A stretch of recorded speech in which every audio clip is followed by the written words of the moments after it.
Okay. We're ready to start the meeting.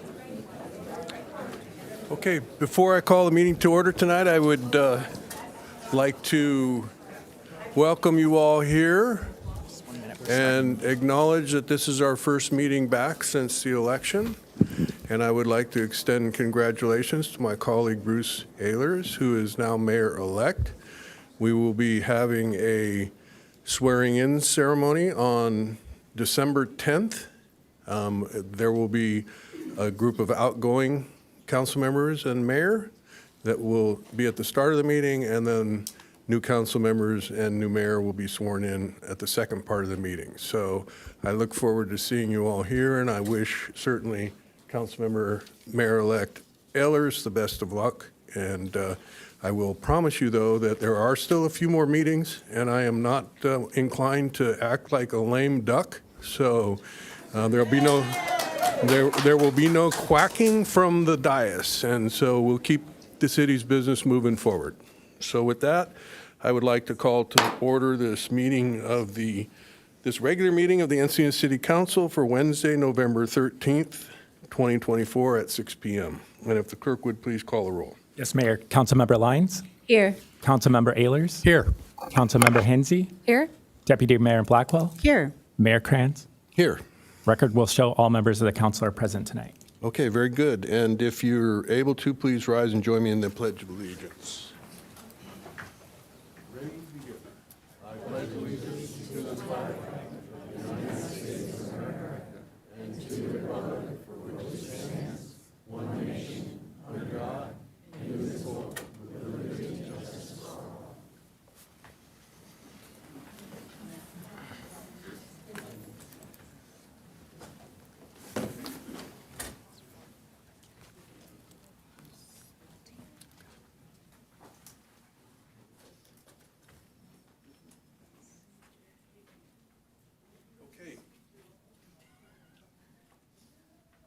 Okay, our first order of business tonight is a couple of proclamations that I'm going to present here.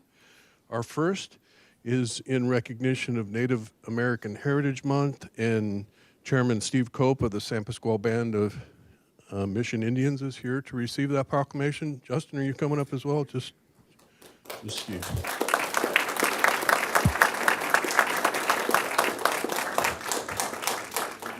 That'd be great. And I think everybody knows that us folks of European heritage are relatively new to this land that we live on, and that the Kumeyaay for millennia have been living on this land and taking very good care of it.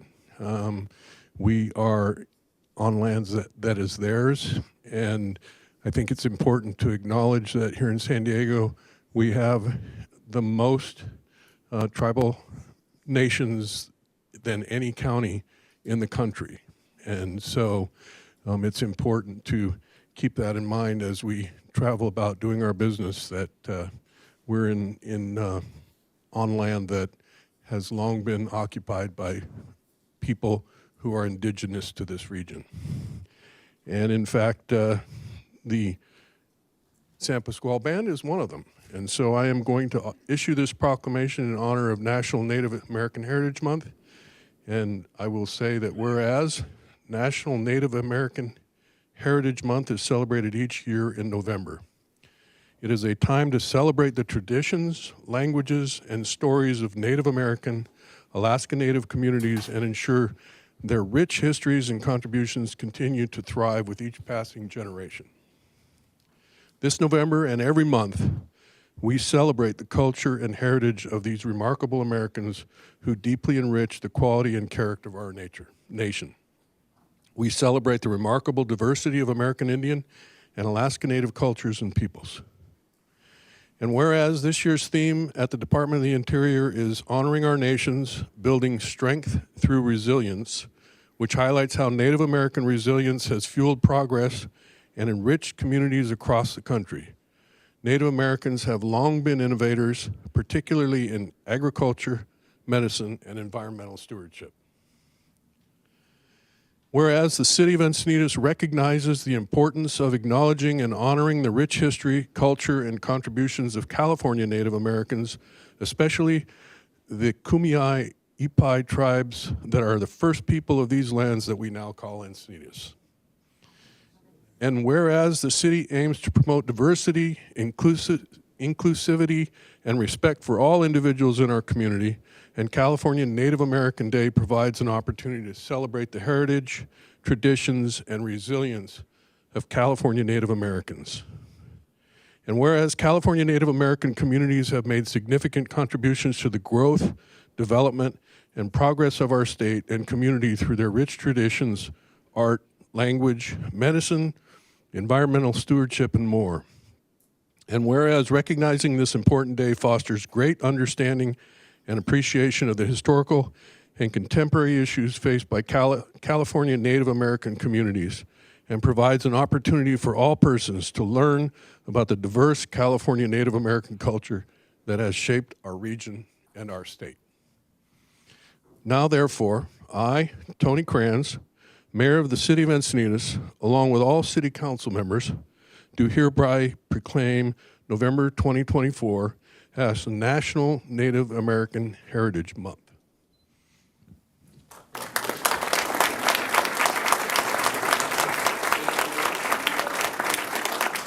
Thank you, Mayor and Council, for this wonderful presentation. Thank you, Encinitas, for recognizing our culture and our history. We appreciate everything you do for us. We have a vision, you have a vision, and it's wonderful to be able to work with all of you. Thank you for coming here and being part of this. We're excited, San Pasquale's excited, and I have one of my council members, ex-retired council members in here. I appreciate him for coming and joining us, but again, thank you all for the recognition. I appreciate it.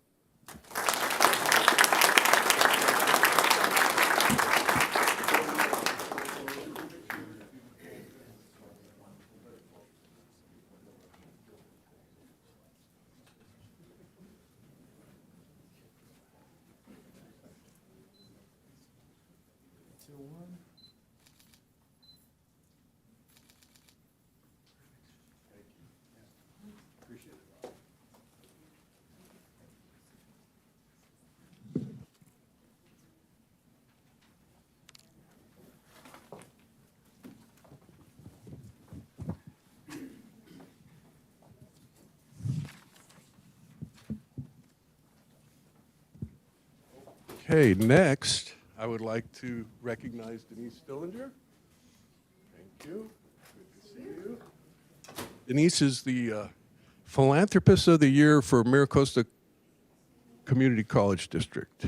And so I wanted to take an opportunity to recognize her as a longtime resident of Encinitas and a longtime professor at Miracosta here.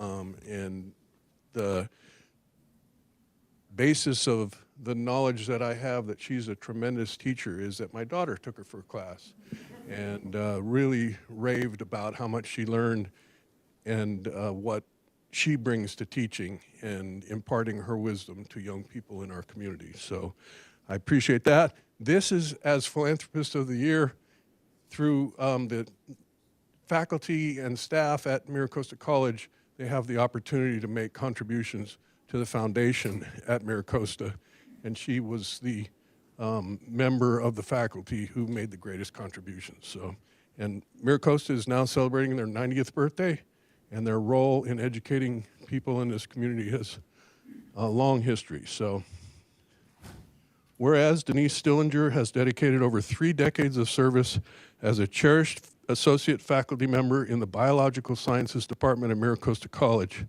tirelessly advocating educational opportunities and inspiring generations of students, and was recently honored as the 2024 Philanthropist of the Year at Miracosta College. And whereas Denise has extended her impact far beyond the classroom by administering critical grant-funded initiatives, including the Eisenhower Post-Secondary Education Grant and the NIH Bridges to the Future Grant, to support underrepresented students in science and mathematics, fostering a more inclusive and diverse academic community. And whereas, as co-founder of the Nature Collective, which many of you probably know as the San Alejo Lagoon Conservancy. Denise has been a visionary leader in conservation, earning prestigious accolades such as the Cox Conserves Hero Award and being honored with a day named after her recognition by the San Diego County Board of Supervisors, highlighting her profound commitment to environmental preservation. And whereas Denise serves as a valued member of the Rancho Santa Fe Foundation and the Mira Costa College Foundation boards, advocating for the inclusion of diverse perspectives and championing community engagement. Now, therefore, I, Tony Kranz, Mayor of the City of Encinitas, along with the City Council members, do hereby congratulate Denise Stillinger on being named the 2024 Philanthropist of the Year at Mira Costa College and recognize her sustained philanthropic commitment, her transformative influence on student success, and her exceptional service to the community. So thank you very much. I appreciate the recognition, and I just want to say that Mira Costa College is our community college. It provides so many great opportunities for the whole community, and it's been an honor to teach there for so long. And along with that, our jewel to the south, the San Alejo Lagoon, it was well worth all the effort because it's a beautiful thing.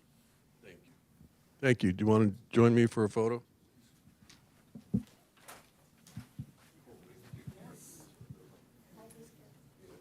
Two awesome sons as well. Okay,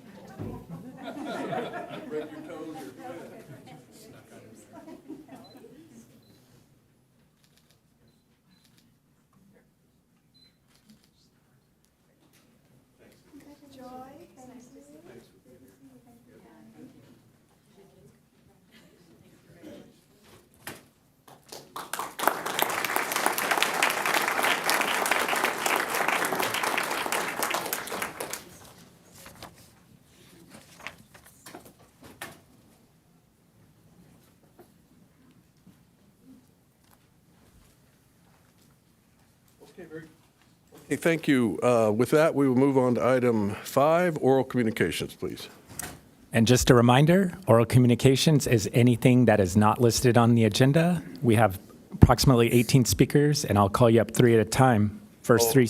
Hold on just a minute. So with that many speakers, we have a full agenda tonight. So we're going to have to take the first half dozen, and then the rest, the oral communication would have to come at the end of the meeting. So I'll call the first 3 and then the next 3, and then we'll get the rest later. First 3 are Judy Burlfine, followed by Jim Wong and Ryan Pengree.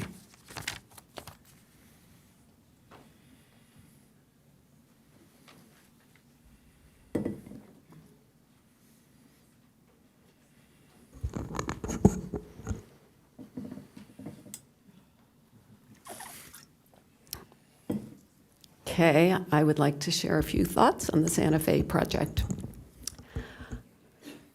When it comes to life, we tend to remember the bad things and forget the good things. When it comes to cyclists, we tend to remember the reckless cyclists who do wheelies down the steep hill at the west end of Santa Fe Drive. We tend to forget that many cyclists are well behaved. When it comes to drivers, we tend to remember the speeding driver running a red light and nearly hitting a pedestrian. We tend to forget that many drivers follow the rules. When it comes to construction, in our city or in our home, we tend to remember the delay in construction projects that are happening right now in our neighborhood. And we tend to forget that almost all construction projects are delayed, especially those that occur at our own homes when we're in charge. And we tend to forget the reason for these delays on street projects. We tend to forget that underneath our streets lies an entire city of utilities. Gas lines, electric lines, water lines, fiber optic lines, sewer lines. And we tend to forget to document where they are when we put them in, and then we remember how frustrating it is to find them when we go to upgrade the road. When it comes to traffic, we tend to remember how much congestion there is on our streets and how horribly frustrating it can be. And we tend to forget how much space our cars take up. Because when 177 car drivers shift to 177 bikes, there are far fewer cars on the road and lots more space for the few remaining cars. And when it comes to young e-bike riders, we tend to forget that bike riders are already displacing car drivers at our local schools and in our city. Think how congested Santa Fe would be if all those students started arriving at school by car. So here's to the Santa Fe project, where cars will have their own lane, bikes will have their own lane, pedestrians will have their sidewalks, turning cars will have a turning lane, and emergency vehicles will have a center lane when needed. There's been chaos on Santa Fe Drive for years. Many of us know that, not just months. This project will allow us to bring order and safety to a space that is much needed. Let's remember that. Thank you. Thank you.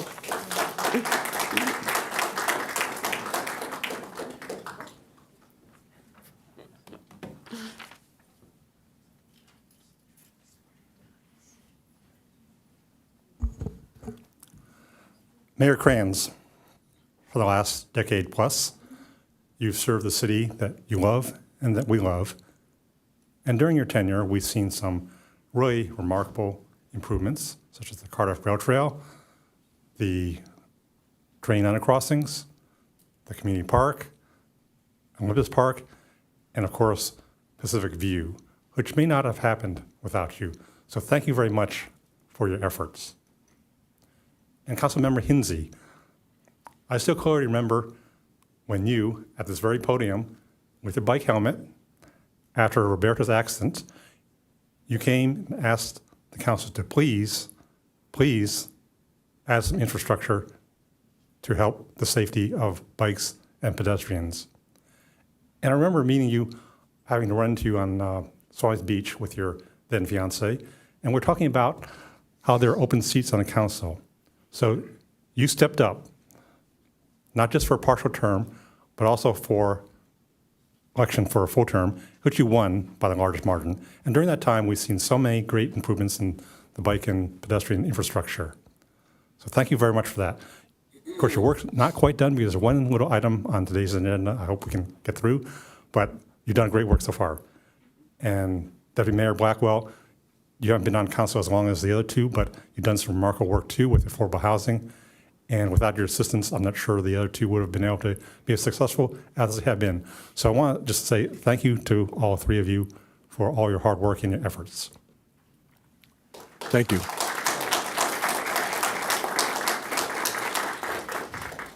Next speaker is Ryan Pingree, followed by Geraldine Kessler, Mark Maville, and John Hutchins. Good evening, Mayor and City Council. My name is Ryan Pingree. My family and I have lived in Village Park for more than 15 years. I'm a small business owner and a veteran. During my time in the Navy and with my company, I have learned the importance of leadership, how to lead your people to the best possible outcomes, often in the face of adversity. In leading, one has to understand the big picture, the mission, but without losing sight of the details. With that in mind, I offer two perspectives when it comes to leadership for Encinitas as it relates to future housing development. First, the big picture. As an environmental planner and certified AICP, I'm dismayed at the lack of consideration for cumulative impacts from the ongoing and planned housing projects, specifically along Encinitas Boulevard. The fifth housing element update identified significant cumulative impacts to transportation along Encinitas Boulevard, but did not identify any measures to address the impacts. And then the environmental documentation for the sixth housing update simply stated that the prior impact assessment was still valid, yet still did not identify any measures to deal with the impacts. Now, individual projects are being approved with no recognition for what the potential cumulative impacts are going to be. For example, the Quail Meadows traffic study narrowly looked at the current traffic condition and the future project condition at the already congested aforementioned intersection, with no mention or consideration of the vehicle trips from nearby projects such as Sunshine Gardens, the Goodson Project, Fox Point Farms, or Tory Crest. This is not smart planning. This is just one example of how I'm not reading or hearing how we address these potential significant cumulative impacts to our community. We must understand the big picture ramifications when making individual project decisions. Now for the little picture at the neighborhood level. Encinitas care about their community and sustain their quality of life. They also realize that in some instances change is inevitable, but we can reduce the impact of that change and retain our community character. Recent planning and council meetings have been the forum for the community to voice their concerns. Providing written comments on environmental documentation is another avenue. Through these avenues, the community has identified reasonable measures that would reduce the impacts to their neighborhoods. But too often, their valid, well-articulated feedback is not taken seriously and it's dismissed. I'm troubled at the lack of consideration for comments and concerns from community members on proposed projects.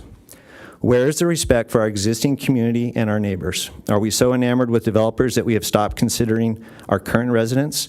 I ask the city leadership to listen to residents when they appeal to reduce the impact of development on their neighborhoods. I know leadership is tough, but it's a position we choose. So in closing, I ask you to think of the big picture. Ask yourself, what will my individual decisions mean for our community? Can our community even accommodate the cumulative impacts? And remember that the little picture, community input, feedback, and concern, their voice matters. Listen to your sailors, listen to your employees, listen to your constituents. Lead us to a better future. Thank you. Thank you.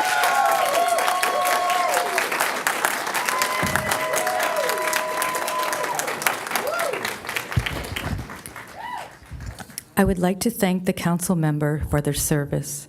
As I have witnessed over the last 3 years, this job can sometimes be thankless and not so rewarding. I want to thank you for listening to me as I ask for social justice for the community, because social justice appears to be the one thing this council has high priorities with. And lastly, thank you for appointing my son to the Youth Council. Harrison was able to see government work firsthand, something that he did not understand prior to this appointment. He also learned the reason that I would miss dinner for the last 3 years on certain nights to come to these meetings to share grievances.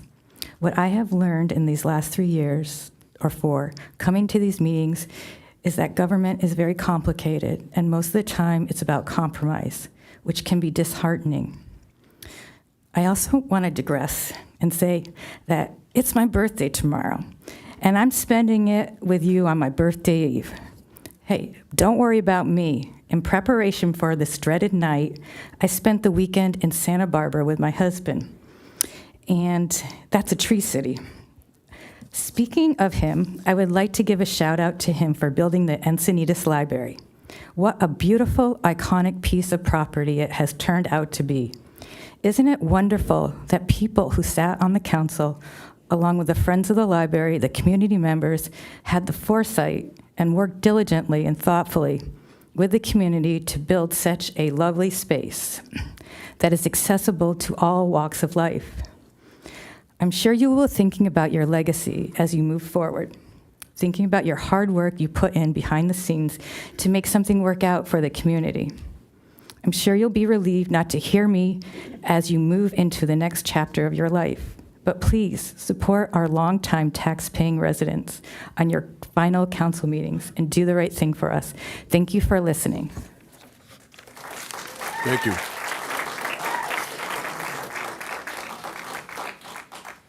Mark Maville.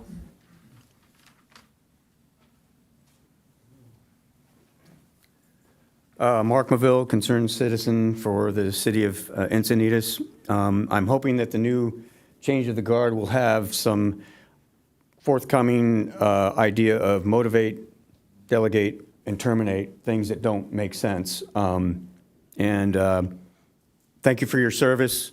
Change is sometimes good, but I'm not here to judge. Got a couple things here. I'm going to try to stay on topic, not spread over the situation like a spotlight.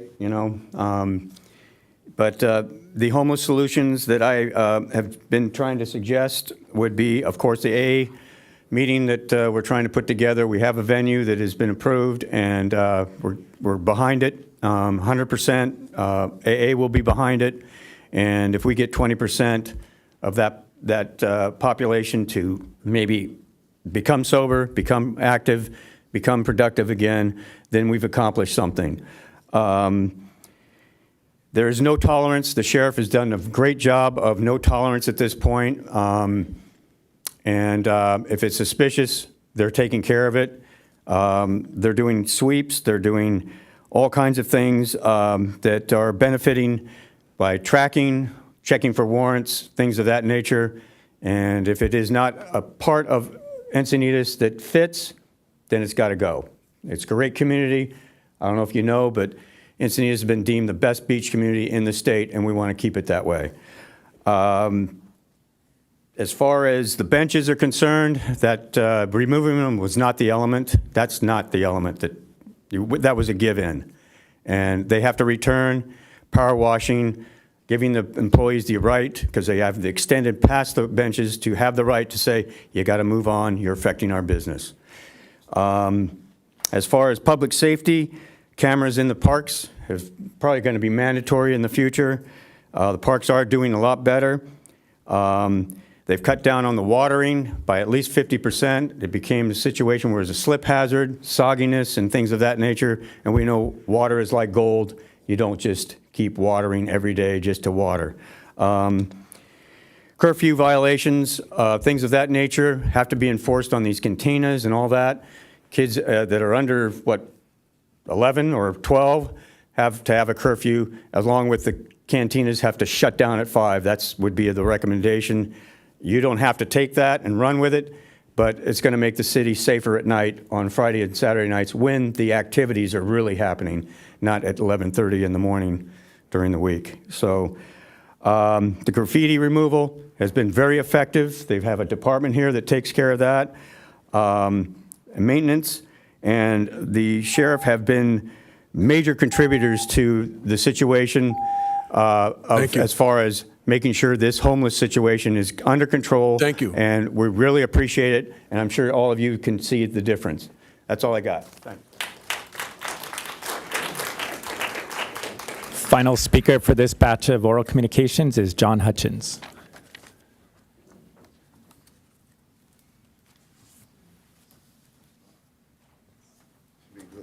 Really quick. Since moving back here 5 years ago, the downtown Encinitas sign has been a constant source of frustration. There's nothing I enjoy more than showing visiting friends our beautiful town for the first time. Yet I wince whenever the sign has letters blacked out, which, as it happens, is a vast majority of the time. On any night, depending on which side the sign is viewed from, anywhere from 2 to 7 of the characters will be dark, giving an impression to visitors, however subtle, of disrepair and even blight. While there is no way of accurately calculating such a thing, it seems to me the cost-benefit rewards of sign renovation would be as good as public investment gets. While a streamlined maintenance process would be a vast improvement, a new weatherproof sign without constant need for repair would be even better. A flashier, more modern sign might even inspire additional tourist spending and possibly also new outside investment. People's first impression of Encinitas should not be dilapidation. Living only a short walk away, I would be happy to volunteer my time in any capacity that might be helpful to this end. Thank you. Thank you. I appreciate you bringing it up. And just so you know, there have been many complications with the repair of the neon that was in that light, and there's an effort to replace the neon with LED lighting, and there is a contractor that's working on it now. I share your frustration. I hate to see it out too. It's a iconic sign that should be lit when it's supposed to be lit. Thank you. Is that it? For the first batch, that was the first 6. Did you want any So more? I'm very sorry to those who filled out speaker slips and didn't get the opportunity to speak before the meeting. There will be a session afterwards. I am, need to be honest and tell you that it's likely to be a very long meeting. We have several items for action, and We will now move into the next item, which is a report from closed session, which we did hold at 5 o'clock today. So if the city attorney would please report out from that. Thank you, Mr. Mayor. The City Council met in closed session, approximately 5 p.m., recessed into closed session itself shortly thereafter, and then recessed out of closed session at approximately 5:25. While in closed session, the City Council discussed one case, Bodie versus City of Encinitas, case number 37-2022-007-790-CU-PO-NC, conference with legal counsel, one case, existing litigation, under the authority of Government Code Section 54956.9. While in closed session, the City Council took no reportable action. And that concludes the closed session report for this evening. Okay, thank you. Mr. Clerk, are there any changes to the agenda? There are no changes to the posted agenda, and moving to the consent calendar, item 8E has been pulled by members of the public. D as in E as an elephant. E as in echo. And Okay. Mayor Kranz, I'd like to pull 8D. D as in dog? Yes, as in dog. Okay, so that leaves us with 8A, 8B, 8C, 8F, 8G for potential approval. I would entertain a motion. I'll move approval. I'll second. Okay.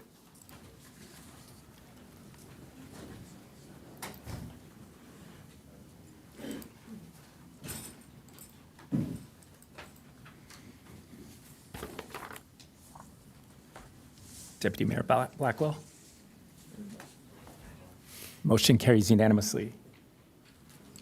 Okay, thank you. On to item 8D, engineering design and plans for bollards and rumble strip installation at the North Coast Highway 101 and El Portal intersection, roundabout.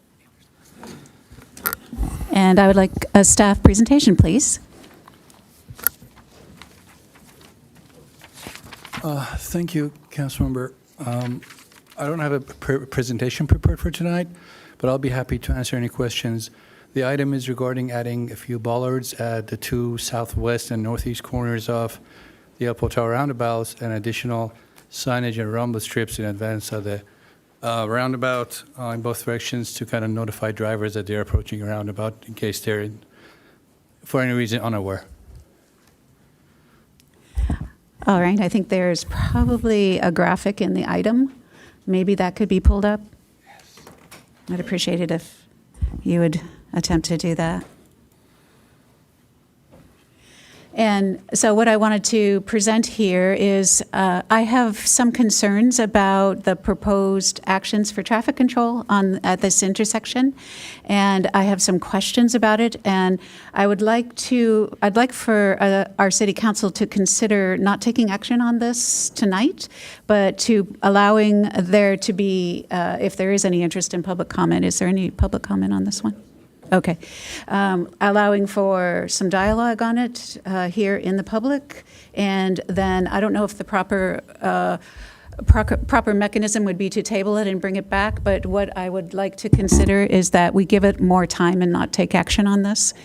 My questions and concerns are, when I first saw this come forward, I was concerned that the 15 bollards spaced 4 feet apart was more extreme than would be needed. And there's also a proposal for rumble strip and for signage. My first gut feeling was this may be going too far too fast. If we've acknowledged that some people are having difficulty with this maneuver around the roundabout, let's really look at what the first step should be and evaluate it one step at a time, maybe implement it one step at a time. And then we did get a lot of public comment on this as far as written comment. And I understand that there's some question, a lot of question, and maybe also concern around the rumble strip. What exactly is it? What does it look like? Where is it located? Because of the public comment and my own concerns, I just feel like we're not in the right place to know enough about this proposed improvement, traffic engineering improvement, to take action today. So that's how I want to tee it up. Councilmember Ehlers?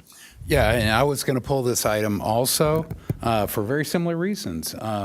I had questions about the bollards and their visibility. I think we talked in our briefing. Are they painted? Will they have any sort of marking on them to make them more visible to the drivers as they're going around? I am not really in support of the rumble strips, although I understand these rumble strips maybe aren't what you would typically think of as a rumble strip. I think they're much lower and almost an applique. I would love to see a sample, so I would absolutely support continuing this to a date certain, not too far in the distant future, and enabling us to get more feedback on the plans. I also would like to see the accident rate because we've had some serious accidents there at that, and understand, were they day or night? Were they DUI or sober? Were they people falling asleep at the wheel? What do we have any diagnostics that say, are we just putting another barrier there that they're going to hit more often, and we're going to have a bunch of bent bollards pretty soon? So that's why I'd like to bring it back and just get a little more information on it. See if I had any others. Yeah. Councilmember, I have a few of those questions, the answers already. With regards to the collision history, it was evaluated. We looked at the history. The 2024 data is not obviously 100%. Our databases are a little behind, but from the time they were installed, the last data that was updated last month shows about 15 collisions. Unfortunately, I guess it's on record, 11 of them were under influence out of 15. The other 3 were the collision factor was a speeding and 1 was a wrong turn. So 11 out of 15 that we have data for were driving under influence.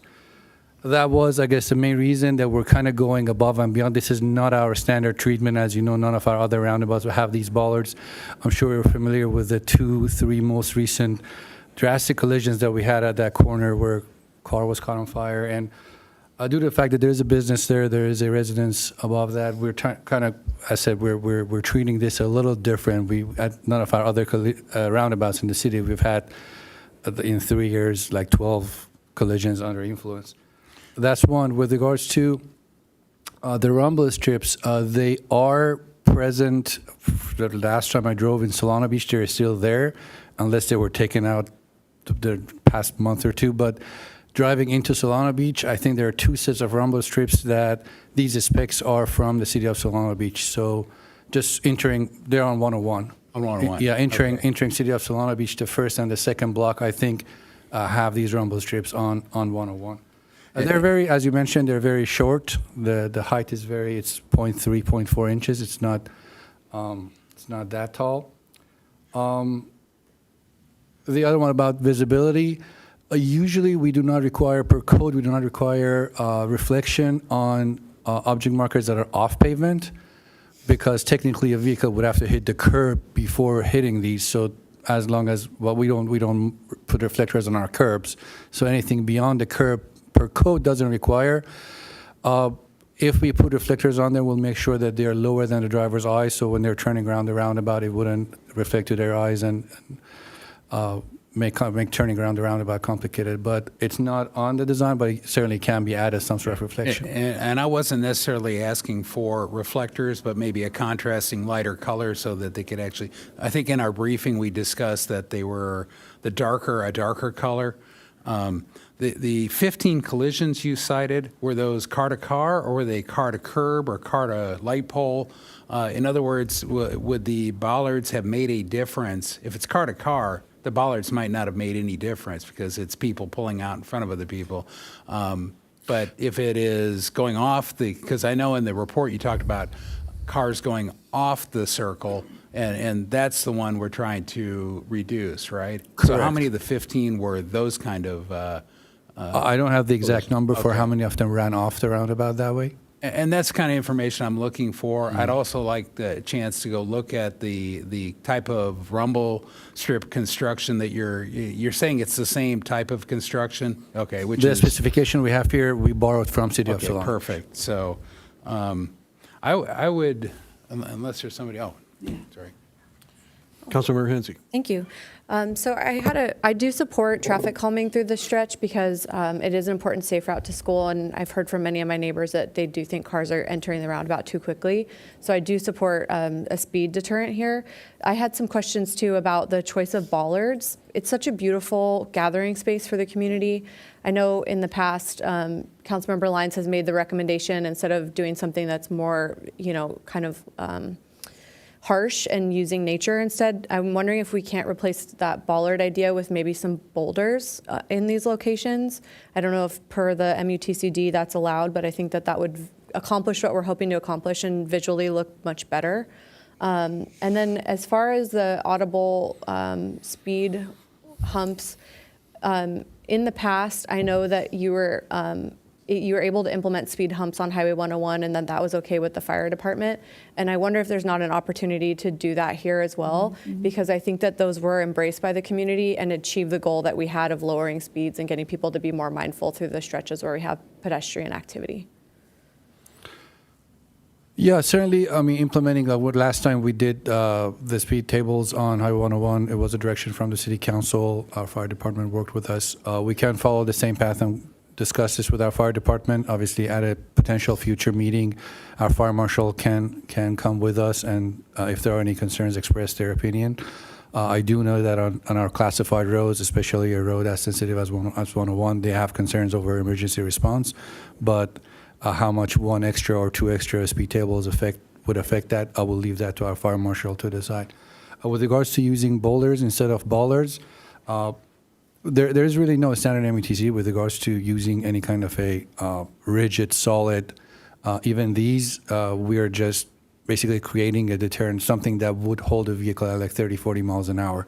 And the reason that it was brought up the short distance between them, our goal was to make sure a vehicle at least hits two of these, because of the fact that we had a few collisions here that the speed was above 50, 60, and these can hold with their shallow foundation up to 30, 35. And if somebody hits them at 60, if it only hits one, it's basically like a plastic bollard.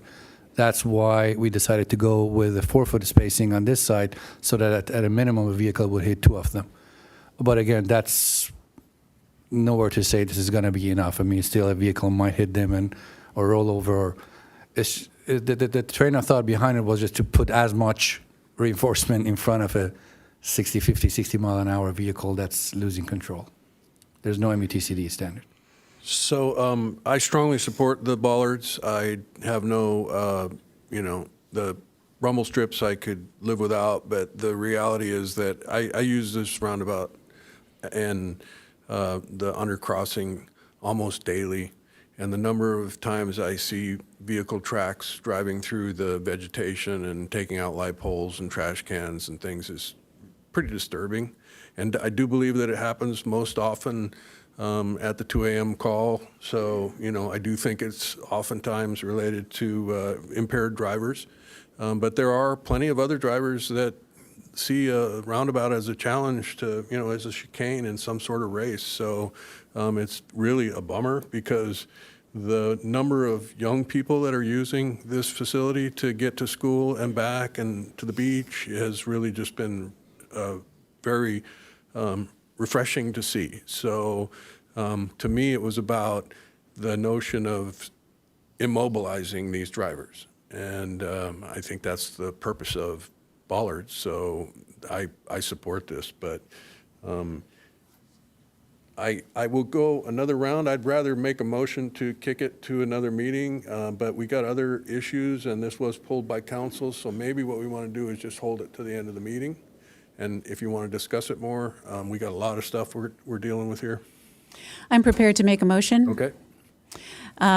I see that I hear that boulders have been recommended maybe as an alternate solution. I think one of the things we need to be clear on is, what is the problem? It seems like the problem is speed and visibility to me. That's what I'm hearing. The problem is speed. People are going too fast. And visibility. What can they see through the intersection? And I think putting another thing in their way to hit, which is bollards, doesn't really solve the problem. It just gives them something else to hit. So I would like to table this for additional consideration and then bring it back, because I think a solution is important. So table it and bring it back. I also would like to recommend that Bike Walk have the opportunity to give input into the solutions or the options based on what is of most concern to them as well. Well, clearly the comments reflect the rumble strip issue, which I think we could dispatch pretty quickly. I don't think bollards really affect the cyclists, so, but Councilmember Ehlers? Was that a motion, by the way?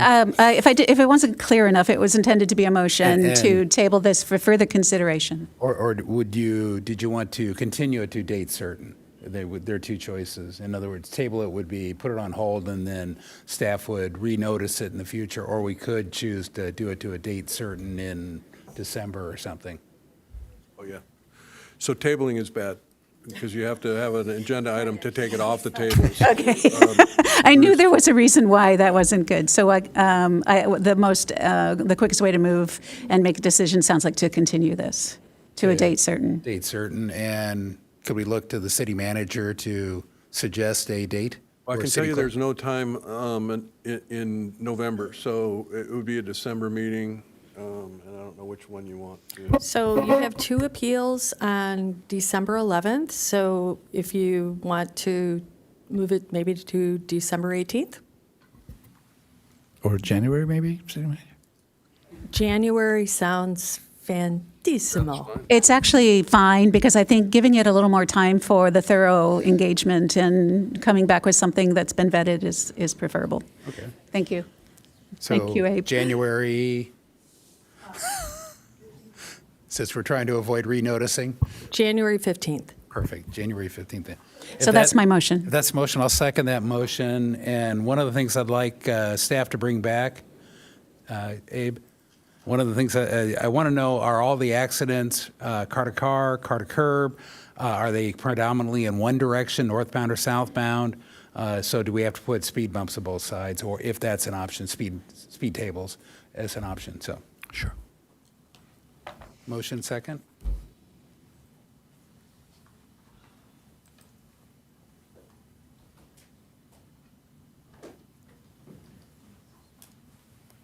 Motion carries 4-1 with Mayor Kranz voting no. Okay, item 8E. And that was pulled by whom? We have 6 speakers on this item.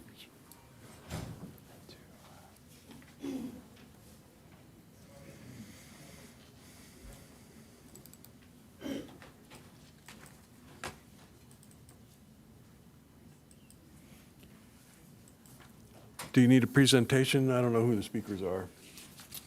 Do you want to just me to call out the speakers first and then? Yeah, I suppose. Okay. First 3 speakers, Mark Maville, followed by Patty Stolmeyer and Amy Bennett.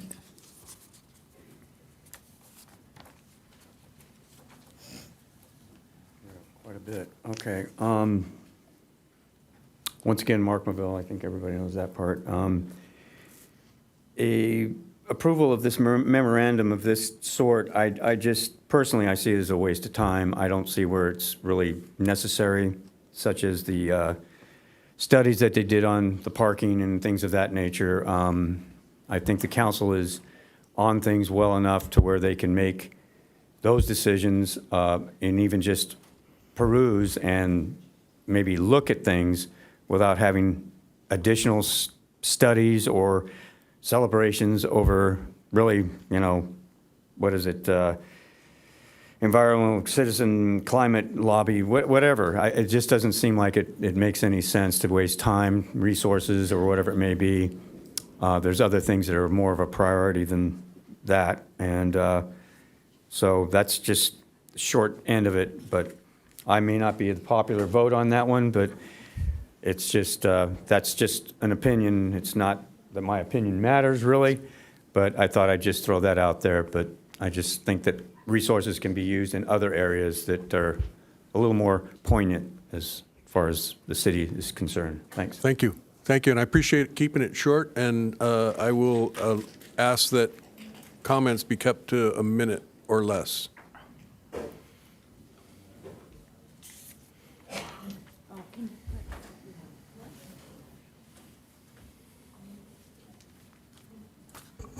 Council, I'm going to thank you for your service too. Okay, so for 8E, okay, so this is to partner with Citizens Climate Lobby for home electrification fair. Wow, hard to pronounce. I.e., get rid of natural gas for heating and cooking. Climate lobby. A lobby is not for the people or the residents of Encinitas. A lobby is looking out for its own interests, regardless of the consequences. Although I'm sure this is a well-meaning group of people, this kind of lobbying is in sync with the IPPC of the United Nations World Economic Forum Agenda 2030, a globalist agenda. United States Energy Information Administration, and they are explaining here the basics of natural gas. And they said primarily...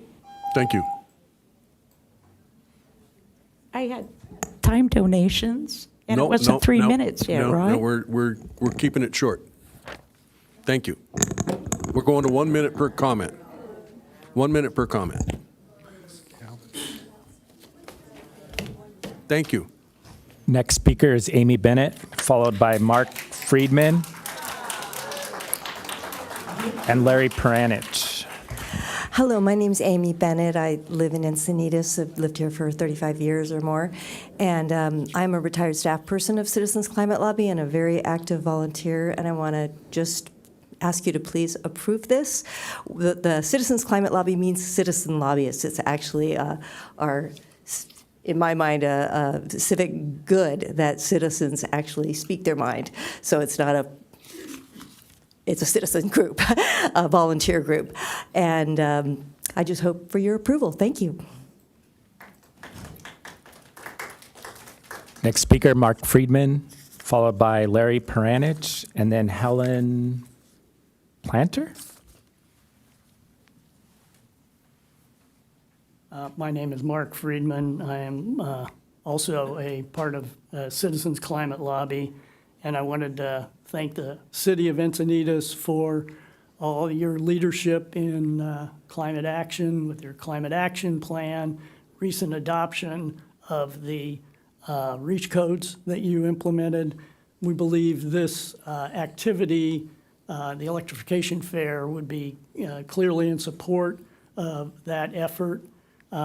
It is not anti-gas. It is educational for the public regarding options for electrification.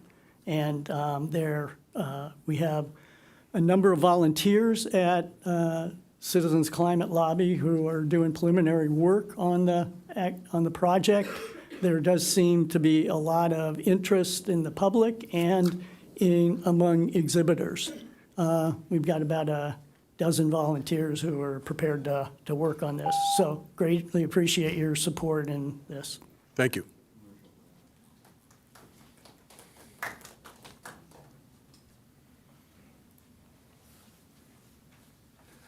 Mayor and council members, thank you for listening. My name's Larry Peranich. I'm the group leader for the North County San Diego chapter of Citizens Climate Lobby. As has been already said, most of us are volunteers. We appreciate Encinitas' leadership on climate and environmental issues.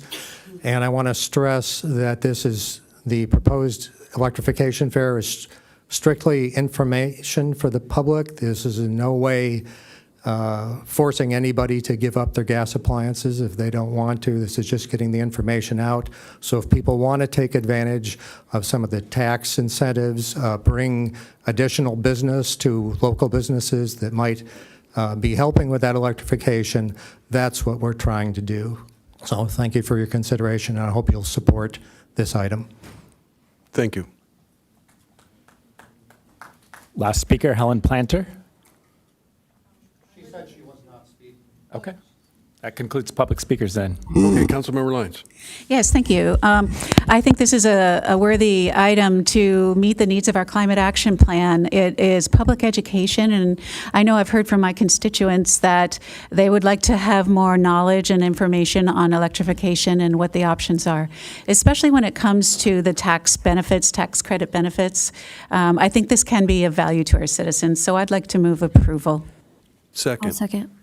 And I would point out that electrification is basically in 100% of the homes that we have. So I have been fortunate to become familiar with induction cooktops, little $100, fry an egg without ruining the daggum thing, and so many other things. Boiling water.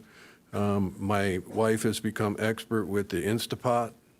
We have a toaster oven now. It's not really a toaster oven because it really cooks everything, right? It's a little thing that sits on the countertop, doesn't need any ventilation. We have bread makers. And so our kitchen has been electrified very extensively, and we've got a big fat range that burns gas. And occasionally when we host our 2 turkey Thanksgivings, we burn a lot of gas. And so I would just encourage everybody to keep an open mind. You'll get to keep all your gas appliances, but try it. It's really very much revolutionizing the kitchen. So Councilmember Ehlers. Yeah, and I look at this as a good use of money. It's only $2,500. It's not that much. We're probably going to burn that much staff time and whatnot in this room tonight just talking about it. So I'm going to vote for it.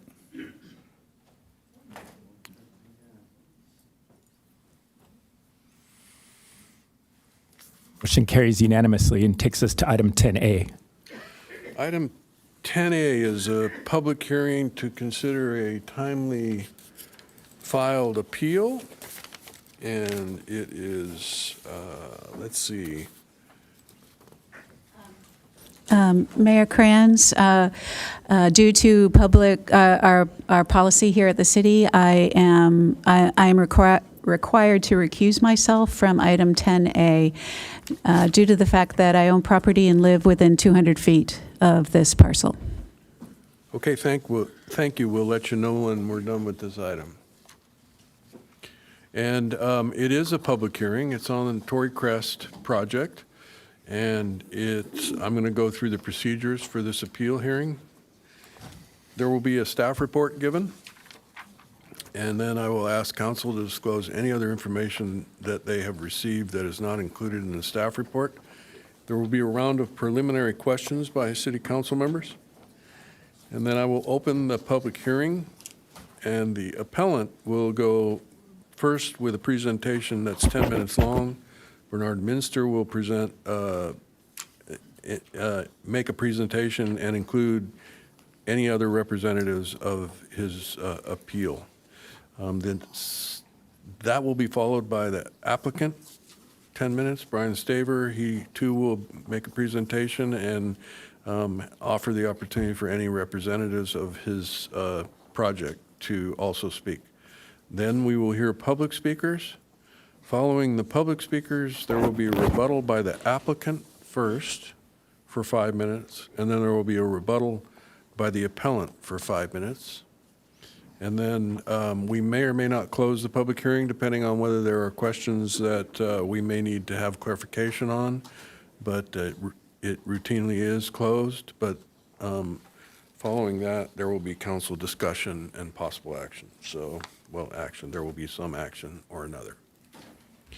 So with that, we will hear from Jay DiCioso and staff members who are all arrayed there at the staff dais. And at one point, there were name tags that everybody got, but we don't have those anymore. So I just know Jay from long ago. All right. Good evening, Mayor, Deputy Mayor, council members. The item before you tonight is an appeal of the Tory Crest Density Bonus Subdivision.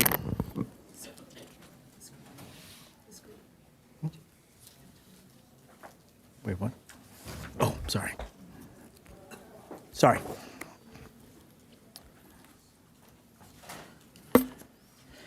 Project site is located off Melba Road. The project site is also comprised of 7 parcels. The project site is disturbed and is developed with residences, various accessory structures, ornamental landscaping, a private driveway, and utilities. Other on-site uses have included horticultural uses and orchards from approximately 1947 to 1953, and multiple greenhouses from approximately 1980 to 1991. Island View Lane was originally used as a private road driveway along in the northwest corner as a private road driveway to the single-family residence, now abandoned, at 1190 Island View Lane. Property is zoned residential 3, which allows for 3 dwelling units per acre with a minimum lot size of 14,500 square feet, which is 1/3 of an acre. Project is surrounded by single-family development with Oak Crest Middle School to the north and a private stable to the west. Most development in the area was built under the County of San Diego prior to the city's incorporation in 1986. On September 19, the Planning Commission approved the density bonus project and certified the EIR. On September 30, Bernard Minster for MASH filed an appeal. The determination before you tonight is to consider the appeal of the project, and should the appeal be denied, the City Council shall consider the modification of the public road standards as shown as option B on the project plans. The first appeal point, according to the appellant's position in the appeal, there was a lack of time to review all materials due to vacations and Labor Day weekend. In response to the appeal, staff says the agenda report was posted on August 29, 2024, 1 week prior to the public hearing scheduled for September 5, which allowed for a 7-day public review period and is in excess of the 72-hour requirement according to the government code. Project was also continued to a second hearing date of September 19, which allowed for an additional 14 days for the Planning Commission's consideration of the project. And at that same meeting, Planning Commission Chair also reopened public comment. Next appeal point, sorry. The appellant stated that the Planning Commission accepted staff's analysis of the project and did not consider Dr. Minster's stormwater analysis. The appellant requested a point-by-point analysis of Dr. Minster's analysis, including rainfall histories and a revised diagram of the proposed sewer depth. In response to the appellant, city engineering staff reviewed and accepted the conclusions of the preliminary hydrology report, priority development project stormwater quality management plan, and the stormwater management investigation. All calculations are based on industry standards and acceptable methodologies, which are calculated, certified, and reviewed by licensed professional State of California civil engineers. Engineering staff reviewed the information provided by Dr. Minster and concluded that the information analysis provided by the applicant is sufficient and acceptable. The next, the appellant disagreed with the manner in which the Planning Commission chair opened and closed the public comments period between the 2 hearings. In response, the Planning Commission chair followed the established meeting procedures in accordance with the adopted Planning Commission bylaws. Next, the appellant claims that the removal of 3 existing affordable homes on site and the construction of 27 market rate homes and 3 affordable homes does not add more affordable homes in Encinitas. The appellant states that in keeping with the intent of state density bonus law, 6 new affordable units should be built. The appellant notes that the applicant asserts that only 2 of the 3 current rentals to be replaced were affordable, but claims that a prior occupant of one of the rentals qualified for low income status. And the appellant requests that the city adopt the low income option of the state density bonus law that would require the developer to provide 4 low income units and 1 very low income unit. Or the appellant further requests that 1 market rate unit be converted to a lower income duplex. In response, the 3 very low income units proposed by the project comply with state density bonus law and the city's inclusionary housing ordinance by providing 3 very low income units in perpetuity. Applicant provided tenant income documentation for all 3 rental units. 2 of the 3 existing rental units are protected under the State Housing Crisis Act requirements for housing replacement. The 3rd rental unit demonstrated that that tenant exceeded the lower income threshold, therefore that unit is not required to be replaced. Overall, the project complies by providing 3 units. They'll be restricted as affordable units in perpetuity. Therefore, the project complies with all affordable housing requirements. The appellant states that inadequate soil samples were taken and that samples were not taken in a statistically and an environmentally defensible manner.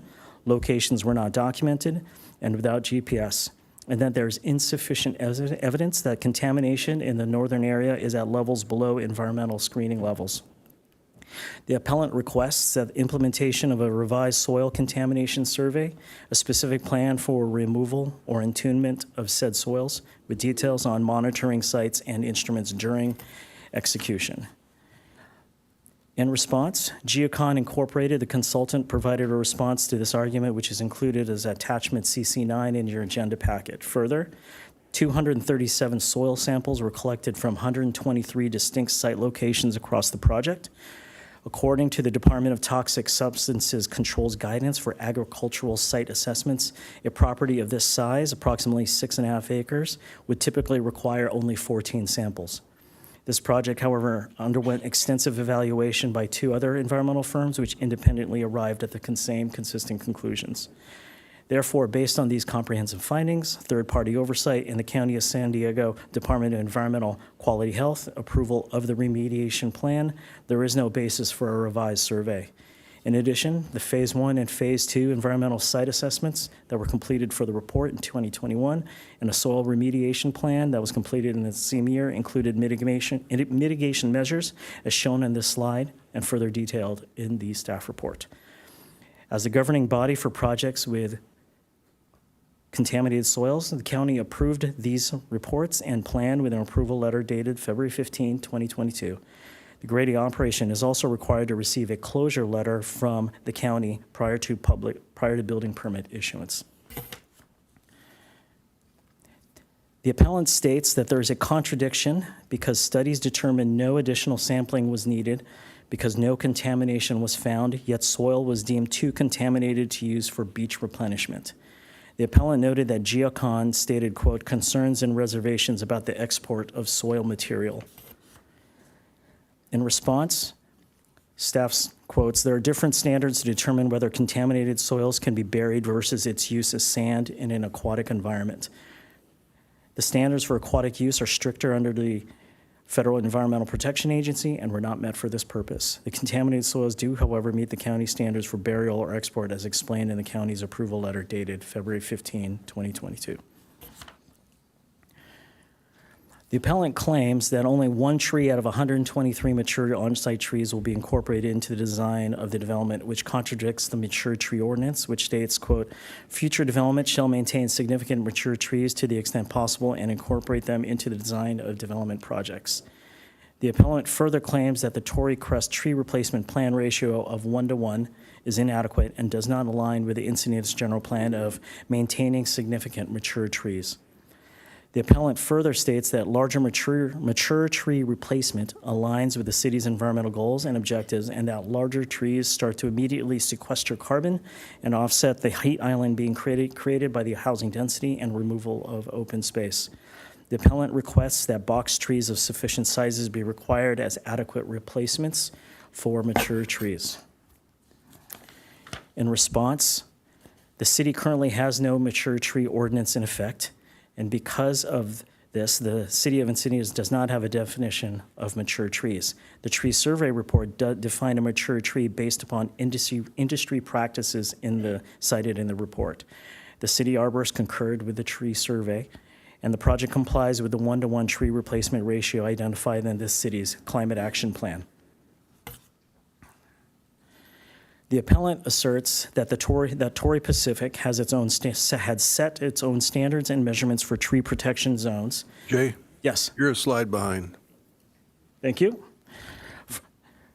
Set its own standards and measurements for tree protection zones set for the design of the development and not to protect the trees, and that the tree protection zones do not align with the city's standards for TPZs.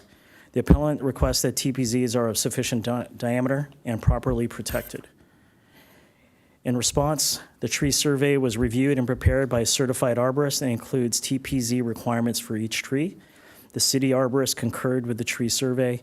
The project arborist oversees on-site activity involving the welfare of the trees and is responsible for all reports, tree preservation plans, and inspections.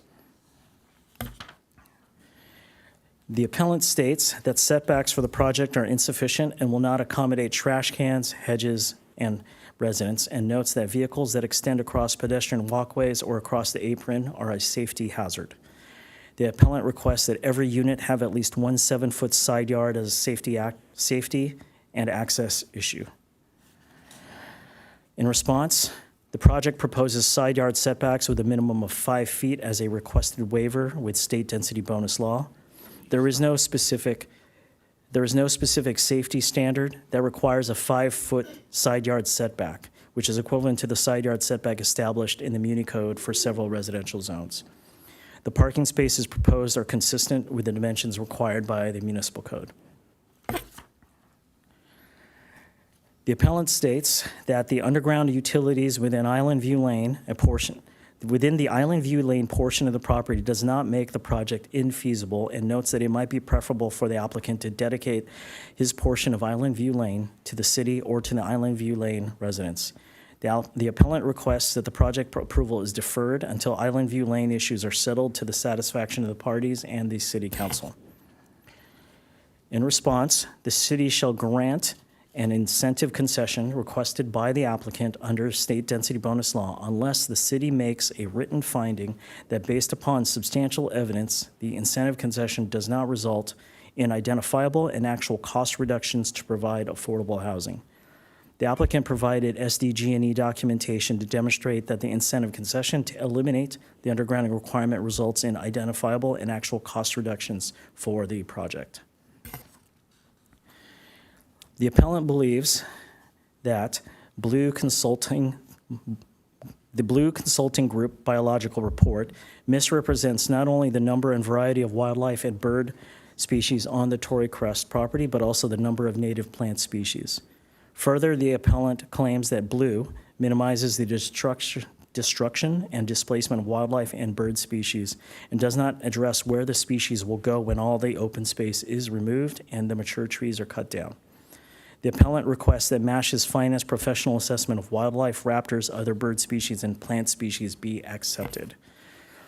In response, the Blue Consulting Group provided a response dated August 14, 2024, which is included as Master Response A in the final EIR, attached as Attachment CC5. Blue also reviewed the information by MASH, which did not change any conclusion in the Blue's letter report, which followed all industry protocols. There's no sequel impact to the displacement of common urban species seen on site due to their high mobility. The appellant raised health and safety concerns, dangerous steeper slopes, retaining and runoff risks, and homes looming over existing neighbors related to an incentive concession requested for increased building heights due to graded fill for raised pad elevations.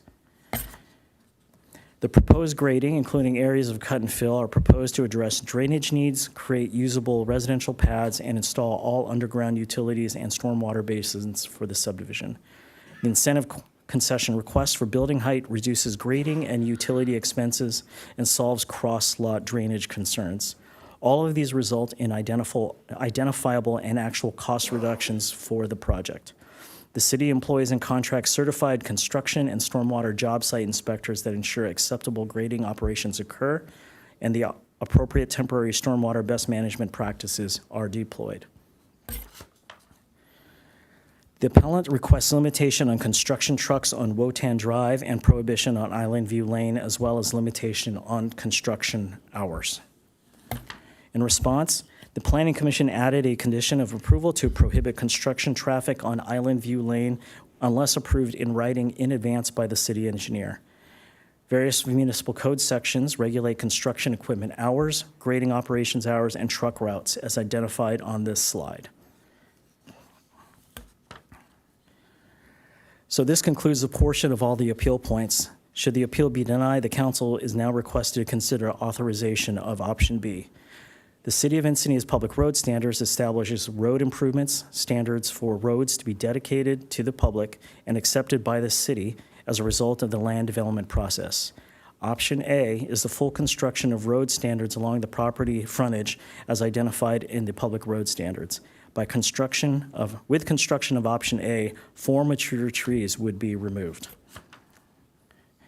However, because of the neighbor's strong interest in tree preservation and the council's previous discussions about tree preservation and General Plan Policy 3.2 to preserve trees if such right-of-way improvements can be deferred, redesigned, or eliminated, Option B was proposed to repair the existing asphalt sidewalk, close driveway openings, build the project entry with ADA-compliant sidewalks and ped ramps, and protects the 4 trees.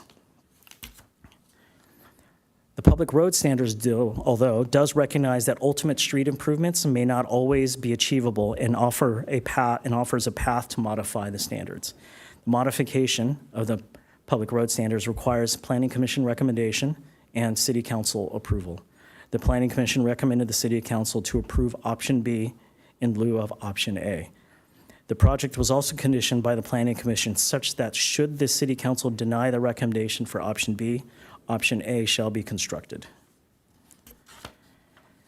This concludes the appeal. This concludes my presentation. Therefore, staff recommends the City Council to adopt the City Council resolution denying the appeal, affirm the Planning Commission's project approval, and make a determination to authorize Option A or Option B.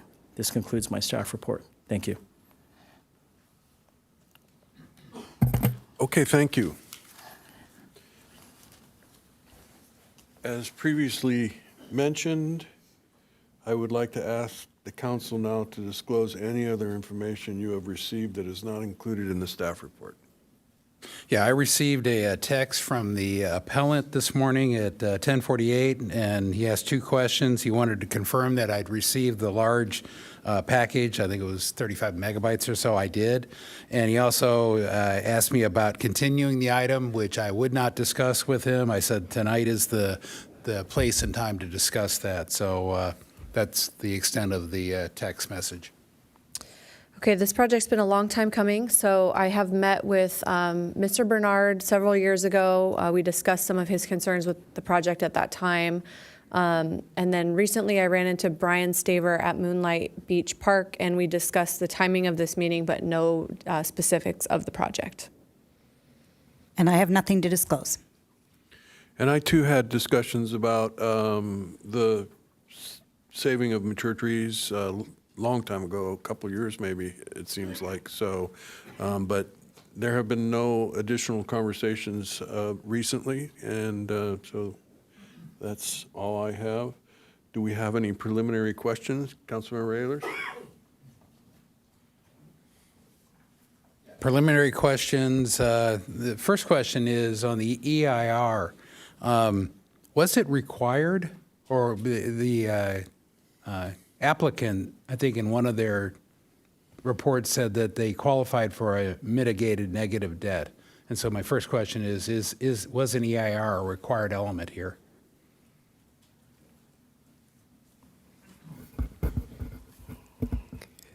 The applicant at the start of the environmental process decided to go straight to an EIR process, so it was never even considered to prepare a mitigated negative declaration. Okay, great. And as far as, so the Planning Commission approved or adopted the EIR, is that being appealed tonight at all, or is that not part of the appeal? That is not part of the appeal. Okay, great, thank you. And then on one of the pages there was talk of a community character study. Is that required anymore or not required? Those are not required. The applicant had prepared it at the beginning, and then mid-project it was not required, but he felt there was enough good information, or it was relevant to him to at least include as a technical report. Okay. Next question is about the tree protection zone. Does the current proposed tree protection zone dimensions match or exceed the UFAC guidelines that were discussed in the package? The city arborist concurred, so they match or exceed. So yeah, the arborist agrees, but does the our arborist recommendation or agreement meets the UFAC recommendations? They at least meet or exceed. At least meets or exceeds, perfect. Let's see. And then height waivers for Prop A. Are there height waivers on some of these lots, like 5 out of 30? No home exceeds 30 feet. It's only a few of the homes exceed 22. Okay. That's the height waiver. And is that measured from the pre-existing grade, or is that measured from the finished grade of the subdivision? It's measured from the lower of or existing lower grade. Okay. So like a traditional subdivision, not like an R30 property? That is correct. Okay, great. And then the applicant's attorney says the city failed to set the appeal hearing within 30 days, and I don't know whether the city attorney would like to comment on that or whether staff would. Thank you, Councilmember Ehlers. Under the Encinitas Municipal Code, Chapter 1.12, all that is required is that the hearing be set in 30 days. The Encinitas Municipal Code does not require the hearing to be held within 30 days. The Subdivision Map Act, which controls, requires the hearing to be held within 45 days.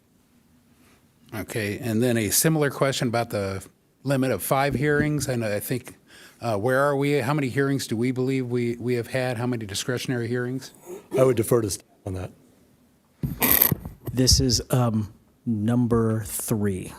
Okay, great. And the just last question, the contaminated soil, it's being buried under, I think, 2 of the units. Are either of those low-income units? No. Okay, great. Thank you. Okay, I am ready to open the public hearing, and we will hear first from the appellant, Mr. Bernard Minster, or it's Dr. Bernard Minster, sorry.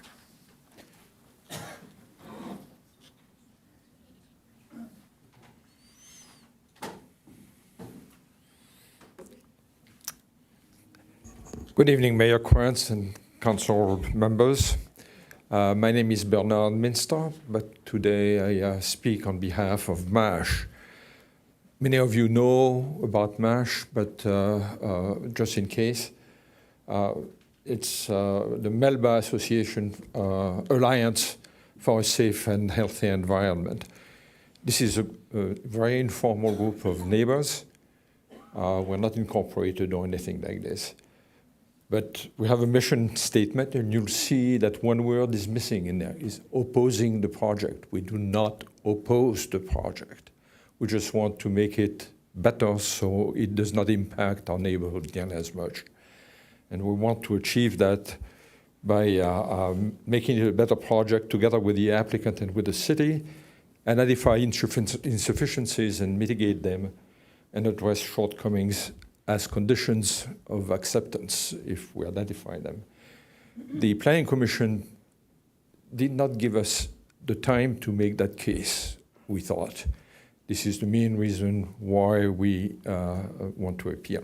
You will hear 10 public comments on the 10 issues that Jay has already sort of presented, so I'll go very quickly through that.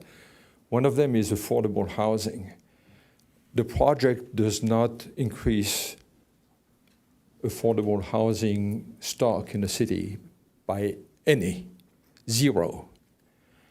So this is inconsistent with the state law, this is inconsistent with the applicant's stated goal, and so on and so forth.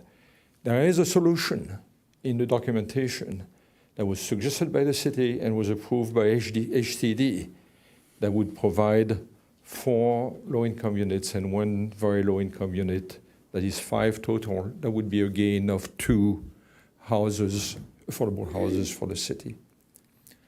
Option B, this is a bright light in this landscape. Option B is wanted by the neighbors. The applicant has agreed. The Planning Commission is recommending it. It requires your approval. We would like you to approve option B, please. Contaminated soils. You will hear 2 public comments about this. The problem is that you can fit the area in which they have found significant contamination between the samples elsewhere on the property. And that basically doesn't make any sense. Stormwater management, we've discussed that with the applicants for years, 4 years nearly. I want you to focus on this graph here. This graph has plots water depth versus flow velocity. And it's a graph of risk produced by researchers in the UK and in Spain. This is not theory. These are measured risks in the lab. And the point is, the outlet on Witham, in case there's a big storm and the BMP gets clogged up and the whole flow goes down the conveyance going to Witham, this outlet will see a point right here, which is medium risk for adult people. That's high risk for old people. That's high risk for kids, especially with a backpack. That's high risk for e-bikes. And that's high risk for kids who decide that it's a perfect day to do skimboarding on that. So there is potentially a serious health hazard or safety hazard. The grading, this is a little bit strange. It seems that you need 7-foot fills on the northwest and the northeast lots instead of 4 maximum, because you need to have a profile for the sewer to drain into the Melba main by gravity flow. Well, that's fine. The thing that is not clear is the question was raised by one of the planning commissioners whether there was any way to just make this happen with the normal 4-foot fill. And the answer was, yeah, you just dig a deeper trench, but when you get to Melba, you might end up below the main. The thing is, Melba is slopey. If Melba slopes more than the private sewer, you can make the private sewer turn parallel to the one in Melba, and eventually you will catch up. You can connect. Those things have not been discussed. When the question was asked by a planning commission to staff, the staff answer was not clear nor positive.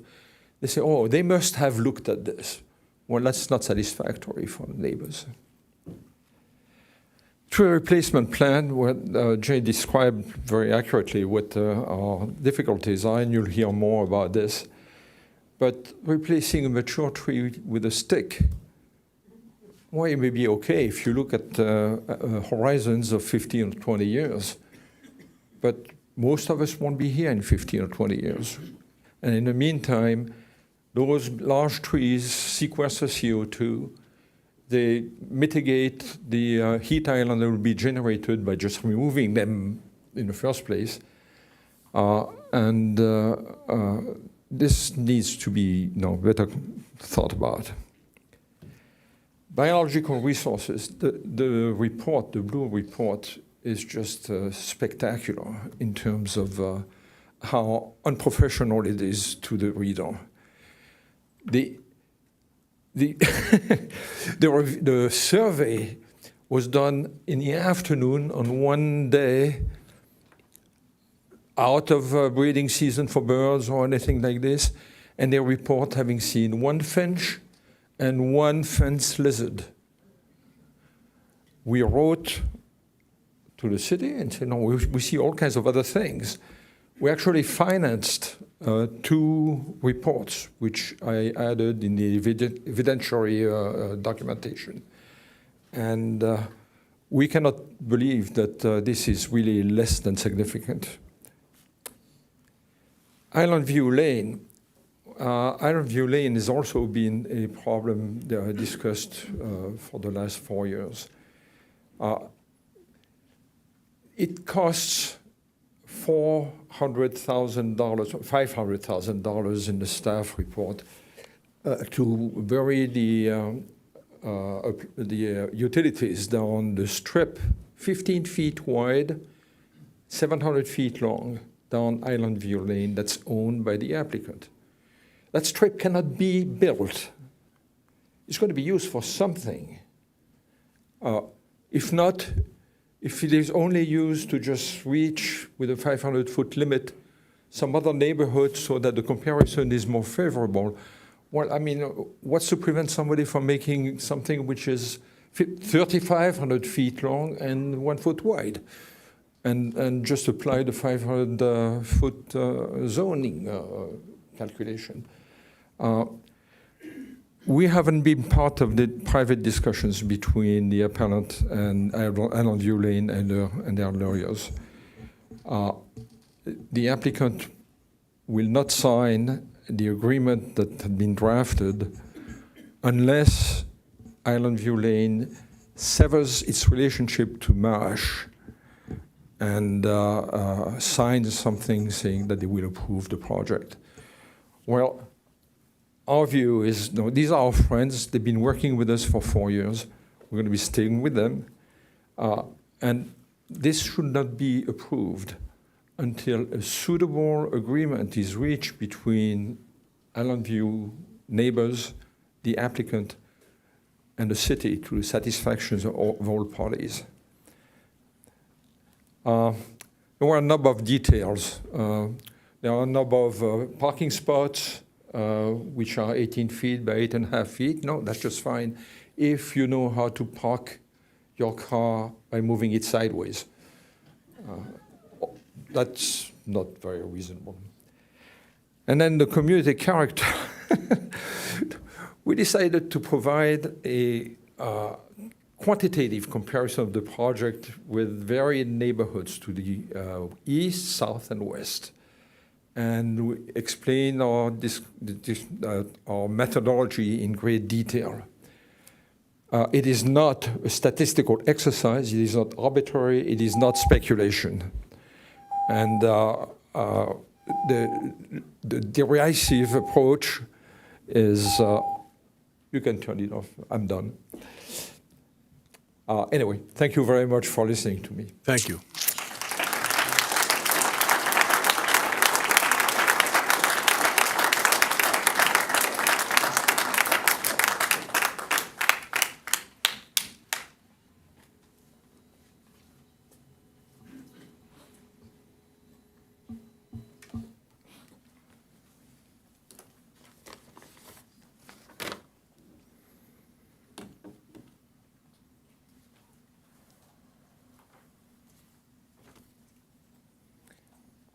All right. Well, hello, honorable members of the City Council. Thank you for your time this evening. Thank you, Jay, for the staff report. My name is Brian Staver. I live at 1493 Cascadia Lane in Encinitas, and I'm here today on behalf of Tory Pacific Corporation and the Tory Crest project. The picture on this slide, first slide here, is the driveway to 1234 Melba Road around 1952. My grandparents purchased the property in 1952. My dad was born on the property in 1954. There were fewer than 3,000 people in Encinitas in the 1950s. This slide, this is a picture of the property looking east across what is now Ulrich Avenue. In this picture in 1952, the site has already been cleared and graded. As you look across El Camino Real and the old dump site, the nearest visible homes to the east are in Rancho Santa Fe. This was before any of the homes in New Encinitas were built, before homes were conceived on Ulrich, Witham, and other nearby streets to the east. Similarly, there were very few homes to the west of the project at this time as well. I'm sure it was a wonderful time to live in Encinitas. Fortunately, it is still a wonderful time to live in Encinitas. The population has grown from less than 3,000 people to over 60,000 people, which has led to a well-resourced city we all enjoy today. More schools to choose from, more doctor offices, more neighbors to enjoy the company of while trick-or-treating. The Tory Crest project is designed for the present. The location is a perfect place for families to live. It is walkable to schools of all levels: Bethlehem Preschool, Kids by the Sea Roads Preschool, Oceanal Elementary School, Cedar Cove Charter School, St. John's, Oak Crest Middle School, San Diego Academy, to name a few of the closest ones. It is near the city's community and senior center. It is near Oak Crest Park, multiple bus stops, retail, and El Camino. It's a short drive to I-5, the train station, and the beach. Its ridgetop location provides views of our town and the ocean.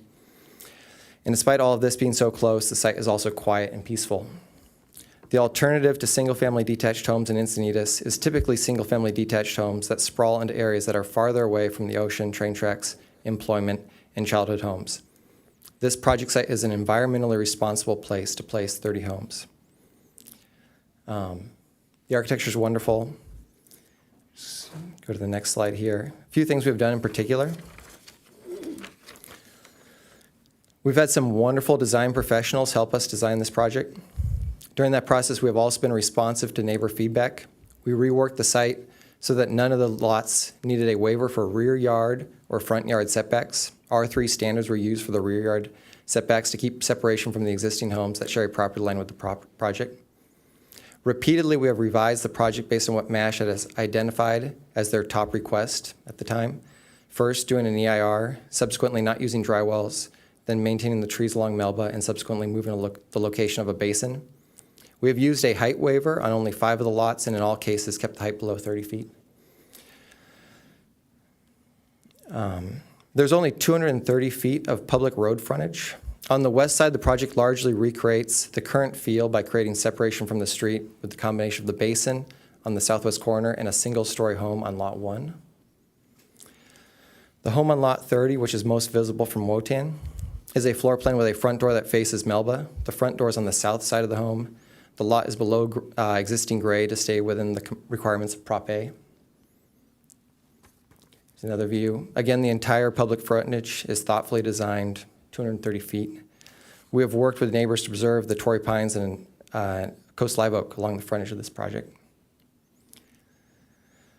We are excited to provide homes for 30 families on this wonderful site. We have complete confidence that our project as proposed complies with all governing standards and will be carried out safely for neighbors, future residents, and the environment.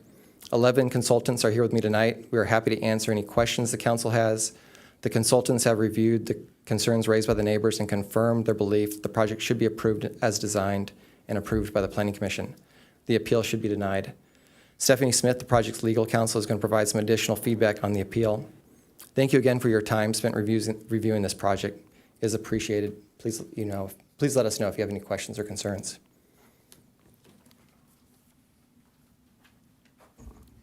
Good evening, council members. Mayor Kranz, thank you for being here today to hear this project. I'm Stephanie Smith with Grid Legal, Applicants Counsel, as Brian just mentioned.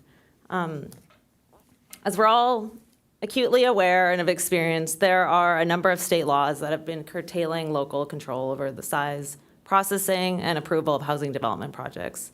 Despite the availability of these streamlining provisions, in the interest of working with the public and the community and the city, the applicant has gone above and beyond to provide ample opportunity for public review, comment, and involvement in this project. As Brian mentioned, he prepared an EIR for this project.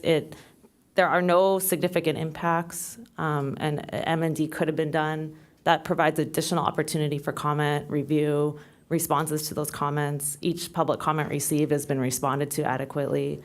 The applicant also chose not to claim by right processing under state law for a project on the site, despite the status of the city's housing element 3.5 years ago when this project was submitted. Finally, the applicant spent countless hours working with property owners, as Mr. Staver just mentioned, making all types of changes to the projects in an effort to appease the neighbors.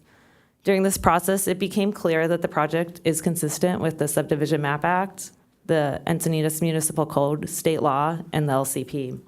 As a result, the Tory Crest project was recommended by staff for approval and was unanimously approved by the Planning Commission on September 19th, with one commissioner abstaining.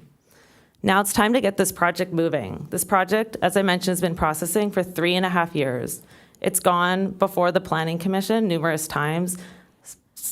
I think four of those meetings had to do with trees that neighbors tried to designate on the property that the applicant had to go and defend. There's also other workshops and other community meetings that the applicant was forced to attend as part of this project. Regarding the appellant's claims, Staff did a great job addressing them all, and we have also reviewed each of them, and we concur with staff's responses that the appellant does not have grounds to support denial of this project. As discussed in more detail in my letter, I'm not going to belabor the points here, but I do submit it into the record for the hearing. There are no new claims raised by the appellant's claims. Everything that they've claimed has been previously analyzed and addressed. So we request that you reject the appeal and allow this housing development project to move forward. I'm available for any questions. Thank you so much.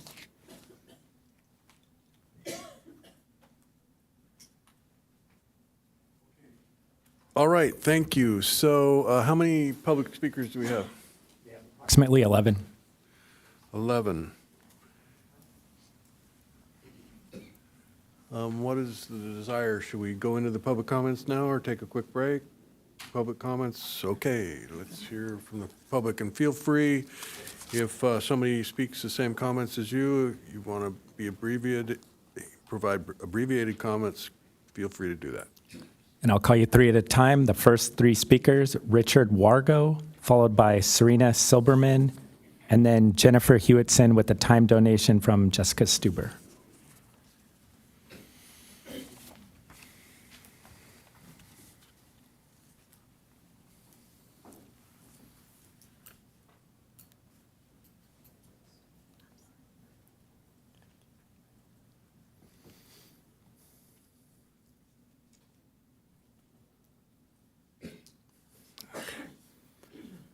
Okay, Honorable Council, Mayor, and City Staff, I'm Richard Wargo. I'm a 28-year resident at the corner of Wotan Drive across Melba Road from the proposed Tory Crest development site.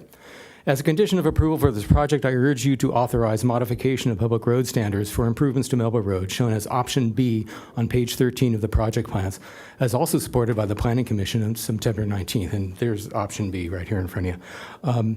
This would preserve mature trees along Melba Road. This plan may be the only feature of the proposed development to have nearly universal acceptance of the developer, community, planning department, and the planning commission.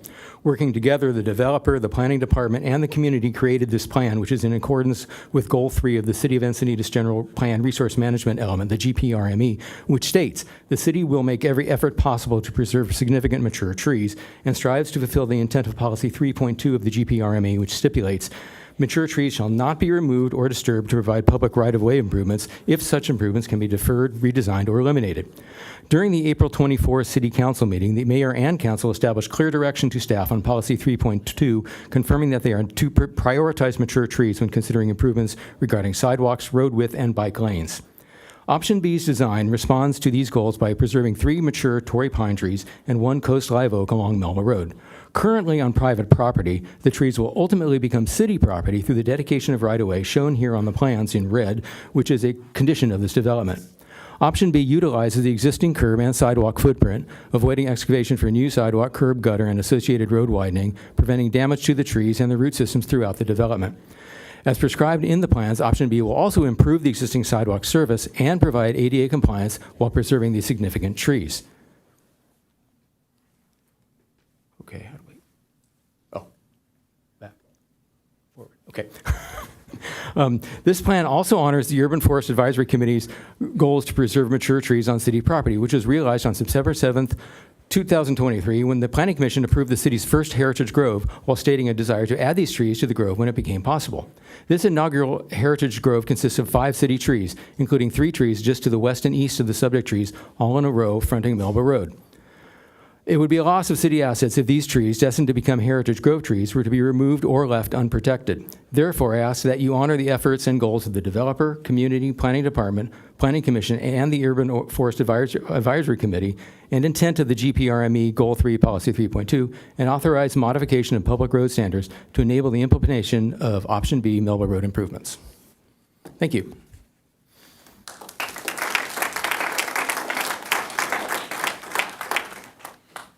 Good evening, Councilman. I just wanted to say that even though I have an accent, my children are 5th generation San Diegans, and we've just outgrown our 2-bedroom condo, and we're looking for new development, and we've been looking for a really long time. We're now renting and we're still looking. So we were really excited when we were at the Boys and Girls Club and discovered that there was property that was about to be developed, because we're, really looking. And this is an opportunity for young families, 30 young families, and, we really want this new development to be approved and quickly. So please consider that. Thank you.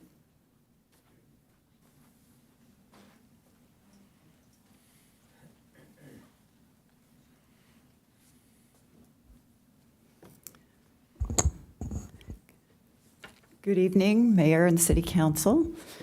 Jennifer Hewitson, Wotan Drive.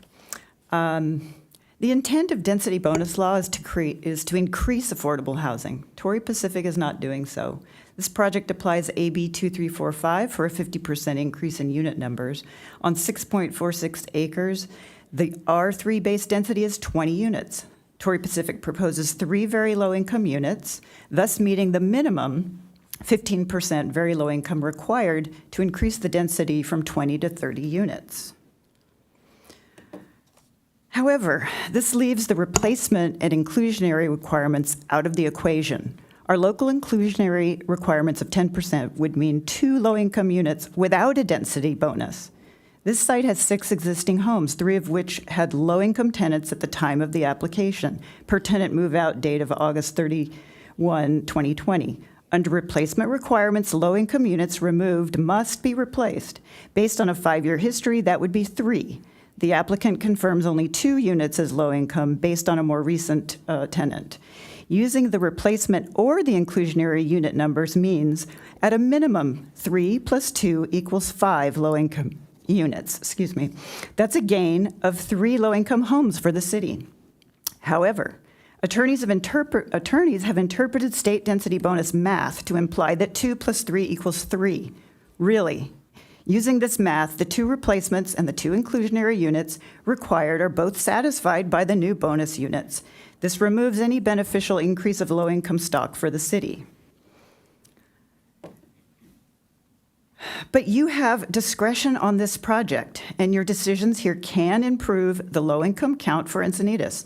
The word may, not shall, in the descriptions of the law allows the city to decide whether these units can be part of the 3 new density bonus units or should be added to them. The city also has discretion when applying the right of first refusal law for the 2 low-income tenants who must be accommodated. In this case, 1 tenant is low income and does not qualify for any of the 3 very low-income units proposed, so a solution is required here. The city suggested 3 very good options, 2 of which increase the low-income units to 4 and 5, another that lowers the density bonus to 35% at 27 homes. All were approved by HCD. The applicant had other ideas, both of which benefit only the developer. HCD approved one of those options, even though it fails to increase the low-income units for Encinitas. But the city still has a choice. Alternatively, the applicant could reduce the density, deny the project at 30 units unless affordable units are increased, place a condition of approval to implement city 3rd option, increasing low-income unit count to 5. Alternatively, the applicant could reduce the density to a 35% bonus for a total of 27 homes, reduce the impacts on the neighborhood, and the required low-income units to 3. An asking price of over $20 million for the sale of this project can support the additional low-income units. The land opened up by decreased density could be required as open space, additional parkland, supplementing the minuscule 30 by 80 foot patch surrounding the project mailboxes, embarrassingly deemed a park by the applicant. This development area, which presently supports a multitude of wildlife, needs all the help it can get, and this is a great opportunity. Thank you for choosing to improve this development and increase affordable housing in this community. Thank you. Thank you.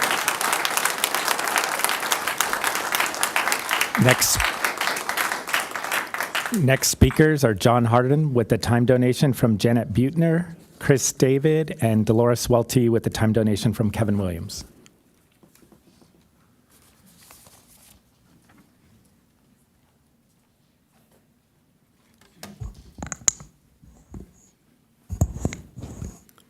Hello, thank you, Mayor and City Council. My name is John Harden. I've lived in Encinitas since 1985. It's been a wonderful place to grow up for my wife and my children. And I am a marine environmental scientist. I've been doing this for 40 years. I am going to give a little bit of next slide. A little bit of information because not being paid by the developer, I fear that my testimony will be downgraded as just being from a citizen neighbor and not being a paid consultant. Typically, I am paid. I've worked on a lot of large projects, for example, Exxon Valdez spill, Deepwater Horizon oil spill, Great Lakes Legacy Acts remediation sites, and these are projects that are extremely high litigative or have a high degree of visibility and are extremely tight in how the sampling is done.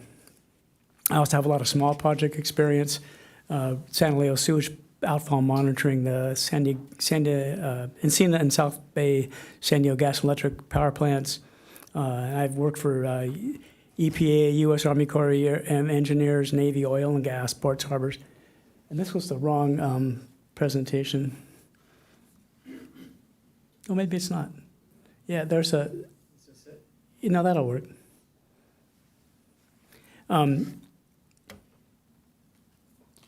I have always worked to provide sound scientific data and putting the data into temporal and spatial perspective for stakeholder decision making. It's been the prime directive of my career.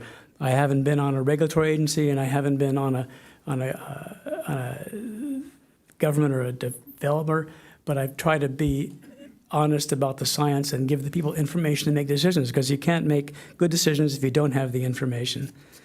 I've worked baseline and forget about that stuff. Time's up. There are many examples other examples from 40 plus years of doing this kind of work, and I'm not going to discuss them right now. I've always been aware the budget to address environmental issues is not infinite. The costs need to be factored with the return on investment. However, ignoring potential sources of pollution and health risks is bad science. It's bad for society and often happens when stakeholders do not have sufficient information to make intelligent decisions. The work performed at the Staber property did not adequately assess potential contamination at an Encinitas agricultural site. When it is common knowledge in Encinitas, the growers left behind pesticides and herbicides from their operations. It was not known at the time what they were doing, but that's not an excuse. For right now, those risks are now understood, and they should be dealt with correctly. This slide shows where previous slide. This slide shows where the samples were collected with the most amount of data.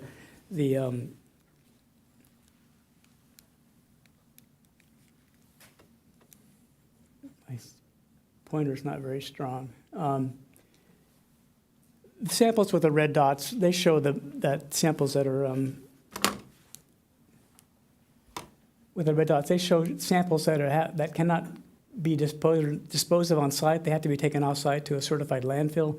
The next levels, orange samples, have levels that are 10 to 20 times higher than the environmental safety level, environmental screening level. And the next level, the orange ones, are 10 times or so. And the yellow ones show contamination, but not above the environmental safety level, screening level, So these were all associated with the house. On the rest of the property, there was about 12 other samples, and comprising 88% of the samples that were collected, the locations were right around the house. The whole rest of the property was just essentially ignored. They said earlier that 14 samples was typical. 14 samples could be typical if you had no real reason to believe there was contamination. However, there's a strong reason to believe there's contamination in these areas. These are greenhouse areas. You folks have had a lot of pesticide remediation issues in the city of Encinitas based upon agriculture. It's a known. Now we can go to the next slide. Now, I took the area of this footprint and I just pushed it over here in this area of the greenhouses. Now, these areas had greenhouses here and here. We know that from historical photographs. When I presented these comments earlier, they were dismissed by the developer as argument, speculation, unsubstantiated opinion, or narrative does not constitute substantial evidence. And I asked, what would be substantial evidence? Would I have to have a picture of a farm worker who's got cleaning out his equipment or a leaking pesticide container? Was that what I needed to photograph from the 70s to be concerned about this area? This woman who wants to live here, she wants her children to live in a clean area. And there could be stuff, this could be moved around. It could go off-site to some other place because they're going to remove a lot of soil. And it just doesn't, it's just wrong. And the arguments, a lot of our arguments are dismissed as less than significant issues. Well, I think the cost of doing a little bit more sampling out here to confirm or deny what's up there, to characterize that soil, is less than significant considering the profit of this project. I wish that the city will require Troy Pacific teams to sample correctly. Thank you.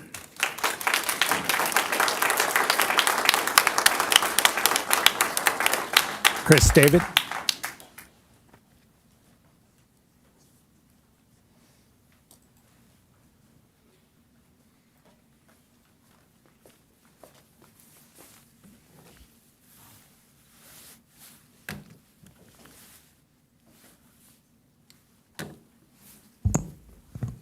Good evening. My name is Chris David, and I'm a lifelong Southern Californian, and I've lived in Encinitas for the past decade. I currently reside on Witham Road, adjacent to the proposed Tory Crest development. I'm a registered civil engineer in the state of California. I have my bachelor's degree in structural engineering from UC San Diego, my master's degree in civil engineering from UC Irvine, and I've been a practicing consulting engineer for the past 13 years. So similar to John, I'm not here tonight as a paid consultant, but I don't want our discussion here to be overlooked as we're not professionals. I'm not sharing my background to boast, but I just think our residents' expertise should be valued equally to that of paid developers consultants. And that being said, I'm here as a neighbor, an impacted community member, and I'm trying to ensure the safety, the health, the well-being of myself, my wife, my 3 young kids, as well as all the other impacted neighbors and students at Oak Crest Middle School. While many valid concerns are being raised by residents, I'll focus my concern on contaminated soil and potential containment risks during construction. The civil plans currently show 2 options for contaminated soils. These burial sites are about 10 feet from the property boundary to the north from Oak Crest Middle School and about 40 feet from the property line that I share with the proposed development. Next slide, please. Option 1 buries about 1,800 cubic yards, and for those that are not good with math, that's 27 cubic feet per cubic yard. And option 2 buries 4,000 cubic yards. So you can see up here, 4,000 cubic yards is about 1 1/4 Olympic-sized swimming pools worth of volume of contaminated soil being proposed to bury on site. The concern I'm raising is the lack of clarity on what happens during a significant rain event during construction and how toxic soil runoff will be captured on site, specifically after grading has begun. Again, after grading has begun, but before the contaminated soil is secure and before the BMP is complete. Additionally, how will any fugitive dust that escapes the boundaries of the toxic soil excavation and burial boundaries through windy conditions, falling off the earth movers, etc., be contained, including during rain events? Will dust come on my house? Will dust go in the backyard where my kids play? That's what I'm concerned about here. Will it go in the middle school? Next slide, please. The top of the contaminated soil is proposed to be 7 feet below the minimum grade. Next slide, please.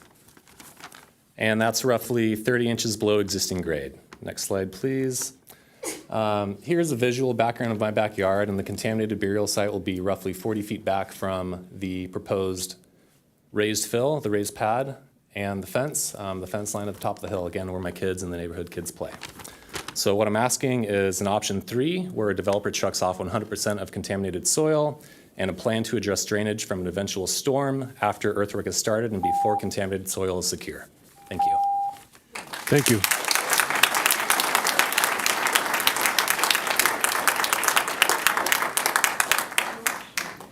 Following Dolores Welty will be Karan Schrader and then CJ Minster with a time donation from Kathleen Lindeman. Dolores Welty, and my concern, of course, is cut and fill grading. I went to City Hall to ask for the grading plan, and that's what I got. I wanted to see the lay of the land. If you can figure it out, you've got better it's invisible to me what we're talking about here and where the fill is going to be. So I have to take the word of people who are here that the fill is actually on someone's, right next to somebody else's house that's already built there. 7 feet of fill, I'm not even 6. 7 feet of fill plus the wall. That's what this developer is putting next to him and his family. It's just not correct. And it's not necessary. The rainfall that destroyed the bluff was just an average rainfall. It was 2 inches and a fraction. That's it. It wasn't any 100 or 500-year storm, as you've been told. Water's very powerful, and what will it do to this fill during construction and after? The developer should not make residents feel imprisoned with these huge fills and walls. He has alternatives, and so do you. Grading plans, obviously, are not final. You can't find them. I worked with your planners to find this at your counter. He finally ran this thing off for me, and you're welcome to it. It's useless for grading. Grading plans are obviously revised as the project goes on. The developer and city should find affordable means to reduce the fill. Fill areas would be ideal for smaller one-story dwellings that the city should require to fulfill the total count required to justify this density project. You've heard about that already. Replacement homes are not used to justify a density project. Show me a law where it says you can do that. Here's an opportunity to integrate the Tory Crest project with the existing homeowners, greatly improving the livability of the project area. So I am requesting that you condition this project or even withhold approval until the applicant agrees to build a one-story home on the allowed 4 feet of soil for the health and safety of the neighborhood. It is a safety issue. I urge you to see it that way. Thank you. Thank you. Oh, I have extra time. I almost forgot. This is what I was going to show you before when I couldn't speak. But when I showed this, when I talked about getting rid of the fill to the planners, I mentioned that you can use sewage pumps. And that got them onto a whole discussion of how awful a sewage pump would be, taking all of that sewage. The city would be responsible for it. It might break down. We'd have a terrible flow, etc. Well, this is my sewage pump. Is that the first one? Yeah. You can't even see it. There. No, other way. Put the light at the top. The sewage pump is that little round metal thing. See, he can't even find it on the picture. And that's the house catty corner from me. So you see, I'm down quite a little ways. That's why I have a sewage pump. In fact, there's 7 houses on my stretch of Sheridan Road that have sewage pumps because we are below Sheridan Road. Second picture. I'm taking you around to my garage, just around the corner. So you can see how low I am from Sheridan Road and why my building was required a sewage pump. Next one, please. Oh, now you're standing on my, actually, that's correct. You're standing in my front door, looking out at Sheridan Road, just between my hedge things and my wall. If you drive straight on and don't stop, I'll have an unwelcome visitor. Nose down. Next one, please. Now that has to be the other way, horizontal. Thank you. You can't even really see. That's my outlet. I'll put my hand on it and I'm through.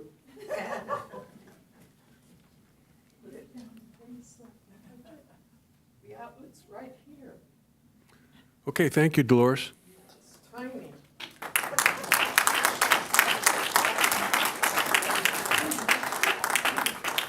Got all my junk.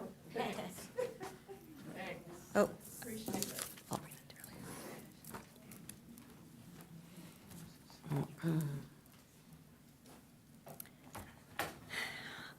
Karen Schrader. I am addressing the mature trees on behalf of MASH. General Plan Resource Management Policy number 3.6. Future development shall maintain significant mature trees to extend possible and incorporate them into the design of development projects. This mature tree ordinance was put forth by Tony Crest himself as a council member. Only one tree out of the 123 mature trees on Tory Crest property will be incorporated into the design of the development. Was this the vision policy of number 3.6? Encinitas only requires developers to replace at a 1-to-1 ratio. Replacing an existing coast live oak on this property is canopy measuring 46 to 60 feet or a cypress on property with a 75-foot canopy with a 15-gallon stick is an insult to the city of Encinitas. These mature trees are irreplaceable. Their significant canopy spreads are extremely important to our city action climate plan and biological resource. Replacement of their mature canopy with 15-gallon trees will result in long-term adverse impact to raptors, habitat, and prey species. We're losing our mature trees. Where are the species going to go? Planning Commissioner Whitaker stated with his absentee vote on September 19th, I don't want to support a development that's going against our environmental goals and objectives. Planning Commissioner Sherrod stated, I cannot support the 1-to-1 replacement of the trees. Planning Commissioner Pendergrass stated, I understand that they have the right to do this, but taking away things like the canopy, it's going to take years for that canopy to be replaced. So to the commissioner's point, a stick going into when you knock down an urban tree, it does kind of rub me on the climate action plan. Our city can dictate the size of the replacement trees just as they set all codes for the development. The city of Encinitas should not allow developers to decide how small or cheap the trees are replaced. Please require Tory Crest to maintain mature trees on properties or replace all mature trees with large species trees of 62 to 70-inch boxes, both in front of the development and along the perimeter for longtime neighbors. These larger trees will provide a canopy for the street along with supporting wildlife. They will immediately start to carbon capture and offset the heat island being created. Larger mature trees replacement aligns with the city's environmental goals and objectives. The Tory Crest depiction of trees in their architectural renderings show large mature trees, smaller ones than 2-story homes. This is how they sell their development to you. Our city should not have to wait 10 to 15 years for these renderings to become reality. Please reject the 1-to-1 small tree replacement and require Tory Crest to incorporate existing mature trees on site or replace with large specimen trees as a condition of approval. And thank you for your time. Thank you.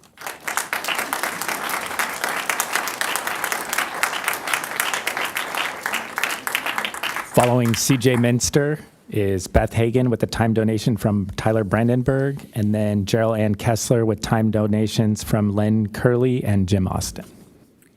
Good evening, Council. I'm CJ Minster.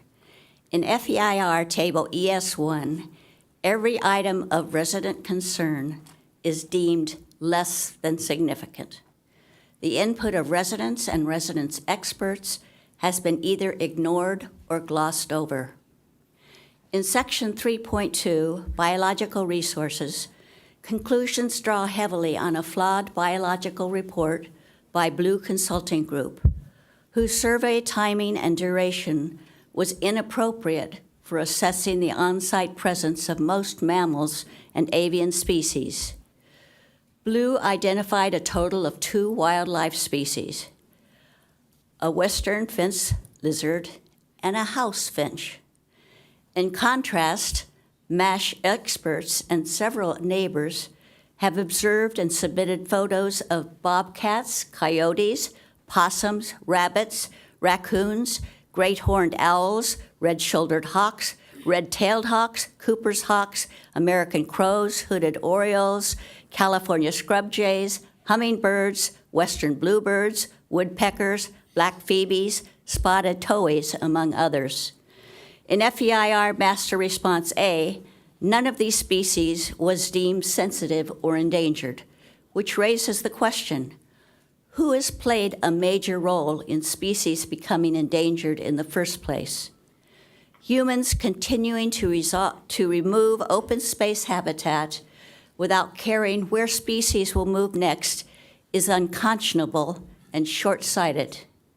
Without our taking measures to prevent it, the number of endangered species will increase over time, and some species will even disappear. The only method cited for mitigation of impacts to raptors and migrating birds is to moderate construction activities during the bird breeding season. Neighborhood observations, photos, and just plain common sense tell us that raptors and migratory birds do not just use this habitat during nesting seasons. And where do the bobcats, skunks, possums, raccoons, rabbits, and coyotes go next? Are species not currently endangered considered expendable? Tory Crest will diminish the quality of life for the surrounding community by removing carbon sequestering tree canopies, increasing hardscape, and by minimizing open space to an 80-foot by 30-foot so-called park. All of this with a very questionable gain in affordable homes. Please acknowledge the veracity of MASH experts' assessments of on-site wildlife, raptors, and other bird species. Then explore options for increasing the amount of open space on the property and for relocating wildlife safely to an appropriate location where they can thrive. Wildlife and bird species sharing our world deserve better. Current residents deserve better. Those seeking affordable housing deserve better. None of us is less than significant. Thank you.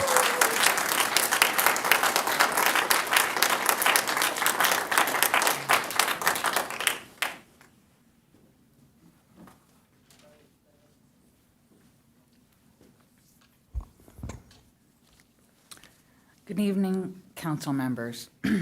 My name is Beth Hagan. I have lived at 1130 Island View Lane for over 30 years. It is a quiet, narrow, private easement shared by 7 homeowners.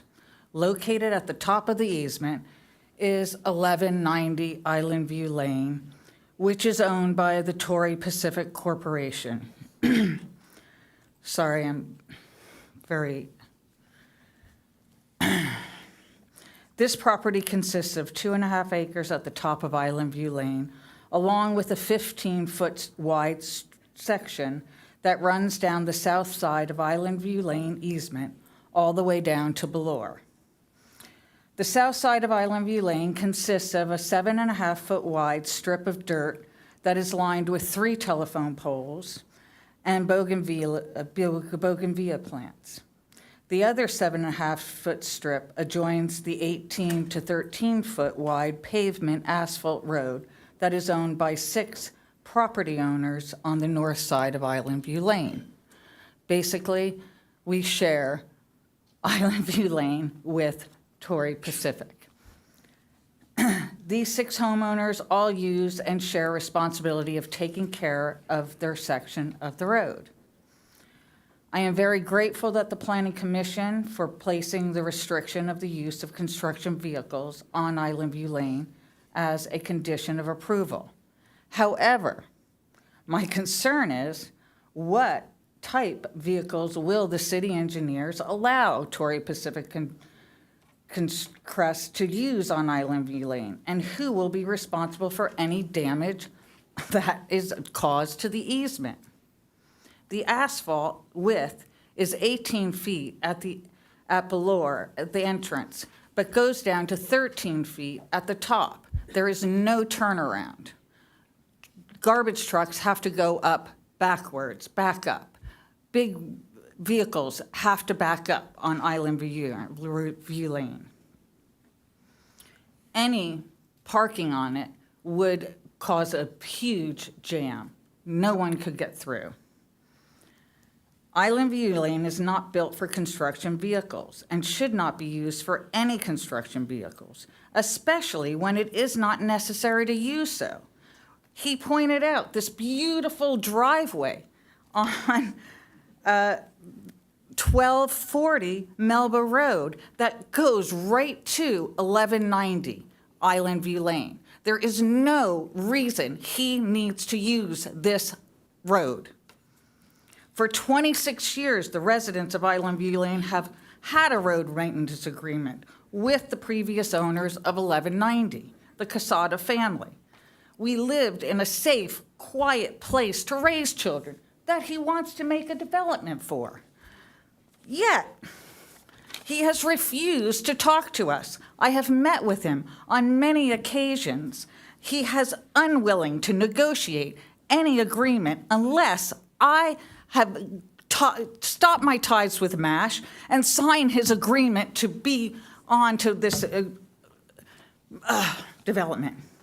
For years, the city told Island View owners that the next developer would be required to underground 3 telephone poles on Island View Lane. Yet the city has granted Tory Pacific Development an incentive to not underground them. They have included the footage of Island View Lane in their acreage, yet he wants to abandon Island View Lane. Who will be trimming and caring for the existing plants? And who will be paying for any maintenance of asphalt road shared by the 7 owners? The city has allowed Tory Pacific Crest to raise up lots 10 and 11, 7 feet with a 5-foot wall at the top of Island View Lane. Who will have access for maintaining that 5-foot wall? How will they access it? Who will be responsible for any damage of flooding or mud issues at 1190 Island View Lane during construction, during remodeling, during the 123 mature tree removal, where there is no drainage down Island View Lane, which is why Tory Pacific is raising those pads up. The residents of Island View Lane have a road maintenance agreement prepared that answers all these questions. Brian Staver is no longer talking with us and will not sign the agreement. He has abandoned this property on betting on the city to approve so he doesn't have to take responsibility for any of these issues. Why? Because the city tends to side with developers, leaving the citizens of Encinitas to fend for themselves. There are 6 of us fighting against a big developer with lots of money who is protecting the already established tax-paying residents. I am asking that you not approve the Tory Pacific development until Mr. Staver and Tory Pacific Crest come to a settlement with all of Island View concerns. Thank you for your time and consideration of these important issues. Thank you.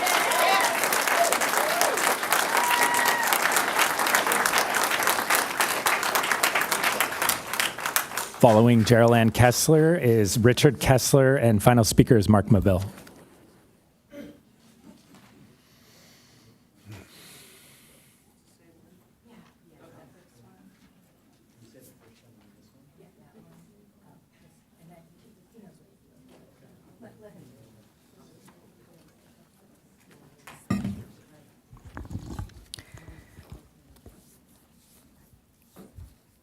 Thank you for this opportunity to share our perspective on Tory Crest property redevelopment plan.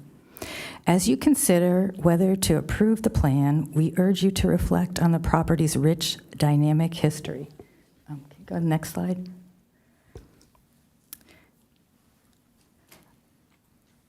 Located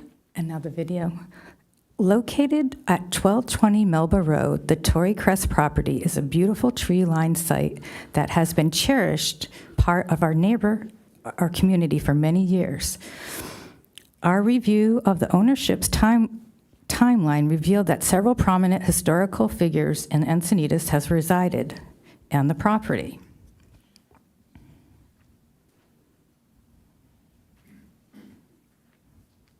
Okay, the next slide 3. The first land grant was William McFan, one of the founding members of Encinitas. And go to the next one. And the next was Reuben Chafin, the first postmaster and general store owner of Encinitas. We'll go to the next one. Okay, that's just showing the land grant. And then there's his name again. And then just go to the next slide. So Reuben Chafin was the first postmaster and general store owner of Encinitas. He occupied the property with his family from 1898 to 1929. His store served as an important communication hub in the early days of Encinitas. Okay, Reuben Chafin, okay, go to the next slide, eventually sold the property to Herman Cable, a real estate developer in San Diego who partnered with Ed Fletcher on several real estate housing projects. Ed Fletcher was a real estate developer and politician who played a significant role in the federal highway construction in and around San Diego, as well as construction of several dams. Herman Cable also collaborated with Ed Fletcher on home developments in Point Loma, Roseville area, Coronado, and North County. Unfortunately, Herman was not a savvy businessman and died heavily leveraged, owing all his partners. Can you go to the next slide? This is where Anton Van Amersfoort entered the picture. He purchased the Melba property for $1,000 in a foreclosure estate sale. Anton was a self-taught botanist who owned many properties. Is that 9? I'm sorry. Who owned many properties in North County, the most notable being the Botanical Gardens. He sold the gardens to the Larrabees, a couple from Kansas City who migrated to North County. Drawing from his botanical expertise, Anton helped them nurture the future botanical gardens. Okay, go to the next slide. Anton was a founding member of the San Diego Water Board and played a crucial role in securing the bond to build Lake Hodges, working closely with Ed Fletcher. Lake Hodges was constructed by the WPA as part of the New Deal, providing employment opportunities for many people in the area. And go to the next one. Furthermore, Anton led the effort to make Encinitas the flower capital of the world. His actions also helped mitigate the impact of the Great Depression in this area. We have confirmation from our local historian in the form of a letter and a newspaper article submitted to the city that Anton used the Melba property for dry avocado farming. Can you go to the next one? Anton was responsible for early planting of trees in this area, a tradition that the owner and developer has continued, leading to the creation of the first heritage grove on Melba. Can you go to the next one? Early in Tory Crest application process, a respected historian, Pam Daly, sent an email to the city expressing concern that Conkstone was not qualified to evaluate the property due to the lack of education. Unfortunately, the developer and owner and planner of Tory Crest project ignored this concern. Can you go to the next one? Given the significant historical figures who resided on and owned Tory Crest property, we believe it's imperative that the property and the history of the existing houses are thoroughly researched by a qualified historian. The community deserves an accurate understanding of the property's past Thank you for your consideration. Thank you.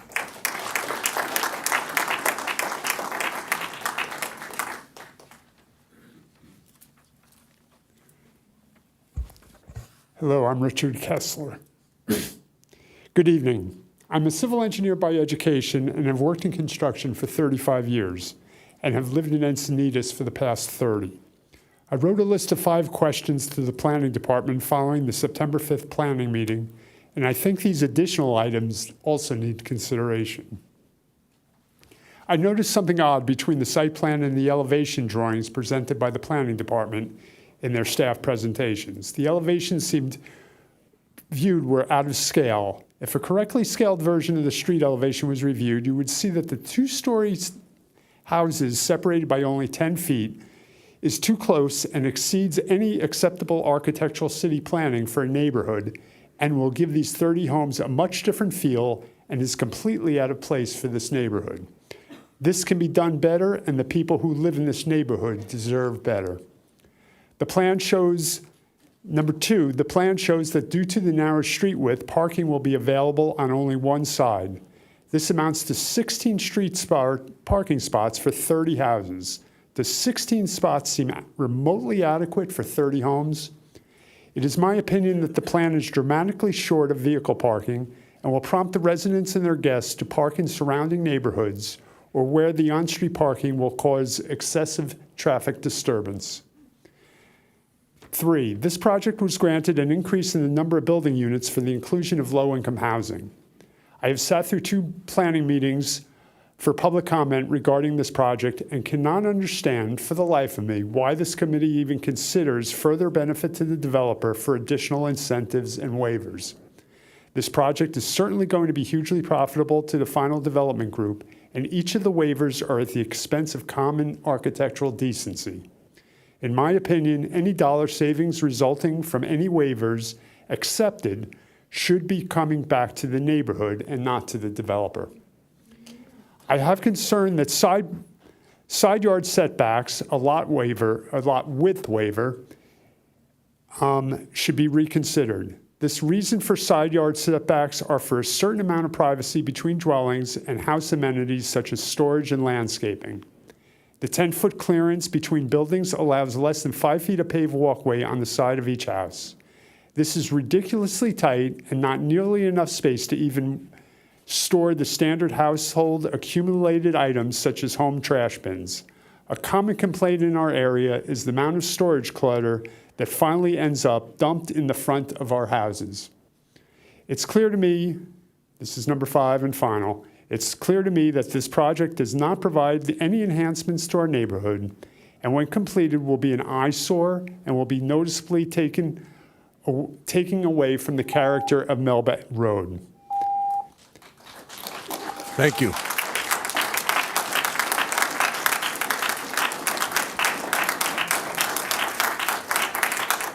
Final speaker, Mark Maville.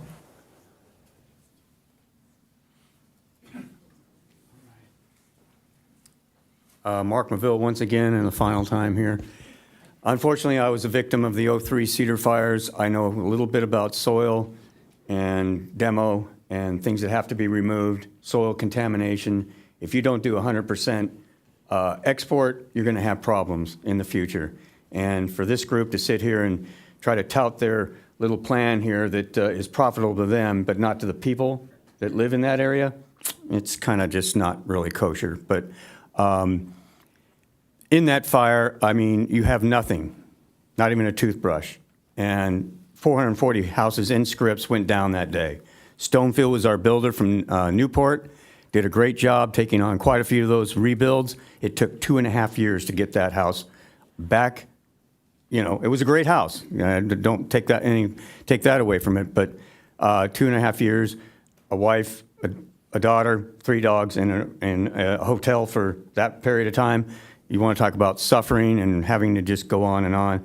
But I don't have to be a soil engineer. I don't have to be a city planner. I don't have to be a scientist or whatever to know that the trees were preserved. The eucalyptus trees, most of them were preserved in that neighborhood Whispering Ridge. You can look it up yourself. October 26, 2003 was when the fires came through. We had 4,000-degree fires floating through there, and we were still able to preserve some of the trees. So self-interest or whatever it may be, this should just be another green belt that's improved, not throwing houses out there just to throw houses out there. Low-income houses are going to be swallowed up by the developer and sold as is at the current market value. It happened here in Encinitas at one point or another, and it's no benefit to the low-income situation. It just isn't. You're going to have those 3 houses that is a pittance compared to what is being built, just hand it over to the developer to go ahead and sell at a profit. So I don't know. And in the 8E thing, I'd prefer gas over electric any day, but it's more even for the cooking and it's more improved. I'd rather have an outdoor gas barbecue doing my deal than a George Foreman grill inside the house. But anyway, I just want to clarify that real quick. But I think this thing should be appealed. I think it should be stopped, actually. And there's too many red flags attached to it, way too many that have been brought up tonight. And no lawyer in the world can justify what they're trying to do here. I'm not a lawyer, but I can understand what's going on. I've never lost in court, let's put it that way. Just a little joke there. But this is just like a ridiculous project in a very narrow situation. I've heard enough to know that it's not conducive to Encinitas. It's too tight, too small. Improve or put in a green belt or a park or some other thing that's more productive. So that's all I got.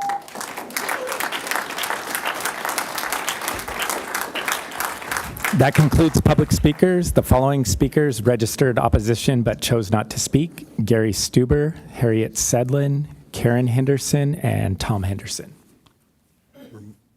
Rebuttal? Yeah. So we're going to move on to rebuttal. And the applicant is up for 5 minutes.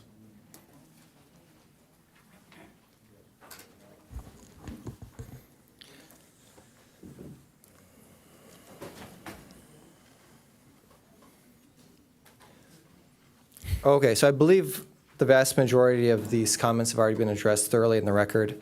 I want to take a moment to touch on Island View Lane.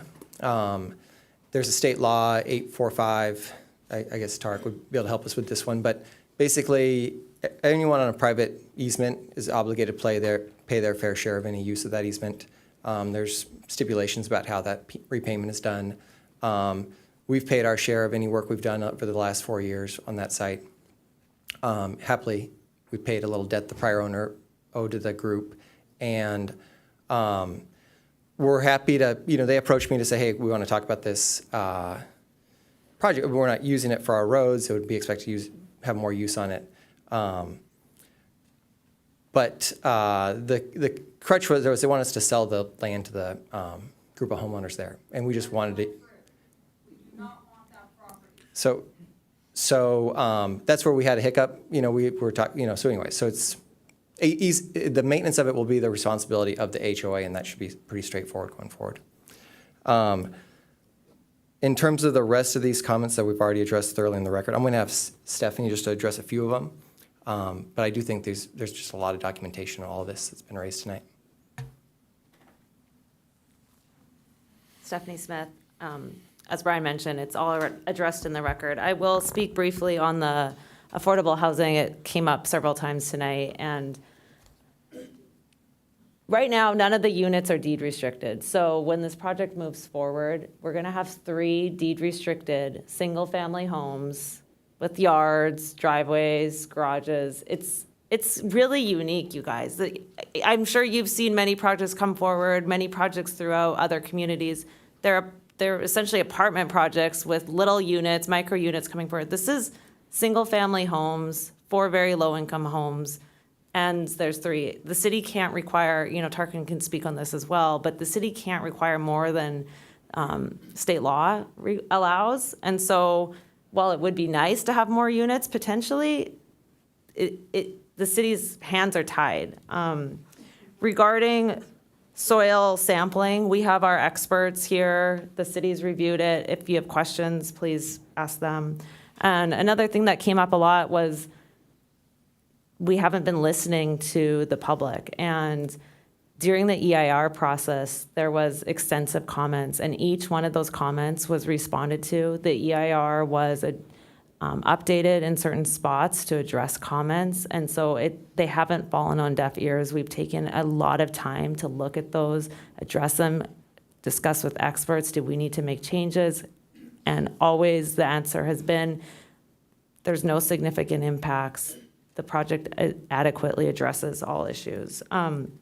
The last one I'll just bring up briefly is this question about putting the property into green space. Well, this is a private property. It's currently developed and disturbed, and it's not designated open space. And I understand that neighbors have enjoyed having some more space there, but it's a residential lot that can be developed. And so the biologist has looked at it, found that it's disturbed, and that there's no significant impacts there. So that's all I'll say for tonight, but happy to address additional questions that you have. Thank you. Okay, thank you. Next up is rebuttal by the appellant. 5 minutes. Well, there you have it. We've been discussing these things for 4 years, and many of us have developed the notion that this is really a whack-a-mole situation. You just get an agreement, you think you have an agreement for a one-story house, and then the next plan shows it's actually a two-story house, and the one-story house is someplace else, and so on and so forth. It's been going on for a very long time, and you can hear the voices of people who talk to here. Brian Staver lives in a fantasy land. He believes that he is the Ben Franklin of Encinitas, and he can negotiate anything. He's not. He has succeeded in getting a lot of people upset. If he had agreed with a lot of the problems that we had 4 years ago, this thing would be built, we'd be done with it, and we'd have something to celebrate. Let me go through very briefly through the bottom line. We put in front of you a set of possible conditions of approval, and I want to summarize them. Can I have the...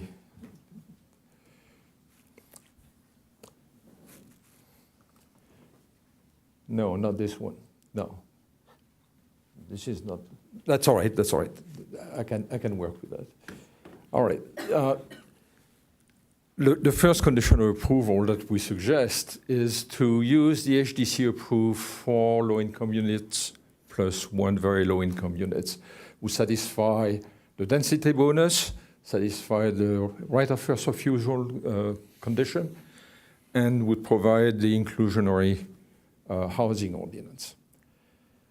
And it would be a gain of 2 extra affordable houses for Los Angeles. Approval option B, that's been discussed.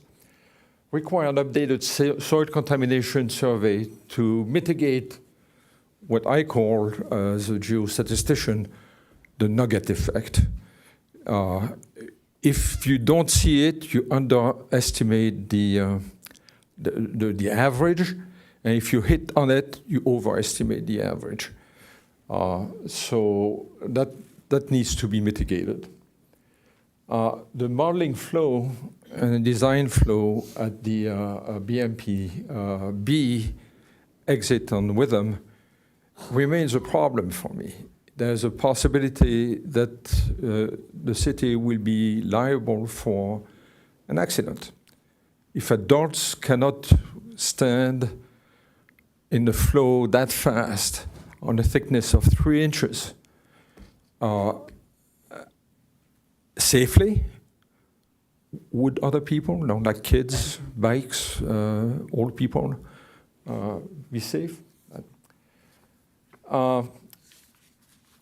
We ask that you approve our replacement wildlife and biology report, which are, I think, much more elaborate than the ones provided in the application. Specify properly box trees of sufficient sizes. Do not go for sticks or trees. Not all 18 feet by 8.5 feet spots can qualify as parking spots unless you have some way to lift your car and move it sideways. And perhaps what needs to be done, it's been so much discussion about this, is to require a review by some unbiased third party who just look at the plan and then decide whether there's any safety hazard. And the incentive that is required, no, it is requested by the applicant on Island View Lane doesn't make sense to me. If he doesn't want to do anything with a 15 feet by 700 feet piece of land, which I can see that, just let him give it away, and then we won't talk about it anymore. Anyway, we haven't heard anything today that changes our view, I don't think, and I hope that you'd agree to some of those things. Thank you very much.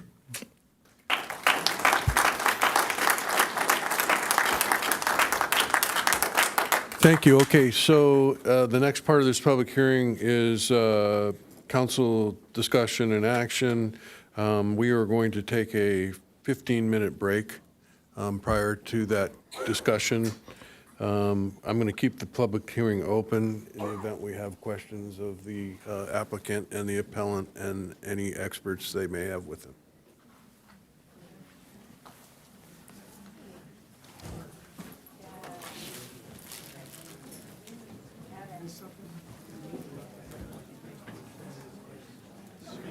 You almost walked away with my pointer.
Thank you all for indulging that quick break. Actually, it was longer than usual, but one little housekeeping item for anybody here in attendance that was planning to hear and participate in item 10C, the Sandag update on the Batiquitos Lagoon double tracking project. That item is going to be moved to our special meeting that's scheduled for the 19th, Tuesday the 19th. And we will be discussing it at that time. We've got this one that could go longer, and we've got another appeal to hear after this, and then a discussion about the relocation of the Fire Station 1. So that item, we're going to kick it to the special meeting of the 19th. Sorry if you waited to hear that, but I'm going to spare you having to wait further. What's that? A special meeting, we're having an extra meeting. We're having an extra meeting on the 19th. It's going to be on discussing Prop 4 and stormwater issues is on the agenda. And the 19th will be, we got a lot of business to tend to. We're going to throw an extra meeting in there. You'll get a notice of the agenda tomorrow. So with that, we will get back into item 10A and open up the council discussion.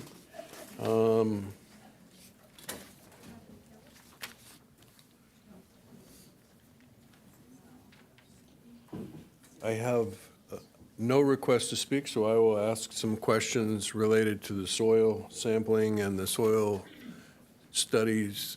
I would like to know more about the work that went into that and to hear some direct response to the testimony that we heard from the member of the public. And I have read the responses, but I'd like to get into a little bit more about the lack of samples from the areas where the greenhouses were once. Well, good evening, Mayor, council members. Jim Knowlton, I'm the city's geotechnical consultant. I reviewed the Phase 1 and Phase 2 studies for the site. And the sampling by the consultant, who was here also, was sufficient. Okay, they did a number of tests on the site. The sampling was appropriate for we know that there were greenhouses there. We knew there was landscaping there. We knew there was farming there. There would have been pesticides. We already know that. And they were just verifying that there was contaminated soil there. So and this was reviewed by the county health department also, who basically gave approval of the investigation, which it's very difficult to get approval for a residential development when you have contaminated soils. So the sampling, the sufficiency of sampling was adequate to satisfy the health department and to satisfy the city. Okay, and so what threshold must be reached in order to remediate by removing the contaminated soils versus the burial?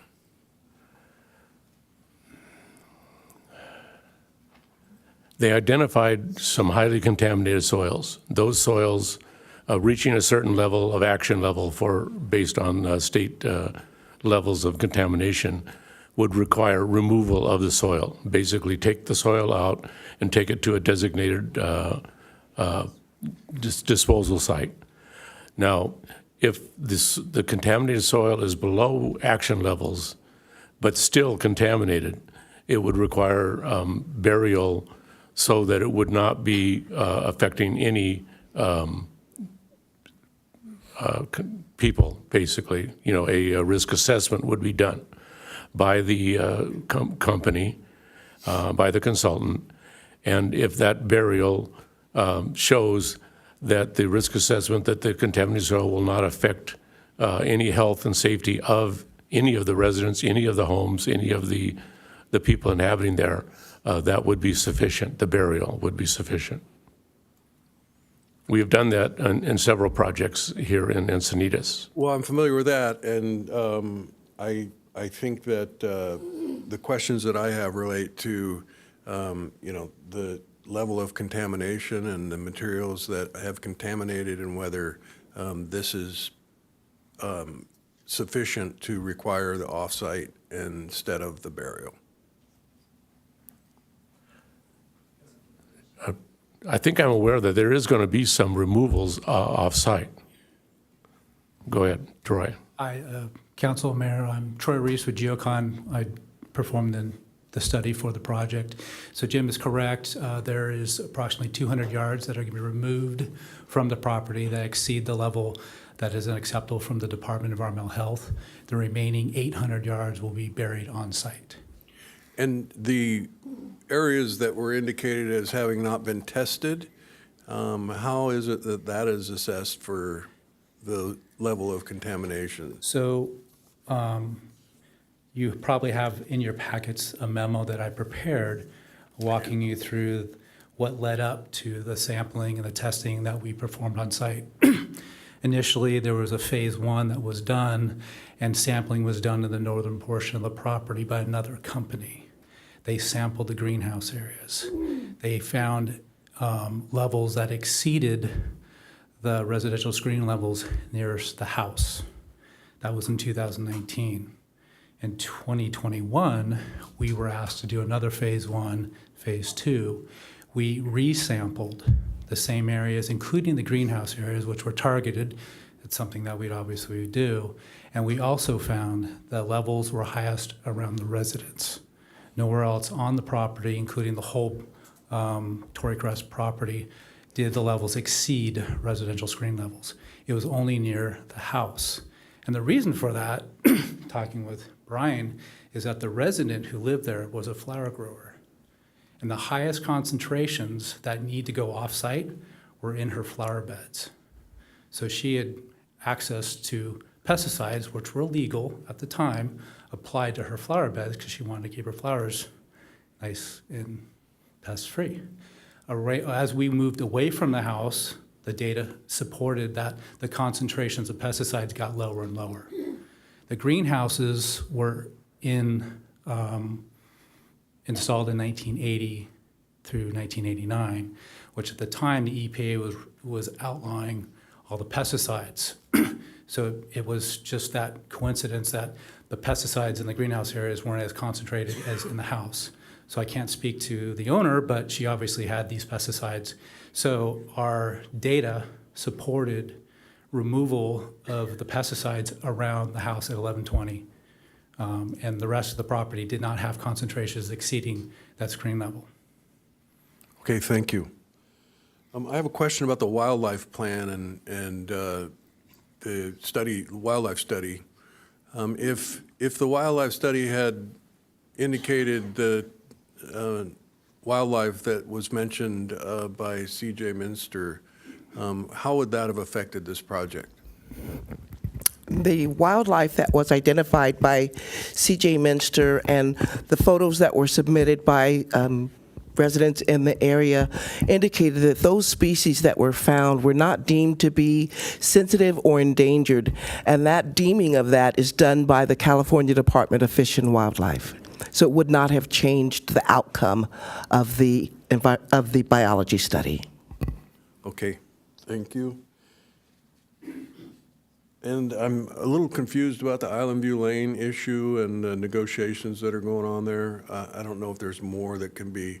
I feel like I kind of belabored it there a little bit, but essentially the HOA will be responsible for its share of any damage, any general maintenance that a court would deem them responsible for, or a small claims court they could go after them for. But I wouldn't expect it to ever go to that. You don't need a private maintenance agreement for a private easement. There is this state law that just covers use throughout the whole state. And the utility burial issue is? We used an incentive for that. So that was the case. We've never had to make the claim that the incentive is necessary to build the affordable homes. The incentives threshold is just that you save money from the incentive. You know, we're in that part of the project, we're adjacent to another density bonus project, the Scarlet Way Blue Jack project. And at that time, they were also adjacent to these same poles, and they had undergrounded to the houses. So the only wire remaining is between those poles. We're voluntarily removing the one on the top and some other poles voluntarily, but we use the incentive to save costs on the lower part of Island View. Councilmember Ehlers? Yeah, I wanted to talk to you, Troy, again.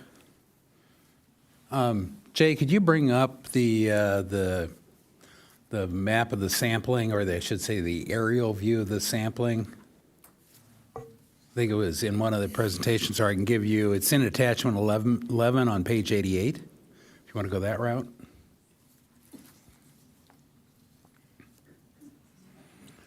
So I'll start with the question while you bring it up. I noticed that around the house, you had the yellow, yellow, red, yellow, yellow, and they seem to move away. Yet where we had yellow under the greenhouse envelope, there's only one. What drove the different sampling technique in one case of finding a yellow versus another case? Or were all those samples taken simultaneously and you just happened to do it in very high density next to the house? So this is not my map, but I can share the map, that original map. If that would By all means, put that up.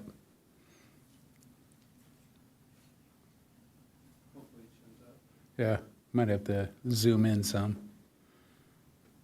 So when we first looked at this property, there had already been a study done by another environmental company, SCS, in 2019. Now, their study focused on the northern portion of the property, 1120. They had collected 10 samples from 6 locations, and they also sampled within the former greenhouse areas. When we got 2 years after that, went back and resampled the areas and filled in the gaps. So it's really difficult to see. There you go. So you can see in the northern portion samples S1, S2, S3, S5, S4, S6. And then in pen, I'd put the Tell others. you what, if you could lay it down, because moving it's making it really hard. Can you move the light, perhaps? Yeah, there you go.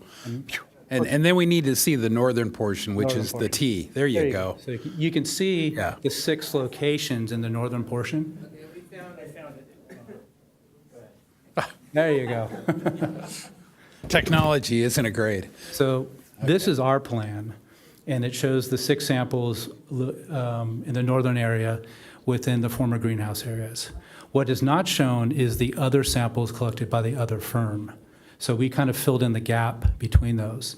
So the samples collected in the northern portion, S1 through S6, did not exceed the residential screening levels for pesticides. But they did detect at least in S3 and S5, it was color-coded yellow somewhere, right? And so that said, it's Low not level. above the residential, but it's not insignificant or zero, right? Correct. Okay. And so there is in that image you see there, it says figure 4, that is a blow up of the house of the additional samples, the 112 samples we took along the house, because the data supported that the pesticides that we were finding, the higher concentrations were nearest the house. And So tell me about that and how that sampling around the house occurred. Did you test and get a result and go, oh, it's above, it's getting too close, I better test more? Because it looks like that in that there's several radiating test strips, if you will, of lines, and it started out yellow, yellow, yellow, red, yellow, or orange, red, yellow, orange, and on several of those. And I'm trying to understand the narrative on why you tested that way there.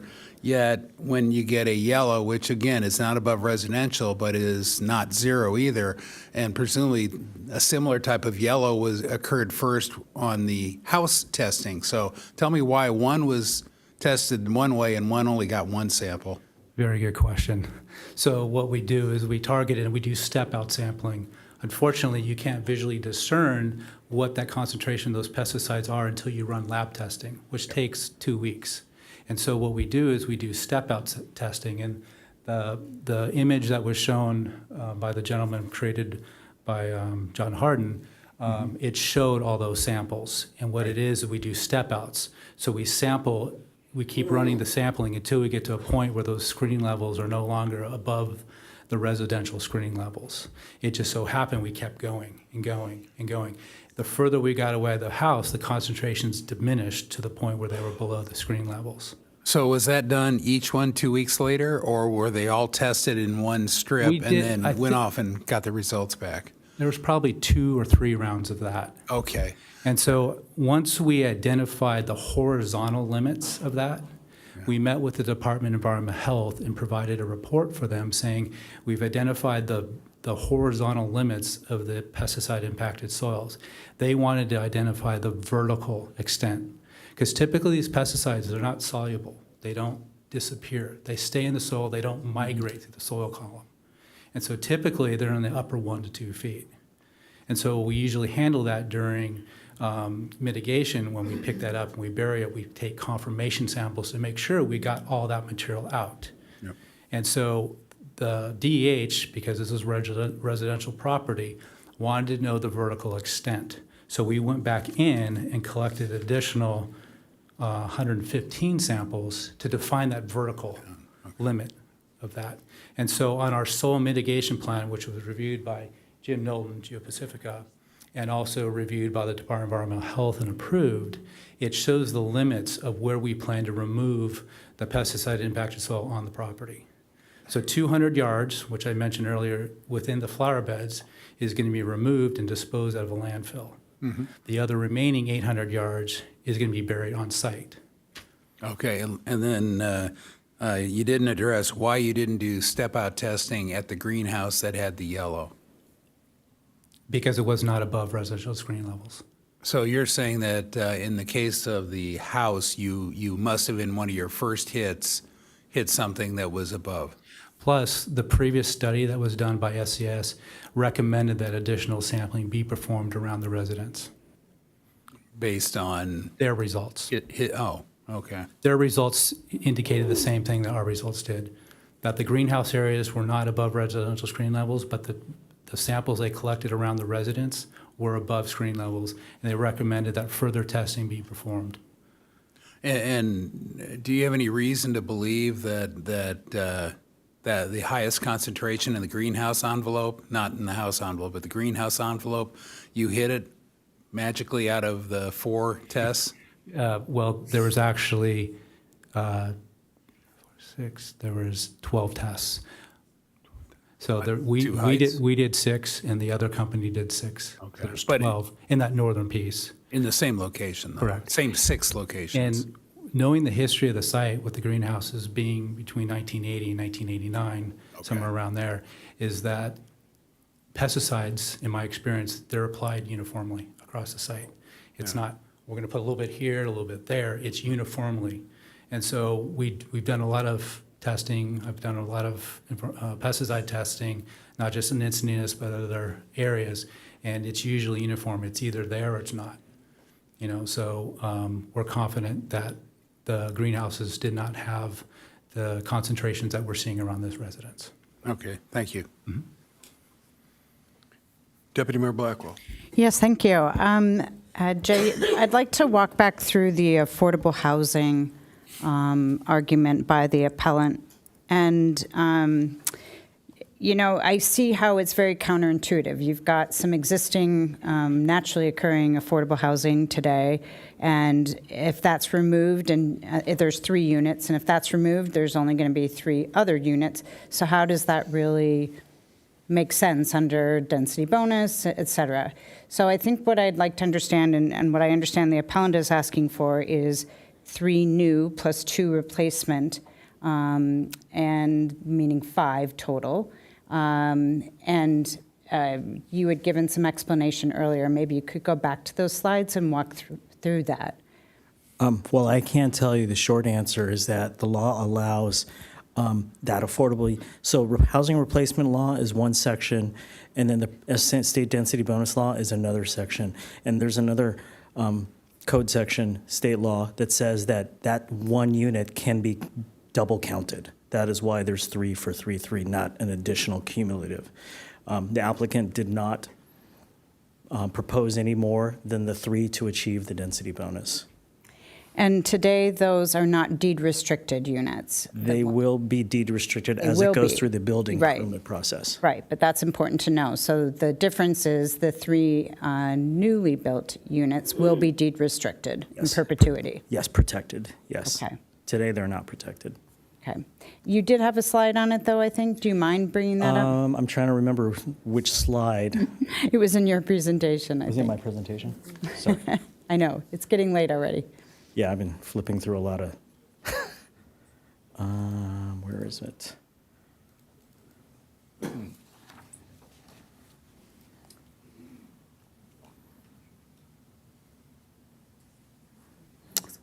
it this? Next one? Oh, okay. Is it this one? Yes, I think that's right. And there was at least one of the public speakers talked about the city having discretion with its inclusionary ordinance to require more. And maybe you can speak to that. And we have the city attorney here in case you cannot. In other words, does that trump the state density bonus law? Right. The replacement housing law refers you back to the density bonus law and states that those units are to be counted per density bonus. Section 66300.6, lowercase b, 1 uppercase b. Good. Thank you. Councilmember Ehlers? Yeah, along the same lines, on attachment 11, any chance you can go to page 165? I think this is Jennifer Hewittson's presentation. It may be some of the same code. And I'm trying to get right down to the word and what drives that it gets double and even triple counted.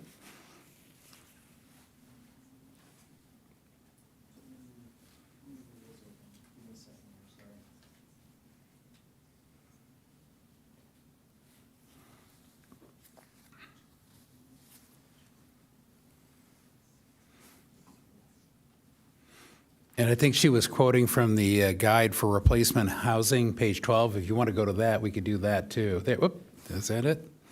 Previous. Maybe I was off by one page. Next one down. No. I saw it fly by. Whoop.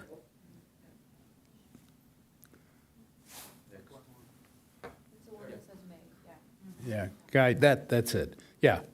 So just trying to, is this the straight from the Guide for Replacement Housing, page 12? And I'm trying to understand, there are a couple of words in here, and Jennifer's done a nice job of highlighting it, and the jurisdiction may elect to require 15%, I understand that, but the words in addition to low-income housing, in other words, does this say that we have discretion to require both? And I'd love to hear staff, and if the city attorney would like to comment, I'd love to hear. I'm trying to understand, is it an or, an and, or, you know, what is the actual code? So what I'm trying to figure out here is the exact government code section that this is from. It looks like it may be from 2 different ones, but I'm trying to verify that. Yeah, and I think this is actually directly from the Guide for Replacement Housing put out by, is it HCD? I see. Yeah. Okay. And not the government code language, it's their guidance? I Yeah, see. it's their guidance, that's it. And so I'm really trying to understand, because I always thought it was, well, I don't know. I want to figure out what the code says, because that to me is the crux of the issue here, about whether we replace 2 or 3, depending on That's a future question I'm going to go to, whether we replace the existing low-income rentals with deed-restricted 3 or more housing. What is our discretion? What is the requirement?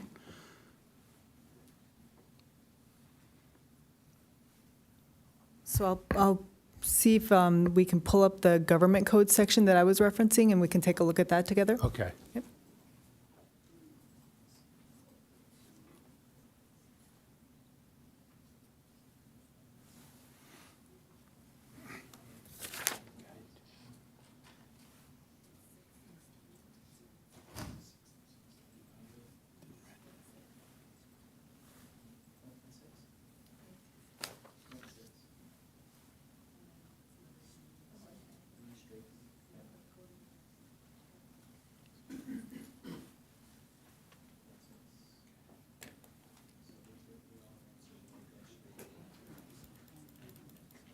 Down further.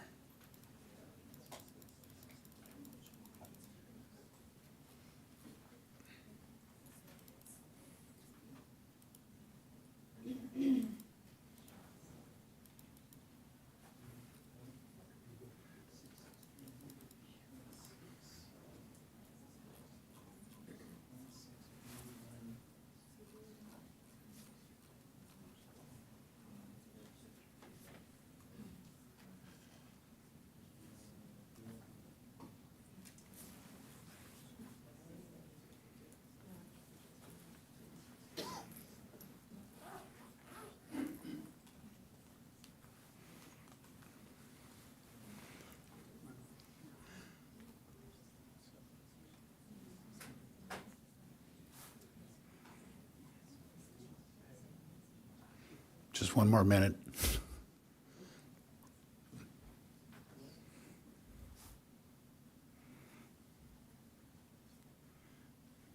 And I found the full text, if you will, of the replacement guidance.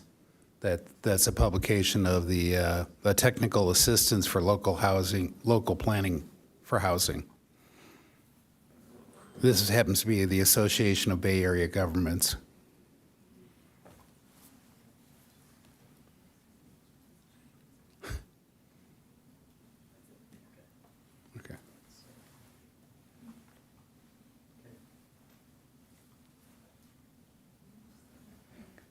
Do you see that right there that I've highlighted?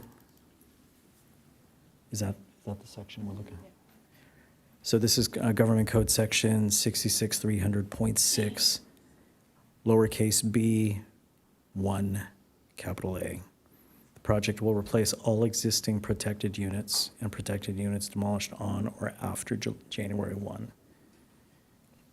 And then it's 2020. specific to the letter uppercase B. Any protected units replaced pursuant to this paragraph shall be considered in determining whether the housing development project satisfies the requirements of section 65915, which is density bonus, or locally adopted requirements that require as a condition of development, and so forth. I'll let you all read that.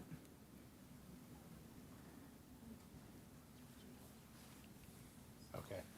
So that pretty much conclusively says if it's going to satisfy density bonus, it is also this replacement housing. Okay. So that's the actual code. So thank you. Right. Sure. Thank you. Let's see. So the one question on the 2 versus 3, although it may be moot right now, but a real quick question with the evidence that was apparently the Murdochs on the 3rd unit had been in there less than 5 years ago, barely less than 5 years ago, but doesn't that have to be replaced also? It's at the time of the project application. So when the project was applied for, the new tenant was there, and then they were overqualified. They were not low income. Even if it was within the last 5 years that a low income was in there? I thought the idea was it was a 5-year rolling window that if at any time during that, whether the unit was destroyed or re-rented, I thought the code was that they had to, it had to be held as low income. Because isn't the intent to not be able to move them out and go, okay, well, it's not low income anymore. That's why the 5-year window. Right. But it may be moot if we're doing 3 and it's satisfied. Right. But I don't have a clear answer for you, but I do recall when I was speaking to the housing manager, it was at the time of project application. But yeah. And I'll drop it tonight because I think it's moot, but I think we may want to take it up later and talk about it so we get our processes straight. I'll yield. Okay, thank you. So I appreciate the support for option B for the road improvements, and I definitely support that. I want to thank you for the opportunity to speak to you and your neighbors about the traffic, the Encinitas Neighborhood Traffic Management Program and some alternatives that might be available for this project. I appreciate the developers' willingness to approach it from that angle. It really, I think, is an important part of this project to be able to salvage those trees that are on Melba. That said, there are a significant number of trees that are being removed by this project, and it's largely in order to most conveniently grade and build, pads for homes and maximize the number of units that are available. So I am troubled by the replacement plan for those trees and would like to know,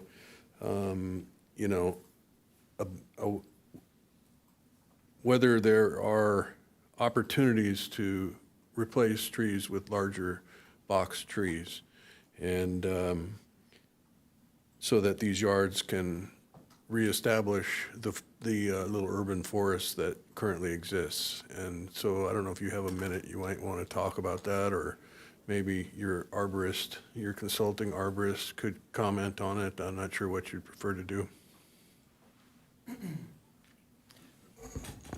might ask Mark to briefly discuss the trees that are there, the extent to which a lot of these trees we're talking about are invasive species, rooting through old greenhouse pots, bottle brush trees. Like we're talking, a lot of these trees are very minor, small trees, but let me let Mark discuss a few more points on that. Thank you. A lot of the trees that are counted are ficus trees that are still growing in their 15-gallon pots, and they've rooted out, and they've become very large trees now, but they're not anything, a lot of foliage, but nothing that you could salvage. The replacement trees as 15-gallon, I think, is appropriate for a couple reasons. Younger trees are more vigorous and grow faster than older trees, especially ones that have been in containers for extended period of time, which are often root bound and don't really establish, even though they're large. Giving you an example, in 1992, the community planted 101 trees on Highway 101. So if you drive down Highway 101 now and you see large sycamore trees or Tory pines or Monterey cypress, they were planted by the community, and they were planted without an irrigation system. They were watered once a month by the city with a water truck. And before the 101 streetscape project started, 33 trees were still remaining after 32 years. And the fact that some people say, well, only 33, well, that's better than what the national publications were saying back when we planted those 101 trees. They said the average street life, or life of a street tree, was 7 to 13 years. So we exceeded that. But the other thing that has been discussed recently with the Climate Action Plan is that trees will sequester carbon. Yeah, they will, but for a newly planted tree to become carbon neutral takes 32 years. So the trees in Highway 101 that were allowed to remain are just now becoming carbon neutral. So it's not a magic bullet, but trees have other benefits that make planting trees worthwhile. Shading, pollution interception, and soil erosion control, and the beauty of them. So they are worthwhile to plant. But I highly recommend the use of 15-gallon trees, which is what we planted on Highway 101 back in 1992. Okay. And as long as you're there, there is mention in the appellant's arguments that Tory Crest appears to set its own standards and measurements for tree protection zones. I know you're a big believer in tree protection zones. Have you reviewed the proposal? I reviewed the comments previously made and we responded to. The comments were submitted that we didn't follow the UFAC, Urban Forest Advisory Committee requirements. UFAC does not have any requirements. I was on the first board of UFAC and served there for several years. We never discussed tree protection zone requirements. So my associate and I used our years of experience to come up with what we felt was the best tree protection zones on each individual tree. Okay, thank you. Councilmember Ehlers? Mark, if you could come back up before you sit down. On the trees you planted on 101, what was the success rate? How many of them took and made it to the 7 to 10 year? On the first year, we lost some trees. Some of them, even though they were 15-gallon Tory pines, they were root bound. So on the second anniversary, we planted 30 trees more. Some were replacement and some were in addition to the first 101 for 101. And we also provided maintenance. And we tracked the growth. I had somebody that went out and measured the increase in trunk caliper over every 6 months for a period of a couple years. Okay, so there's not all of them will make it. So we're replacing 1-to-1, but there'll be an attrition out of the 123 that we're replacing 1-to-1. Would it be reasonable to recommend either one of two things, a 2-to-1 ratio, or some type of maintenance program to say that any that don't make it are replaced, so we do get the full 1-to-1 replacement? My concern is we're taking down a lot of mature trees, and we're replacing them, and we're going to end up with 50% of the trees surviving to the 7 to 10 year range, and we won't have anywhere near the replacement. It will have half the replacement. At least that's been, my experience with replacement trees on projects. Well, when I said we had 32 trees remaining after that number of years, a lot of them were removed by city drainage projects where they put in a new storm drain. Some were removed by cars that hit the trees. One was a beetle kill, and we did have 3 trees, 2 within the last couple of years, that failed. Also, keep in mind, there was no irrigation system. They were watered once a month with a water truck for the first year. They had no ongoing maintenance other than what we did for pruning, removing the tree stakes after the first year, which a lot of the city projects, they keep the tree stakes on probably longer than necessary, but maybe they're left on because the trees are root bound, they'd fall over without the tree stakes. So with our lower level of maintenance, we've had better success than some of the city's park projects over the years. So you believe that 1-to-1 ratio is appropriate? Well, in this project, you're going to have an irrigation system. You're going to have... I was just looking for yes or no. I think it's appropriate, yes. Okay, thank you.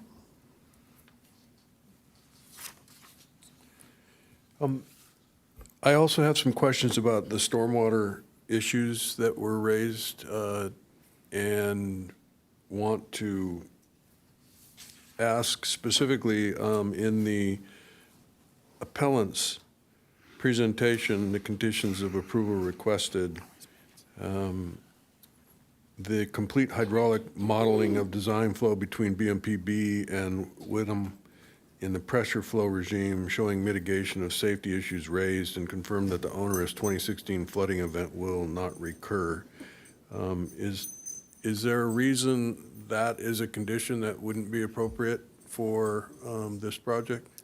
I think those are based on like the 100-year storm, and the likelihood of that happening is very rare, and I'm not concerned with that being Well, we are seeing more bigger storms lately. We and are. So I think that my concern is that with that being the case, are we approving a project that's going to be inadequate for dealing with those bigger storms? No, we're not, because the proposed stormwater basins, they're designed with additional catch basins as an additional factor of safety. And so they've been designed to assume a 50% clogging level, assuming that they're not maintained, which oftentimes happens in developments. And so assuming this factor of safety level, we've got an added factor of safety that will can kind of take on more flows. And so I don't see there being this issue. Okay, how about a requirement for stormwater drainage management plan and continuous contamination monitoring when precipitation occurs during grading? During grading, there's temporary stormwater BMPs that are required as part of the construction processes. Okay. Councilmember Ehlers? Yeah, and I appreciate, I was going to ask that very same question about the temporary grading, because we did have the problem occur, of course, on the previous case we heard where they did fail. So it's near and dear to our hearts, and we want to know that whatever BMPs are put in place during construction withhold or hold back the 100-year storm minimum. It's required by the state. It's called the Construction General Permit, that the State Water Board requires all construction projects to have temporary stormwater BMPs. Okay. So I've been working down my list of the 12 appeal points and gradually checking off a few. The last one that I haven't talked about yet is the raised pads.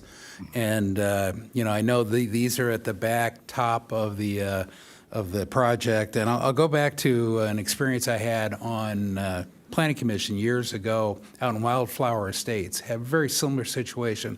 The back pad, they wanted to raise 10 or 12 feet.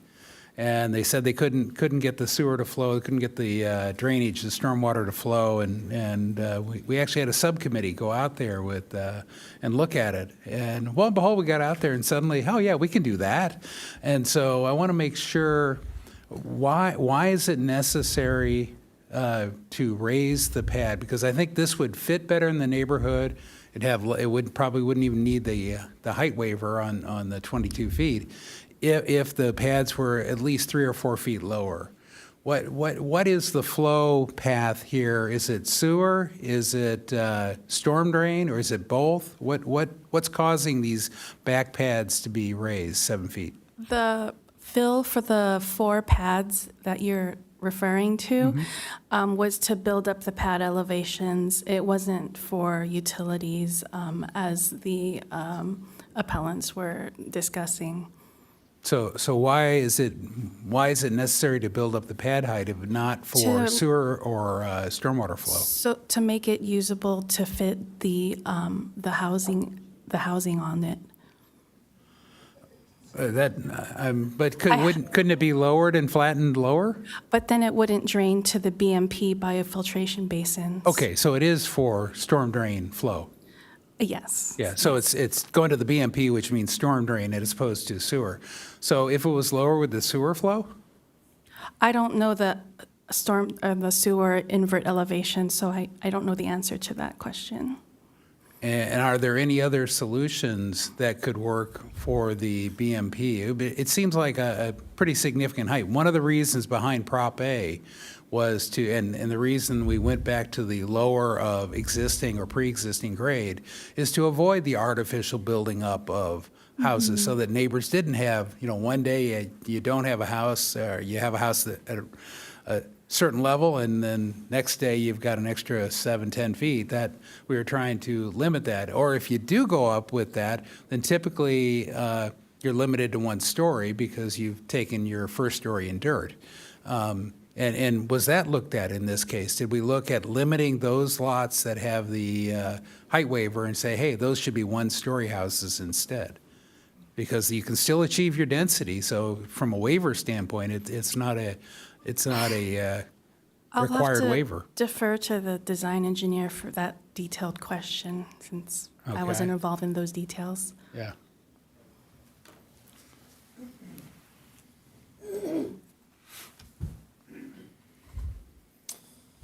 Yes, good evening, Mayor, council members. So yeah, to add on to that, so the reasons were multiple-fold for having the pads where they are. It was somewhat sewer-related, and then stormwater as well, to get drainage to the BMPs, but also to alleviate cross-lot drainage issues, which I think was mentioned earlier. But at least on the northwest side, the lot currently drains to Island View, and so now drainage will be routed away from that location. So those are the 2 reasons for.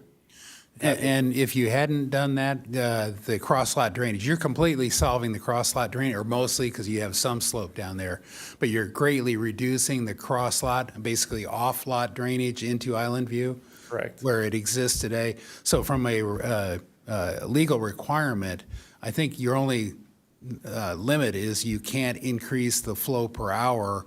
You can increase the total flow onto Island View Lane, but you can't increase the flow per hour, correct? Yeah, it's the rate. It's a volumetric flow rate, and you can't concentrate it. So you can't increase it or concentrate it. Yeah. Yes. So is there some solution in between that some would go across and be a lower level and not have to build it up so much? It sounds like from your explanation, it's more cross-lot than it is sewer or storm drain getting to the BMPs. It's both. You think it's both? Okay. It is, yeah. So it is sewer because there's significant fall from the center of the site to that location. So sewer is a challenge to plumb without pumping. And same thing with stormwater and eliminating the cross-lot drainage scenario. And if you didn't do this, how many lots would need pumping? Kind of like what Dolores Welty showed us. Handful. And it's a handful. Yeah, it's hard to say exact. Yeah, because I mean that is the intent of our general plan, was always to have the finished grade mimic to the greatest extent possible the finished grade mimic the original grade. That's really the basis for the city. A lot of the general plan says, have it the height limit, and Prop A was just reinforcing that. So. Yeah, I mean, multiple design considerations were thought of early on. One, to continue to mimic that historic drainage pattern. Yeah. Which would have some discharge to Island View in order to bring those pads down. So is the fall angle for the sewer and storm drain, are they going all the way out to Melba? Is that basically where it's going? All the way to Melba. 100% of the drainage, no, not 100%. Most of the drainage is going down whatever your street is, out to Melba, and then down through whatever conveyance, through the BMPs, of course.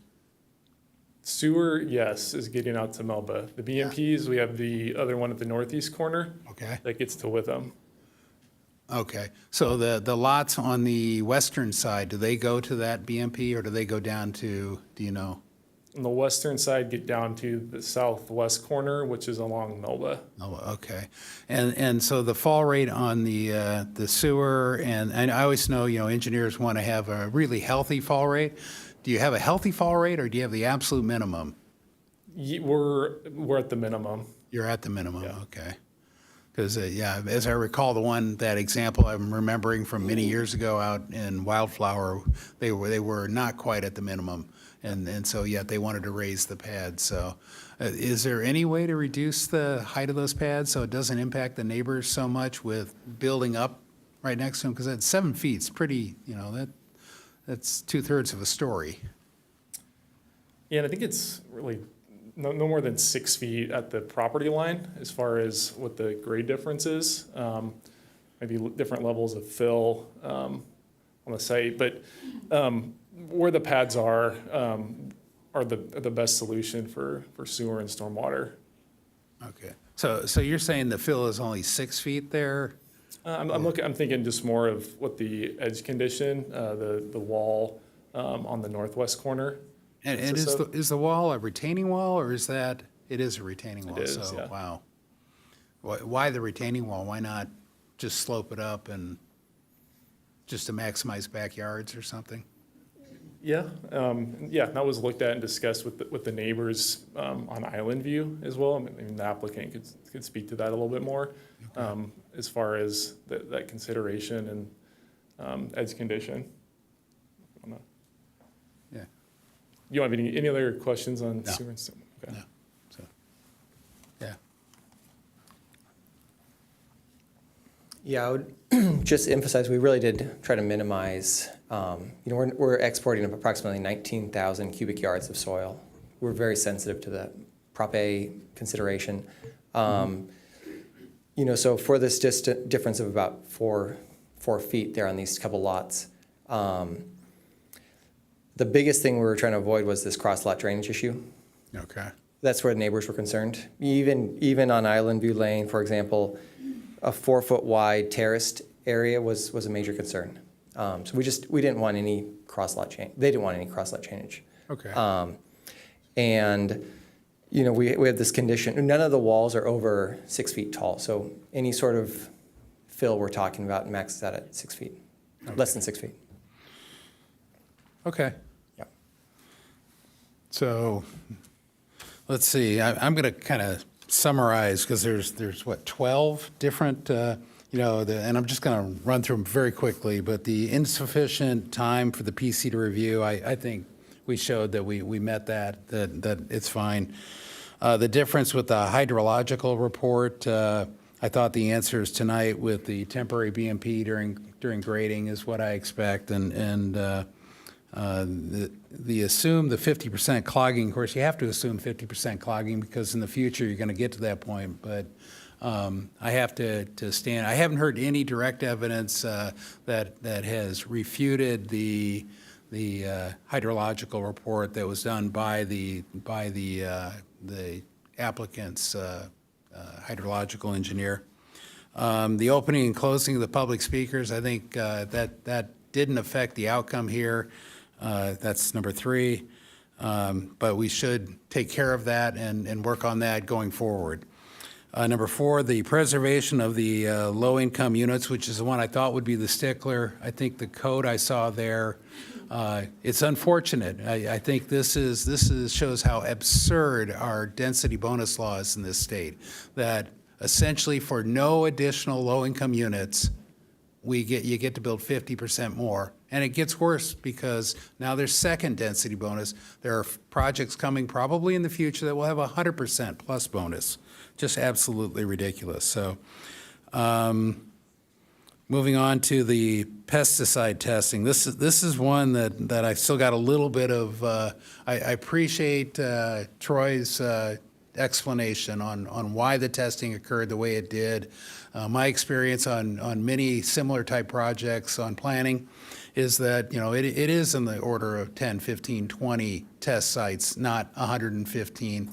And I thought your explanation of the previous use and the fact that the 2 greenhouses were put into practice in the 80s, in the early to mid 80s, that certain pesticide programs were in place. So I don't see that I can have enough reason to say no, and you have to go back and retest here, because I think I'm seeing a reasonable, prudent, and consistent with past practices pesticide test. Let's see, the soil contaminated and cannot be used at the beach. I thought that was answered pretty well, that there are different thresholds for aquatic versus non-aquatic. This is obviously in a non-aquatic. Saving the mature trees. I wish we had a mature tree ordinance in place now. We unfortunately, we were in process. We're getting there. I just don't see, and I do support option B, and I think probably everybody up here will. The tree protection zone, I think Mark answered that pretty well, that it is what we would recommend anyways. So we are protecting the trees. Insufficient setbacks was another one. The 5 foot is in quite a few, 5 foot setback is quite common in Encinitas. So, and on all the other density bonus projects, I think we've even gone below that and had to really push back to even get it up to 5. I'm thinking of Bonita as a nearby example. Undergrounding utilities, I think that's a fundamental misunderstanding of the difference between a waiver and a concession. A waiver is unlimited and you can have it up until you achieve your density. A concession is a real cost savings, and that's what other projects such as Piraeus use this very same concession to not underground their utilities too. Much to all of our chagrin. We do not like it, but that is our state law and we need to go fight at the state and fix that. The mischaracterized native and plant and bird report, I think staff said it in that the wildlife found, even in the group's evaluation, was not sensitive nor endangered, and therefore would not have changed the outcome. So in many ways, the two reports are not that different, other than one found. I do question how you only found 2 birds. I mean, I don't know how you do that on a property like that, but that one, okay. But had we found, or had the other report found a gnatcatcher or something endangered, or a nesting, endangered bird, it would have been a different answer, right? Yeah. So it's unfortunate. I'm sorry. And then the raised pads. I sure would like to find a way to lower it, but I understand, and the cross-lot drainage is pretty critical. You don't want to build in a cross-lot drainage problem if you can avoid it. And for the 6 feet, I really don't like it. I didn't like it on La Costa 48 that Dolores was speaking about earlier, where we had 7, 8 foot pads there, but it was approved there too, so I don't know how I can say no to it now. So, and then I do support the truck traffic limitation, that no truck traffic on Island View Lane, I guess it is. I want to call it ILV now, or IVL. And then did I have any others? I did have. I had one question I forgot. Were there any parking spaces that were assumed to be across a sidewalk? That was the one last one. I think that came up not as part of the original appeal, but was one of the comments in there. In other words, all of the 8.5 by 18 foot parking spaces, I noticed, I think Bernard talked about having to slide in. Are all the parking spaces accounted for viable, real parking spaces that do not block sidewalks and are accessible? Yeah, all the required parking spaces. So, Okay. I mean, I can't speak to how that other, a person parks their actual car, but Yeah. all the required parking spaces which the project provides exceeds the standard. Okay. So right now, I do not see a basis for me denying the project, so I wish I could, but I haven't seen the facts bear it out, so.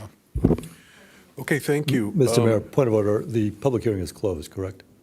It is. Public hearing is closed. And I do find it somewhat ironic. I started in this job, not this job, but serving on the city council in 2012. And the couple months in, a very controversial density bonus project was heard on appeal. And it was baptism by fire, as so to speak. It was a room full of folks that wanted that project to be killed, and the law essentially didn't allow for that to happen without significant consequences for the city. So here at the end of my service on the city council, I find myself in the same position with a density bonus project that is frustrating for me because of the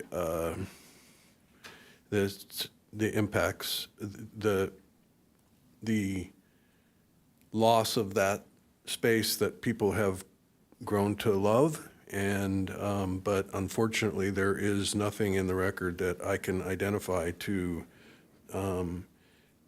uphold the appeal. So I'm going to move the recommended actions, which number one is to deny the appeal and adopt the draft City Council Resolution number 2024-124, affirming the Planning Commission's decision to adopt Resolution number 2024-20, approving the density bonus, tentative map, design review permit, and coastal development permit with conditions, and Resolution number 2024-21, certifying the environmental impact report, adopting the findings of facts, and adopting the mitigation monitoring reporting program. And item number 2 is to adopt the attached draft city resolution number 2024-129, authorizing the modification of the public road standards for improvements to Melba Road, shown as option B of the project plans.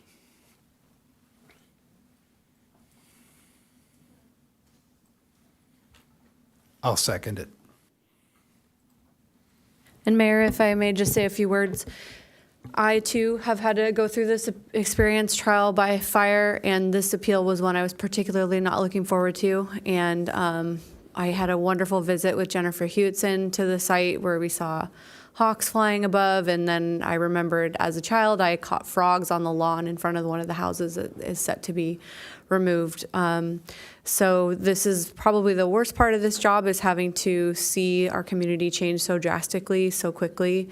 And my hope is that we do find families that are able to find housing here in our city because of this project. So I'll be joining my colleagues in voting to deny the appeal and approve the project. And I think that something we really do need to consider in the future is how we're not only going to be replacing naturally occurring affordable housing that we see lost, but how we're going to be adding to it, because my heart really goes out to families who are able to find housing in this aging corners of our city, and I don't know where they go next, especially if they don't qualify for the housing affordability levels that go in. So the next council is going to have to tackle that one, and I wish you luck, and I hope that we have less pain as we go through these approval processes.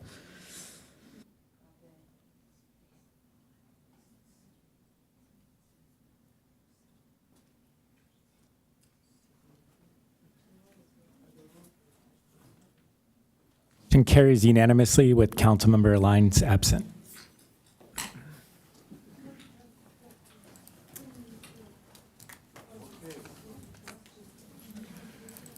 Moving on to item 10B, the Clark Avenue appeal. Thanks, Bernard.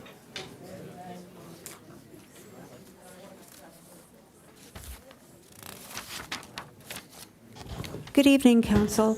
Due to the lateness of the hour, I'd like to request that 10B be continued. It's 10 o'clock at night. Yeah, I appreciate that. I think that it's unfortunate that it's late, but we're going to push through and finish this. So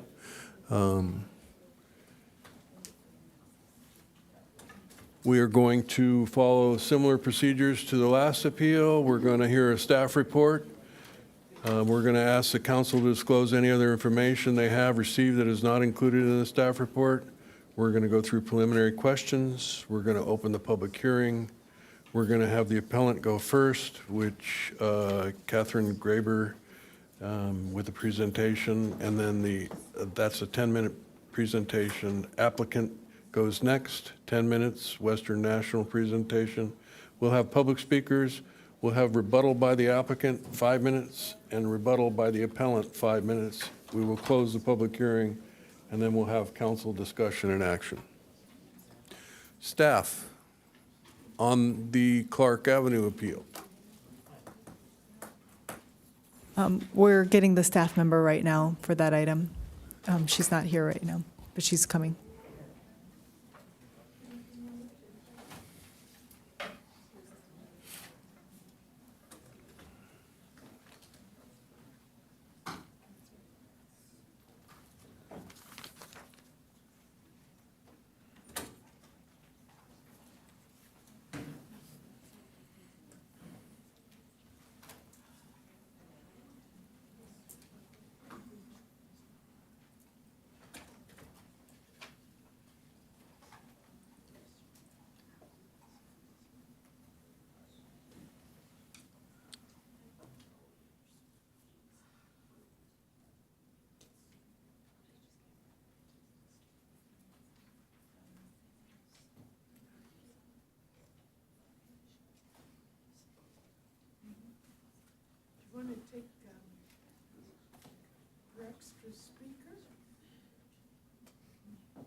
Good evening, council, mayor, members of the public. My name is Christina Bustamante. I'm a senior planner. I've been assigned to this particular project, and so I'll go ahead and go through the presentation.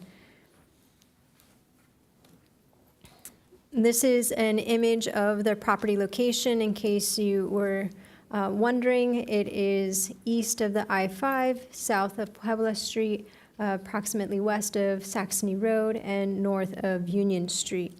The City Council is asked to consider a timely filed appeal of the Development Service Director's approval of a time extension for the Clark Avenue Apartments project that approved a 199-unit residential development with associated site improvements.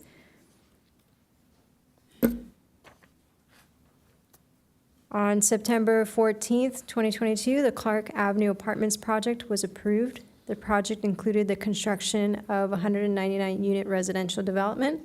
The developer has been pursuing the development of the project in earnest in that there are active grading and building permit applications in process with the city. However, because neither a grading permit nor a building permit has been issued for the construction of the project, an application for extension of time was filed more than 15 days prior to the expiration date. The first time extension request for the project was approved to extend the expiration of the approval by 1 year to September 14, 2025. Encinitas Municipal Code provides allowances for the expiration of the project approval to be extended. The project applicant is not requesting to make any changes to the original project scope or to the approved conditions of approval. The City of Encinitas received a timely filed appeal on September 23rd, 2024. According to the appellant's position in the appeal, the appellants claim that the extension of time failed to provide public noticing as required under the Encinitas Municipal Code. The appellants also claim that the notice did not include the date the notice was mailed and that the notice did not provide the date of approval of the extension. The public noticing was provided in accordance with the Encinitas Municipal Code, in that notices were mailed to owners and occupants within a 500-foot radius. The public notices were sent by standard mail with the United States Postal Service. The date of the mailing is not required to be provided on the notice. The mailed notice was intended to provide notification that a time extension application was received. The time extension was not approved at the time the notice was mailed, and therefore a date of the approval would not have been included on the notice.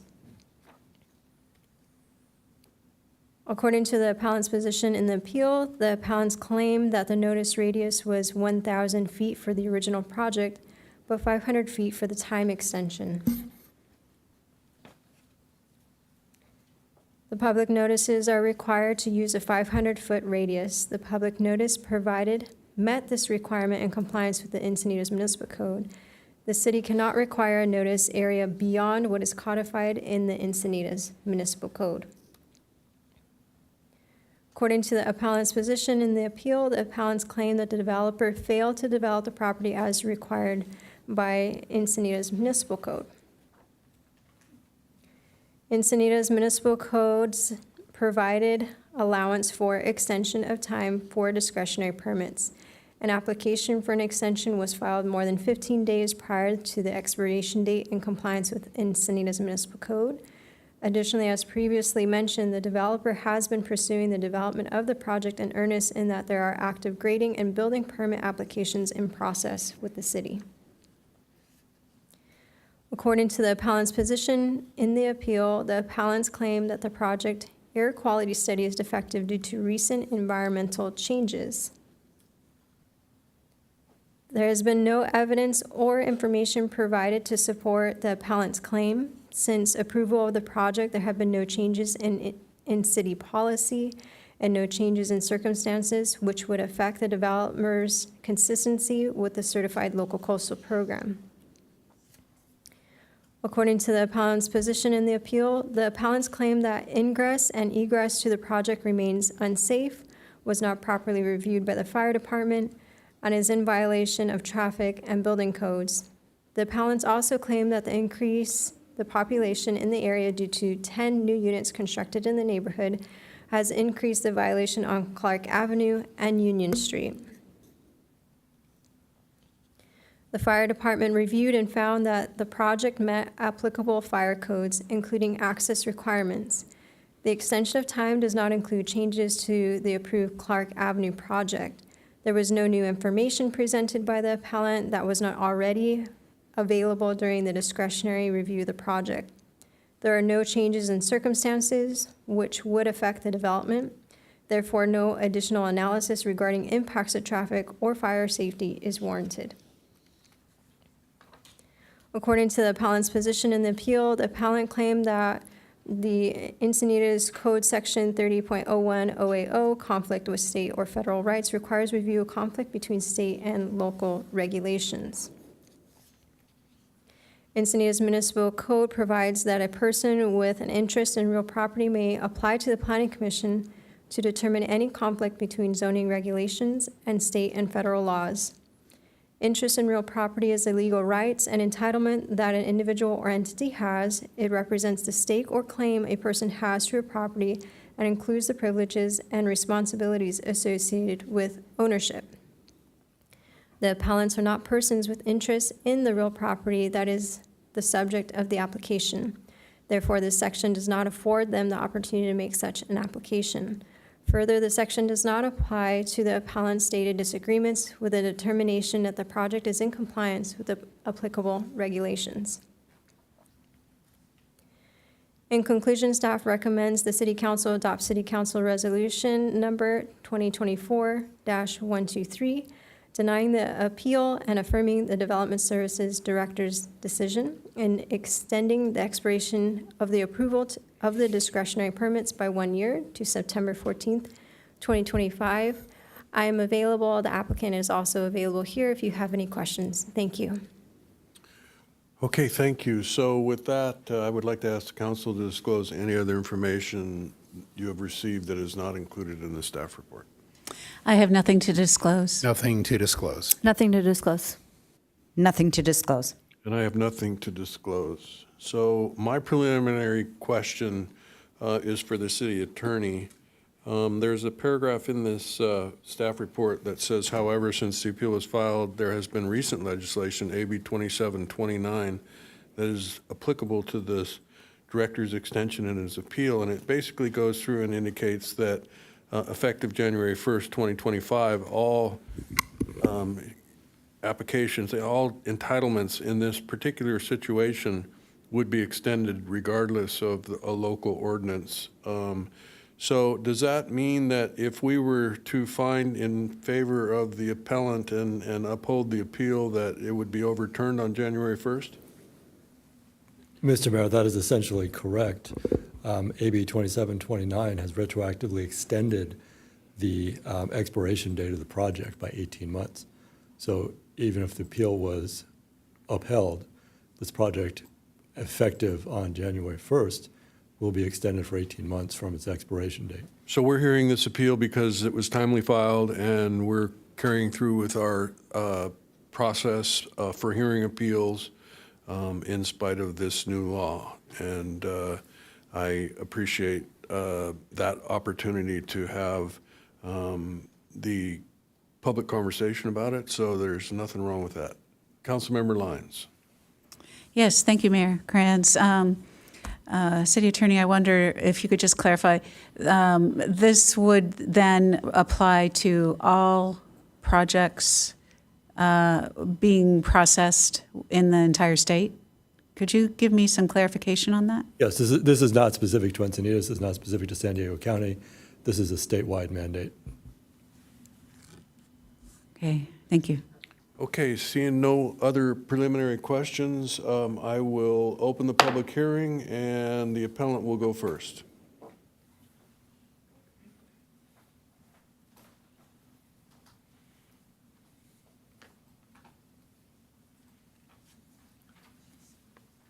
Good evening, City Council.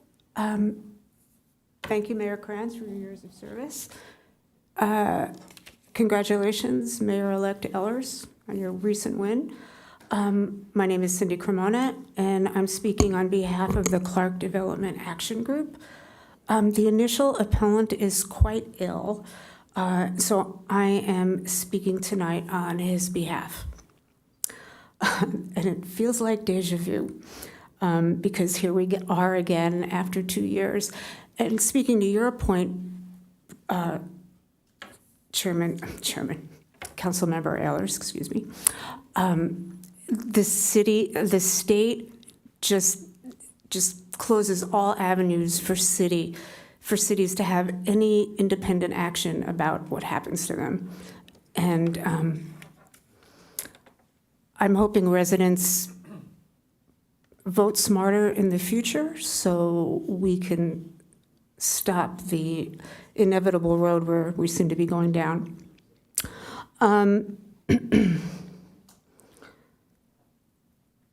Many residents within 500 feet of the Clark project were not notified about the project's permit renewal. We've got affidavits, I think, from about 50 of them.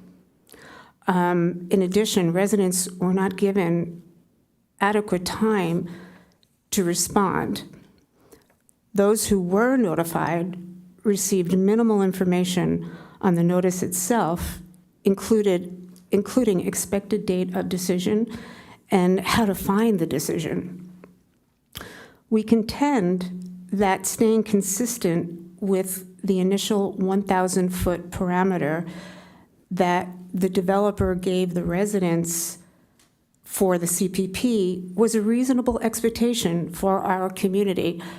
When you look at 500 feet, half of that is freeway. And so much more of the community, as the developer understood, would be impacted by this project. And that includes all of the Clark community, Tortilla Flats, and of course Union, and actually beyond. We feel that the least the city should do is deny the permit and send notices inclusive of all the residents within the 1,000-foot parameter. Give them enough time to respond and reschedule the hearing. And at the minimum, get the proper amount of notices within 500 feet to all of the residents, since so many never received any information. I certainly did not either. According to the planner that I communicated with, the city coordinated with the developer, but not with the appellant. This is just so indicative of the city's consistent disregard of the residents in favor of developers. It's very frustrating. We also have significant safety and access concerns. We'd like to see the fire department and/or the fire marshal's documentation and reports that state that Union and Clark are within code. We contend that Union and Clark do not meet the dimensions for unencumbered access for fire department apparatus or meets the city objective standards. This presents a significant safety risk to the community. In light of these two factors, we request the permit be denied and that option B and C of the agenda report be considered going forward. Thank you. Thank you. Next up is the applicant. Honorable Mayor, members of the council, Marco Gonzalez with Coast Law Group on behalf of the applicant. I mean, part of me just wants to stand up here and be done and say, the state tells you what you've got to do and then sit down. But coming out of an election where housing and the mandates of the state were kind of at issue, this is an interesting one for those folks who might be sitting in the audience or watching on TV, or even those who might be sitting on the dais who are going to remain there after the new folks are seated. What we've been saying all along is that the state has an interest in local government building housing and not doing things that are really just kind of dumb. And in most cities, even getting to this point on a hearing on a project like this, on a permit extension, is kind of dumb and a waste of time, because the appellants have provided absolutely nothing that would meet the standard, even in your code, that would constitute changed circumstance. What you've heard them say is they don't think the noticing was right because the benevolence of the developer at the time of the entitlement was not extended to the time of the entitlement extension hearing. And then they want to sit up here and relitigate the things that, frankly, they lost on the first time around. And as I recall, they didn't sue over it. So it wasn't a big enough issue when we got approved for them to challenge it in the court like some other projects have been. But they want to come here 2 years later and say, let's try to do anything we can to stop a project that's already been approved. And think about how silly that is. Because the developer comes before you, spends multiple years and millions of dollars to get to a point where they get an approval. And then within 3 months, they come to your staff and they say, here's our rough grading permit, and let's get our building permits going and all of our other permits. And frankly, because in this city, as everybody in the development community knows, it takes forever to get things through the third-party reviewers to get your permits, they diligently pursued something that your staff couldn't produce in the time frame that they were limited to. Is it really any surprise that the state has stepped in and said, we are going to remove the cities that don't like housing, their ability to basically squash the investment and time and effort of not only the developer, but the community and the city staff who got this project through the first time? So I don't think we need to go point by point. I don't think I need to take 10 minutes. Deny it tonight, and in January we get 18 months. Approve it tonight, we get 12 months, and then in January that becomes 18 months. We're going to have our permits done in time. It's an okay discussion to have, but I think it's also a point that the new folks who are going to be on council should realize that the promises you made to the public, that you're going to sit up here and you're going to deny projects and you're going to, there are folks who voted for you who think that this is the end of development in Encinitas. I think Bruce just showed us in the last matter that you guys considered, the state is going to tie your hands as they have because they don't want projects to go through silly processes or to get denied for wrong reasons. So, I don't know if developers are going to want to come forward if they have a hostile council, but at least for now, for a lot of stuff that's in the pipeline, the state law does override your discretion. And while I can appreciate that there were folks, including Ms. Cremona, who wasn't even at the approval hearing, who will come up here and try to relitigate what they feel they weren't heard about, I get it, but that train has left the station. And it's time to just move forward and let us build this project. We're available if you have any questions. Thank you. Okay, thank you. Moving on to public speakers. We do have 4. Amy Bennett, Catherine Graber, Dolores Welty, and Nick Hedges. And I'm not sure I opened the public hearing, so let me make it official. We heard from them. Hello, and thank you for staying up late. I appreciate it, and thank you for trying to please everybody. It's impossible. My name's Amy Bennett, and I lived in the flats for 35 years on Del Rio.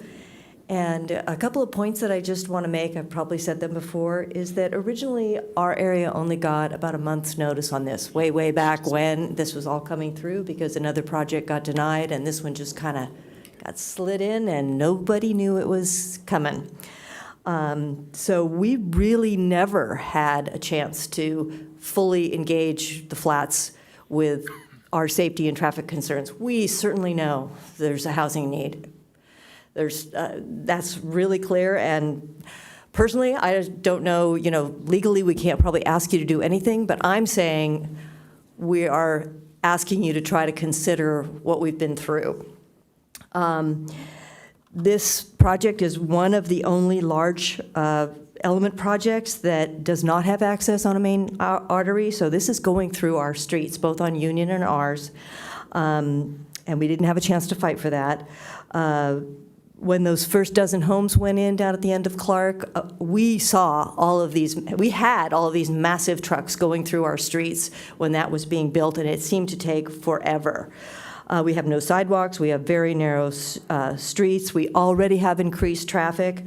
Leucadia Boulevard, as you all know, is so congested. Anyone who would want to walk on Leucadia Boulevard up that hill is just, you're going to just get exhaust in your face the whole time. Saxony is unsafe to cross, unsafe to bike on. I try to walk across on Puebla, and it's just a lot of traffic there as well. I've given practical suggestions to the city. I did a petition on our street for cushions. It was denied. I got almost everybody on the block to sign it. I asked for a crosswalk and beacons at your suggestion, Kelly, and that was immediately denied. And unfortunately now we're hearing that there's a second park on Quail Gardens Drive that's being considered because of a $100,000 donation. And that would be wonderful. But we're sitting here in the flats not even able to get there walking because it's not safe. So I give a lot of credit for that little boy who sold golf balls, but it feels to us like we're having to beg like a dog on a chain saying, can you help us with some things to keep our flats safe? Just some cushions, just some crosswalks. Just doesn't feel like it's really too much to ask for some safety improvements. Thank you very much.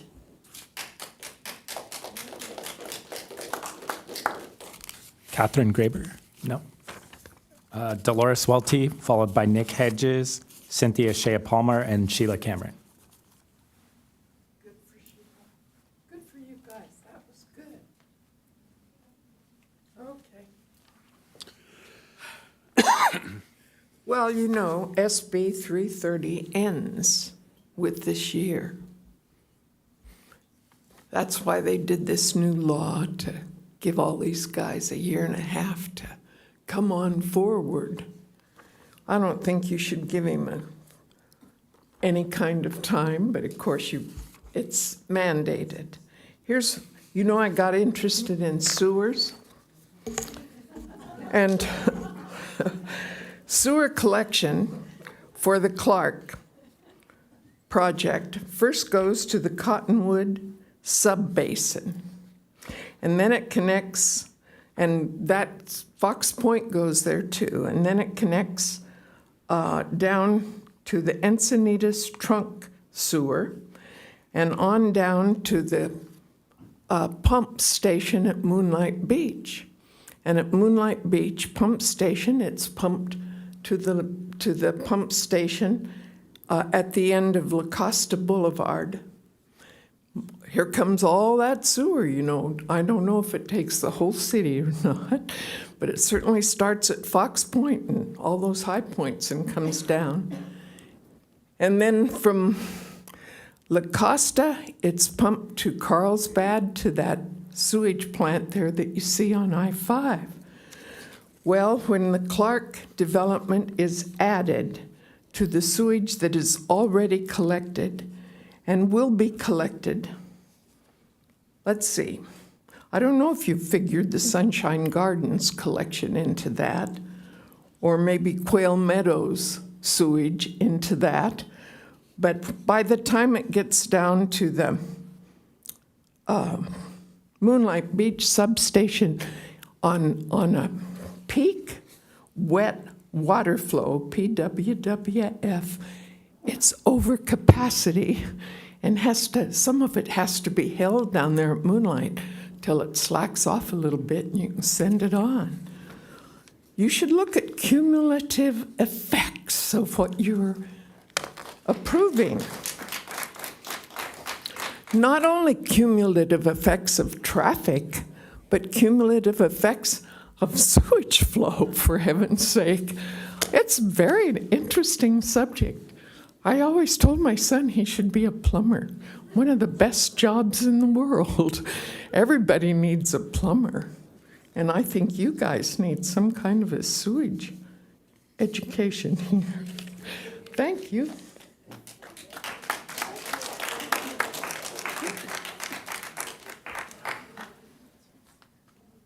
Hello, Mayor, City Council members. My name is Nick Hedges. I'm a resident of 661 Union Street. I'm not here to block this opposed project. This project I think is going to happen. We've heard it from the state. We've heard it from y'all. Just heard it on the last project. It's going to go through. I'm up here to basically say, when this project goes through, let's do it and let's do it right. So the residents of Union, we're not stupid. Okay, we're not lazy. So getting up here and calling names is not gonna get people on your side. So we're up here to try to work with the council, work with the construction guys, work with the builders to do this right. Now, my background, I hate to say it, I'm another civil engineer. So yeah, been more of us up here tonight than lawyers. So, but the thing I really want to pick on is, so I went through and looked at the data for this project. I looked at the studies that were performed. And one of the ones that really stuck out to me that had a lacking, and it could be done better, and it should be done again, was the traffic analysis. This was being done during COVID. If you remember, we were all locked down. We weren't driving our cars. You can't do a traffic study during COVID. Okay, Union Street is too narrow. I walk my dog up and down that street 3 times a day, okay? I almost get hit by cars because you can't even pass each other. One car has to stop, the other car has to go around. The north side of Union is a fire lane. There's no parking. The entire way down, all the way down to the end of the street where it terminates at the freeway. It's a fire lane. You cannot park on that. Someone brought up tonight about they would like to see the fire codes and basically the fire approval. I would kind of challenge it because unless something is really done to Union and to Clark to widen them, it is an unsafe condition. When my predecessors got up here and asked these same questions, we were told that the developer is not going to fix the issue. It's going to be y'all. It's the city. So somebody from the city, and when the questions were asked, and I do appreciate you looking into it, but one thing you did not address is in the appellate's complaint, it said traffic survey, and you did not bring up the safety and the traffic survey in your responses. And so I'd really like to have that challenged and brought up again. So a traffic survey, and I've done my own traffic surveys, and I am trained to do it. So every unit, if there's 200 plus units, it's pretty easy math. 200 plus units generates 10 trips a day per unit at a minimum. In addition, there's 2 businesses down the end of Union. There are dog businesses. Each one generates per dog that's there a minimum of 4 trips per day. Drop your dog in, turn around, go out, and in the afternoon or lunchtime, go back in, pick your dog up, go out. When they add up all these trips, remember, and those were shut down during COVID. So when you add this all up, this is adding into a ton of cars. And then the last thing that was brought up was this is really not feeding into, the ingress is from Leucadia Boulevard. The egress, the exit, is to Saxony. Saxony is a freeway right now, and it is very dangerous. Thank you. So my thing is safety. So Thank you.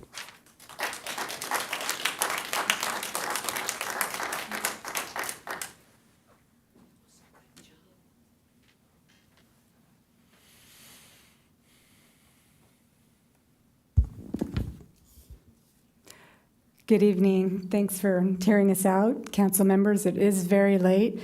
Again, talking about Clark, it is deja vu. We've been doing this for 6 years, and we keep coming up here because it really is safety.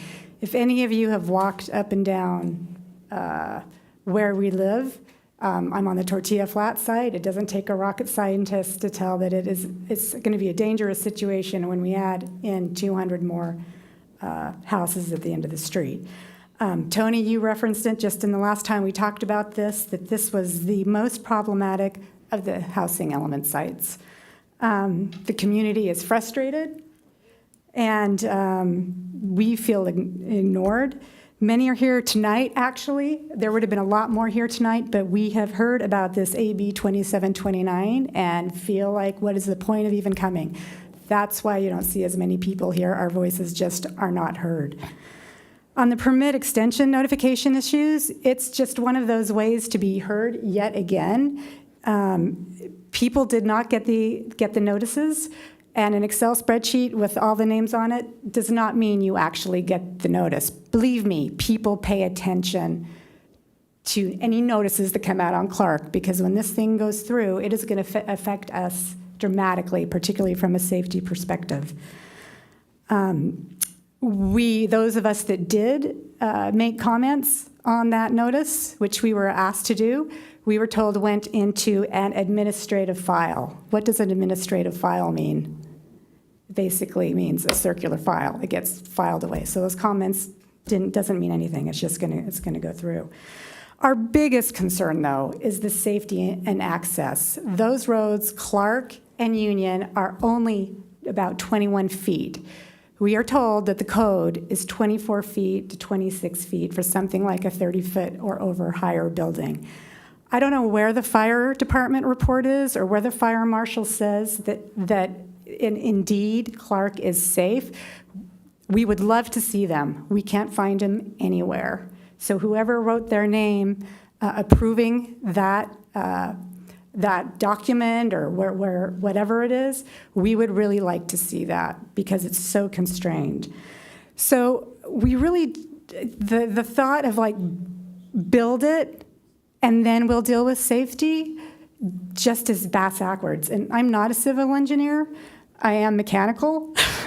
Sorry.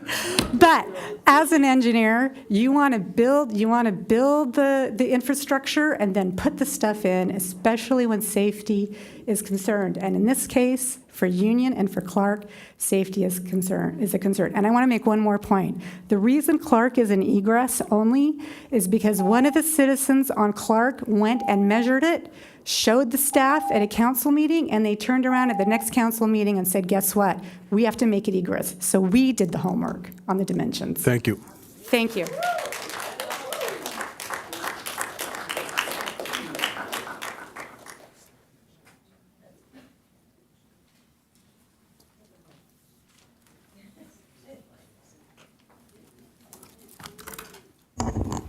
Good evening, Mayor and council members, Mayor-elect.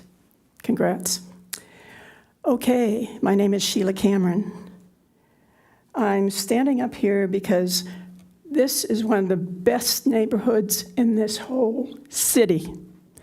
I know these people really well, worked with them for over 30 years, and they are fantastic. They care about their city. They worked hard to improve their homes and their lives and raise their families. Marco Gonzalez, you were with Sierra Club for years and years. That's where I first met you, 30 years ago, I think. And I don't know what happened to you. You went over to the dark side.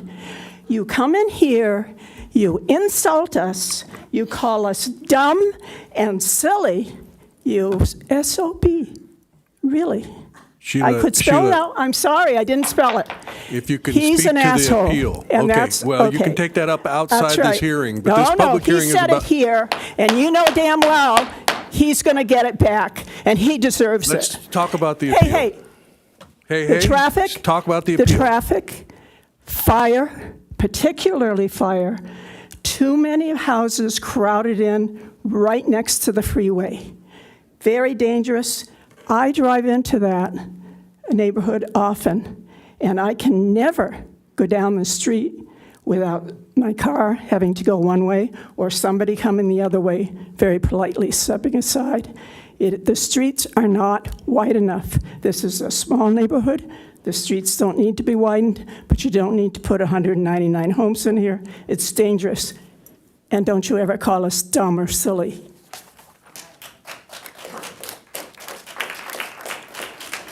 That concludes public speakers on this item. Okay, thank you. We will now go to rebuttal by the applicant. And rebut the issues related to the appeal. I think Mark Gonzalez on behalf of the applicant. It's funny, you call a process dumb and silly and people think you're calling them dumb and silly. That's not what I said. It kind of sounds a lot like the campaign we just went through where people took words and turned them into fabrications and things that just never happened. Some people call those lies, but I said this process is silly because we have an absolute right to get an extension regardless of anything that happens here. And that was it. I didn't call anybody dumb, anyone silly. In fact, I said this is a fine discussion to have. But let's be honest for a second, because someone gets up here and says you did a traffic study that was during COVID. This isn't the first time we've heard that. This was an issue that we addressed in depth at the time of entitlement. And we showed that there were supplemental surveys done. We showed that the entire study took into account the fact that there were COVID periods that shouldn't apply. Now, someone talked about the two businesses at the end of Union Street. Wolf Academy, that's where my dog's gone for the last 5 years. I'm gonna be there at 8 o'clock tomorrow morning to drop her off. I'm very familiar with the amount of traffic that comes through there. But we knew about that at the time it was accounted for in the traffic study. And the developer, as is allowed and required by law, has conditioned to pay the fair share towards improvements to Union. The problem is, 2 years ago, we sat here and we heard the city say, we need to update our circulation element around these R30 sites so that we can impose upon the developer something other than what the law allows as a traditional nexus condition. 2 years later, have you done it? Have we updated the circulation element so that we can go back to the developers of these projects and say, put in the walkways, put in the sidewalks, widen the streets? No, we haven't. So when you guys get around to, or when the new council who's going to be doing everything gets around to updating the circulation element so that we can legally impose these requirements, the developers will be there saying, yes, we'll do it. But in this situation, we address all these issues. Nothing new has been brought up that wasn't brought up originally. And folks need to, again, the reason why we have egress only on to Clark Street from this project is because we sat with the fire department and negotiated the safest condition between the two ingress-egress spots. It had nothing to do with someone going out with the measuring tape. And the reality is the discussion we had about Clark had to do with the fact that the right-of-way, where legally the city should be putting the width of Clark, extends into people's front yards, and they don't want to lose parking, and they don't want to lose their front yards. And we said, yeah, even though the residents of our developments will suffer somewhat because of their egress being so narrowed, we're not coming into the community saying, give us the right of way that the city is legally entitled, because that's going to screw up all your front yards and all of your parking. We didn't do that. They didn't want that. The folks on Clark were not necessarily in agreement with the folks up the street off Puebla. But this is how we came down. And at the end of the day, I'm not saying anybody is dumb. I'm not saying anybody is silly. But I'm saying we waste a lot of time in government doing inefficient things. And frankly, this hearing, once the legislation was signed, there should have been a notice gone out to everyone that said, let's not waste the city's time. It's got a lot of important things to get through. Let's get through tonight. Thank you. Yes, and I will point out that we have studies that identify traffic improvements, and you get the opportunity to participate in all those. And now we'll hear from the appellant, 5-minute rebuttal.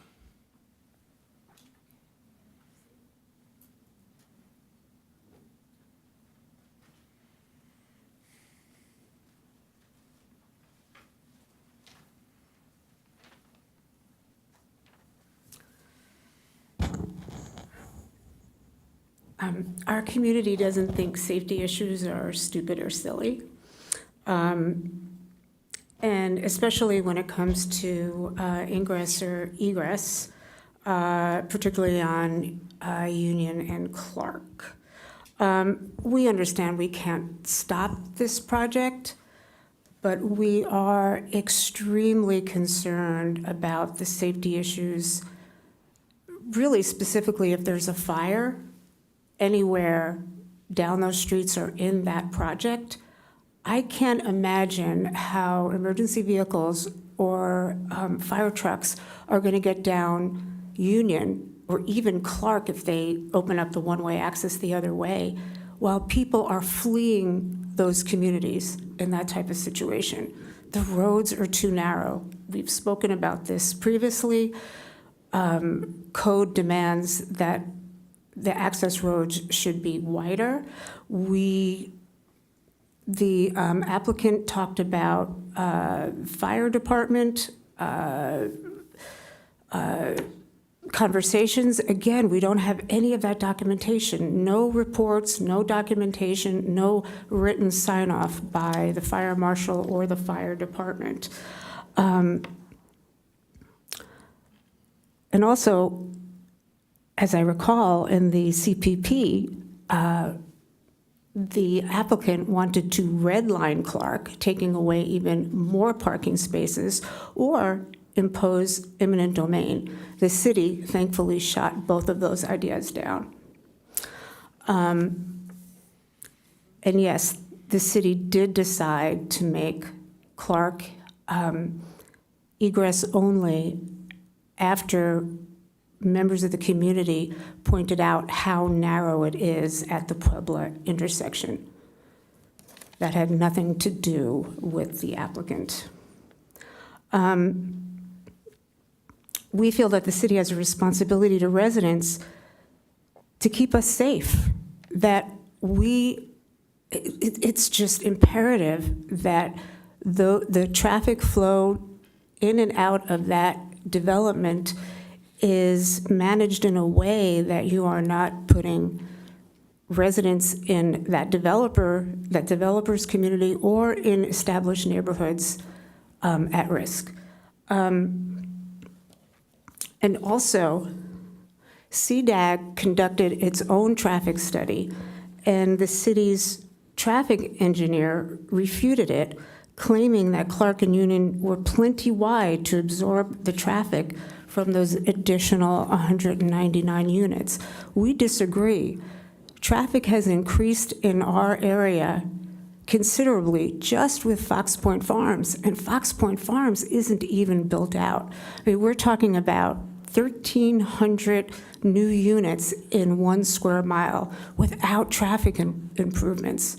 The Clark project is really going to impact our established neighborhoods in a very detrimental way. I mean, you know it, we know it. We've been talking about this for 6 years. At least make that project safe to get in and out of. Thank you. Thank you. Okay, I will now close the public hearing, and we'll have council discussion and action. Councilmember Lyons. Yes, thank you. A few things have been said that I want to respond to. First, there's a lot of communication that's good for us to have, and I know this is late, and so I'm not going to belabor some things, but it's always an opportunity for there to be dialogue back and forth, and for there to be education, sharing of information. One of the things I want to say is that government isn't intended to be efficient, by the way. I think that is something left to private entities. Government is meant to be open and democratic, and sometimes that means it looks like the opposite of efficient. But that's what we're here for. And I think that's important to remember. Secondly, I've heard a few things said that imply that perhaps some information hasn't been provided that the neighborhood would like. And I just want to remind the neighborhood that you can request public records and also meet with staff, and hopefully some of those questions that you have can be further addressed.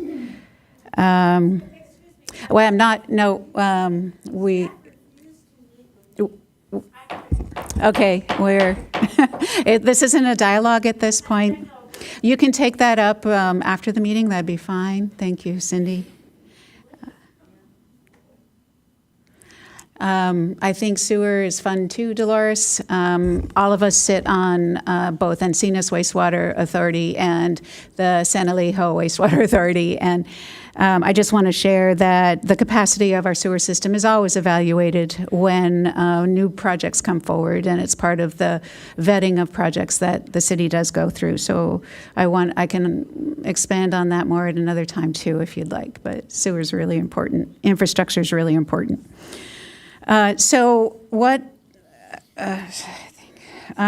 I want to conclude with is that even if there was an extension, even if the extension was denied, SB 2729 will have extended the project's expiration date by 18 months. I believe what is the responsible legal decision tonight, and I'll make this motion, is to allow the development to go forward given state housing regulations. So I'll move to approve the recommended action.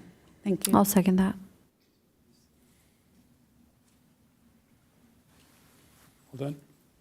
Oh, yeah, that's it. Let's see. First, a question for staff about the comments on the notice for this project. Did they go into the public record, and were they part of tonight's record? Yes, they're part of the public record. Okay, so they were available to us. There weren't any that went off and didn't go into that public record if they were in response to the notice, correct? Correct. Okay, great. Yeah, interesting. Let's talk about a couple things I want to respond to. What is somebody's dumb process is somebody else's due process. And unfortunately, you're seeing due process tonight. And I agree with it 100%. Let's talk about the circulation element. I don't believe the applicant's assertion that the circulation element should have been updated. In fact, I'm going to use the example of Goodson. It should have been the programmatic EIR, and the environmental assessment should have had some mitigation measures in it, right? Yeah, a little nod yes there. That's where it should have been. And in fact, I'll take the case of the Goodson. I actually sat down with one of our council members, former council members, and suggested they make those kind of changes for circulation on Goodson. I even got up here and spoke about it as a public, as part of my due process. But in the end, the council didn't discuss it. And what you're seeing now is the electorate realizing that kind of shit happened and stepping up. Thank you. Okay, we have a motion and a second. We're ready to vote.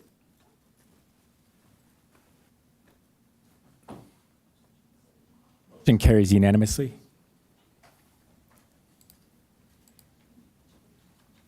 It takes us to item 10D.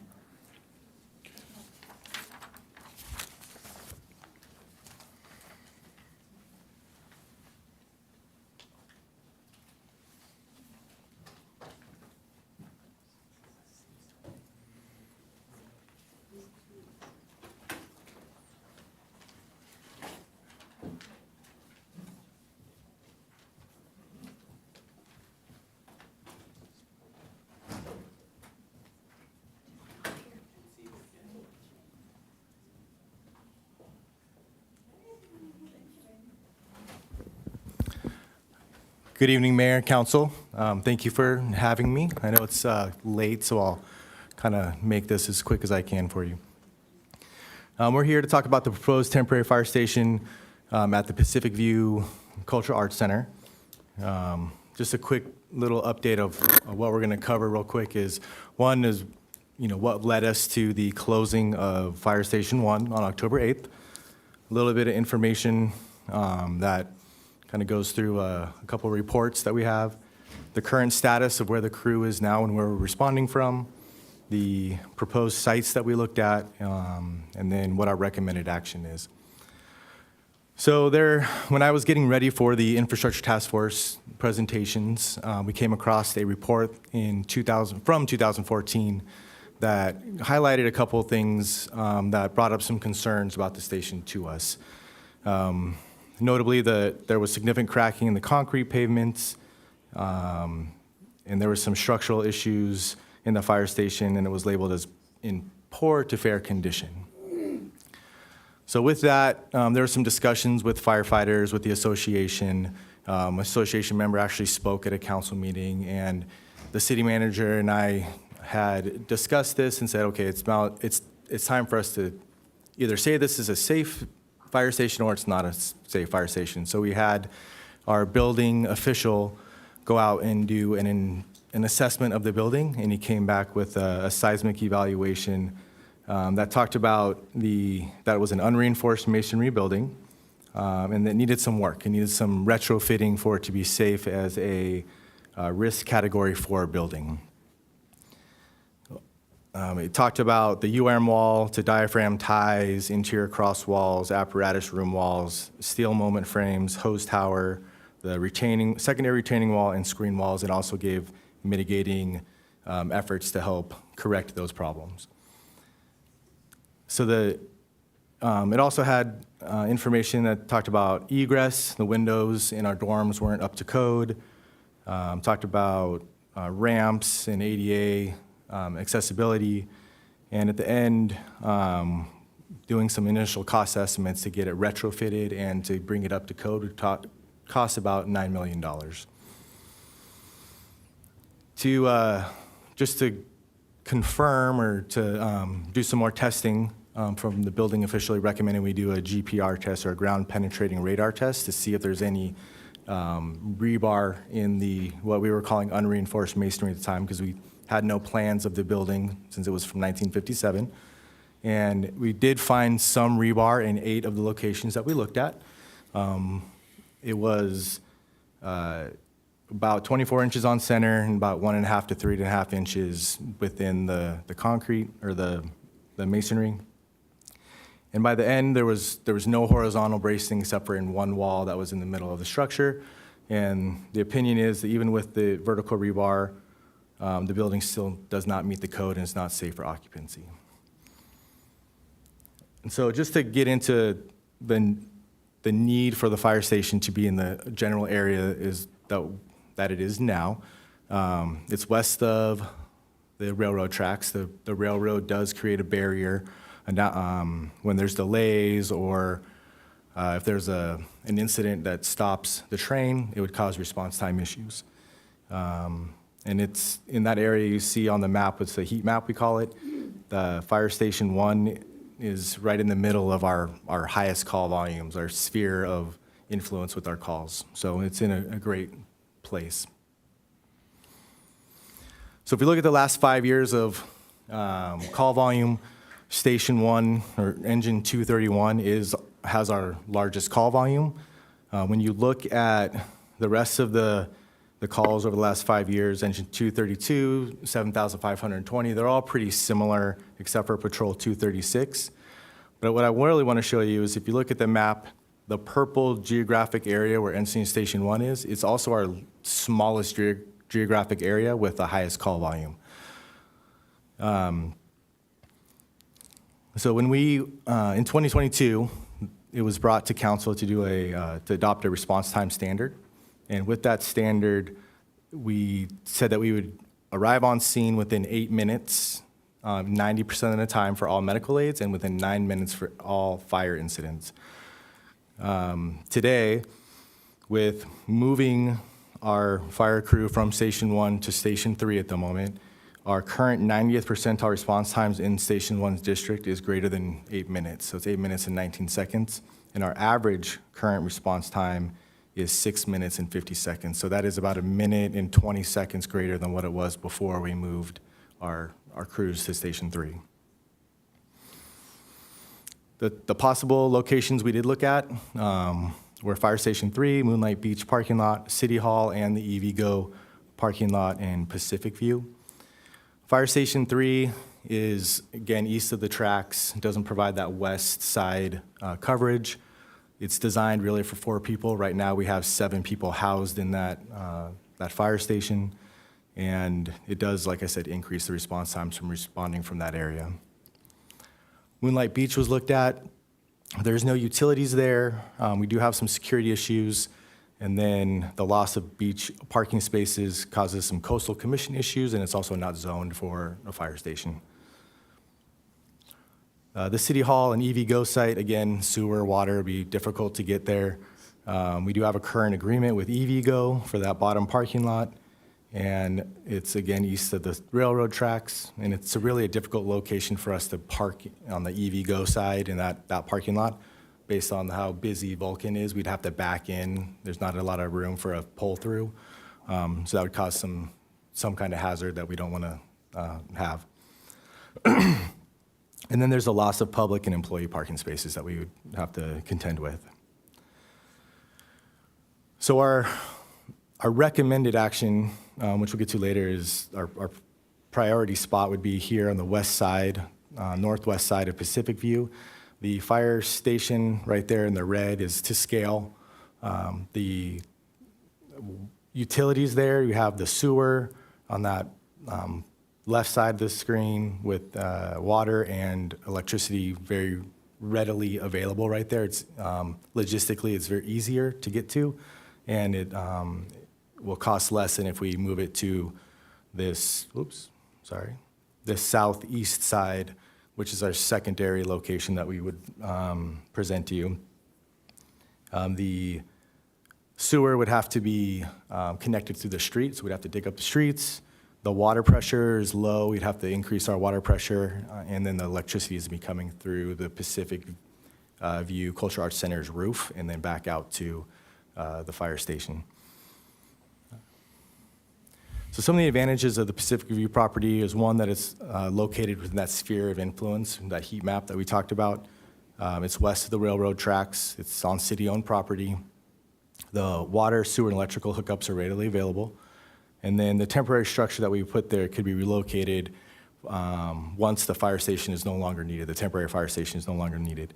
It can be used for future infrastructure projects, for like Station 6, hopefully in the future. And they can also be left there for future Pacific View Cultural Arts Center opportunities, whether it's storage or office space or something like that when we leave.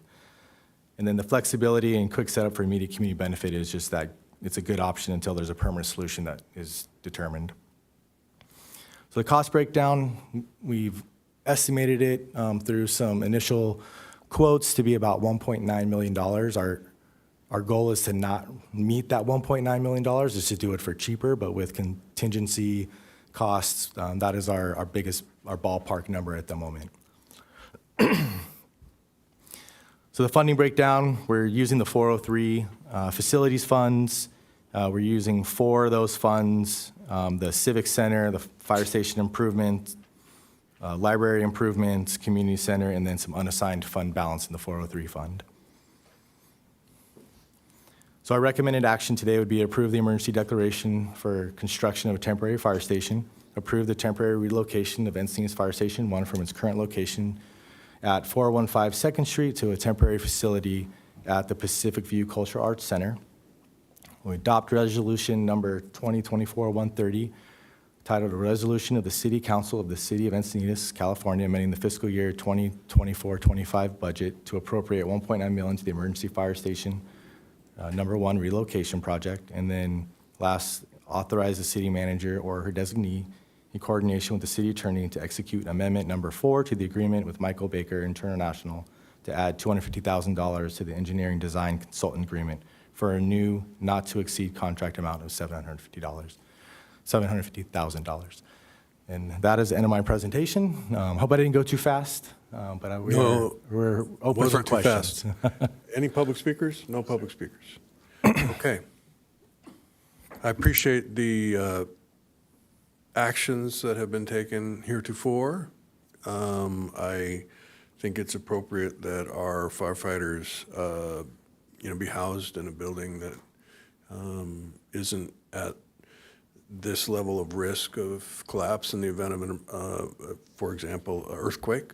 And so I appreciate the steps that the city manager has taken in coordination with our fire chief, and would definitely, I think we're supposed to ratify the declaration, the emergency declaration. Is that part of it? Yes.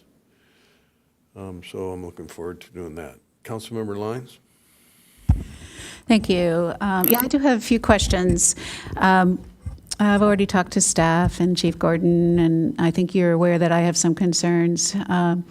This was really bad news for me to hear on a couple levels. I think there's the obvious level that we didn't know that we had such a concerning condition of the existing historic old building at the Fire Station 1, and that has thrown us into a situation where we have an emergency situation. So that's unfortunate, and I'm very sensitive to that. But the other concern I had, and I've discussed a few options with you guys, is the location at Pacific View. And I say that because certainly it's a government-owned property, but it's one that we've just spent a lot of time and a lot of energy and a lot of public input and a lot of public support behind investing millions of dollars in to create a campus that's focused on the arts for our community, and also already has the Historic Society. Those two uses themselves are really well complementary of each other, and create an area where the public is there for that reason, without conflict of other uses.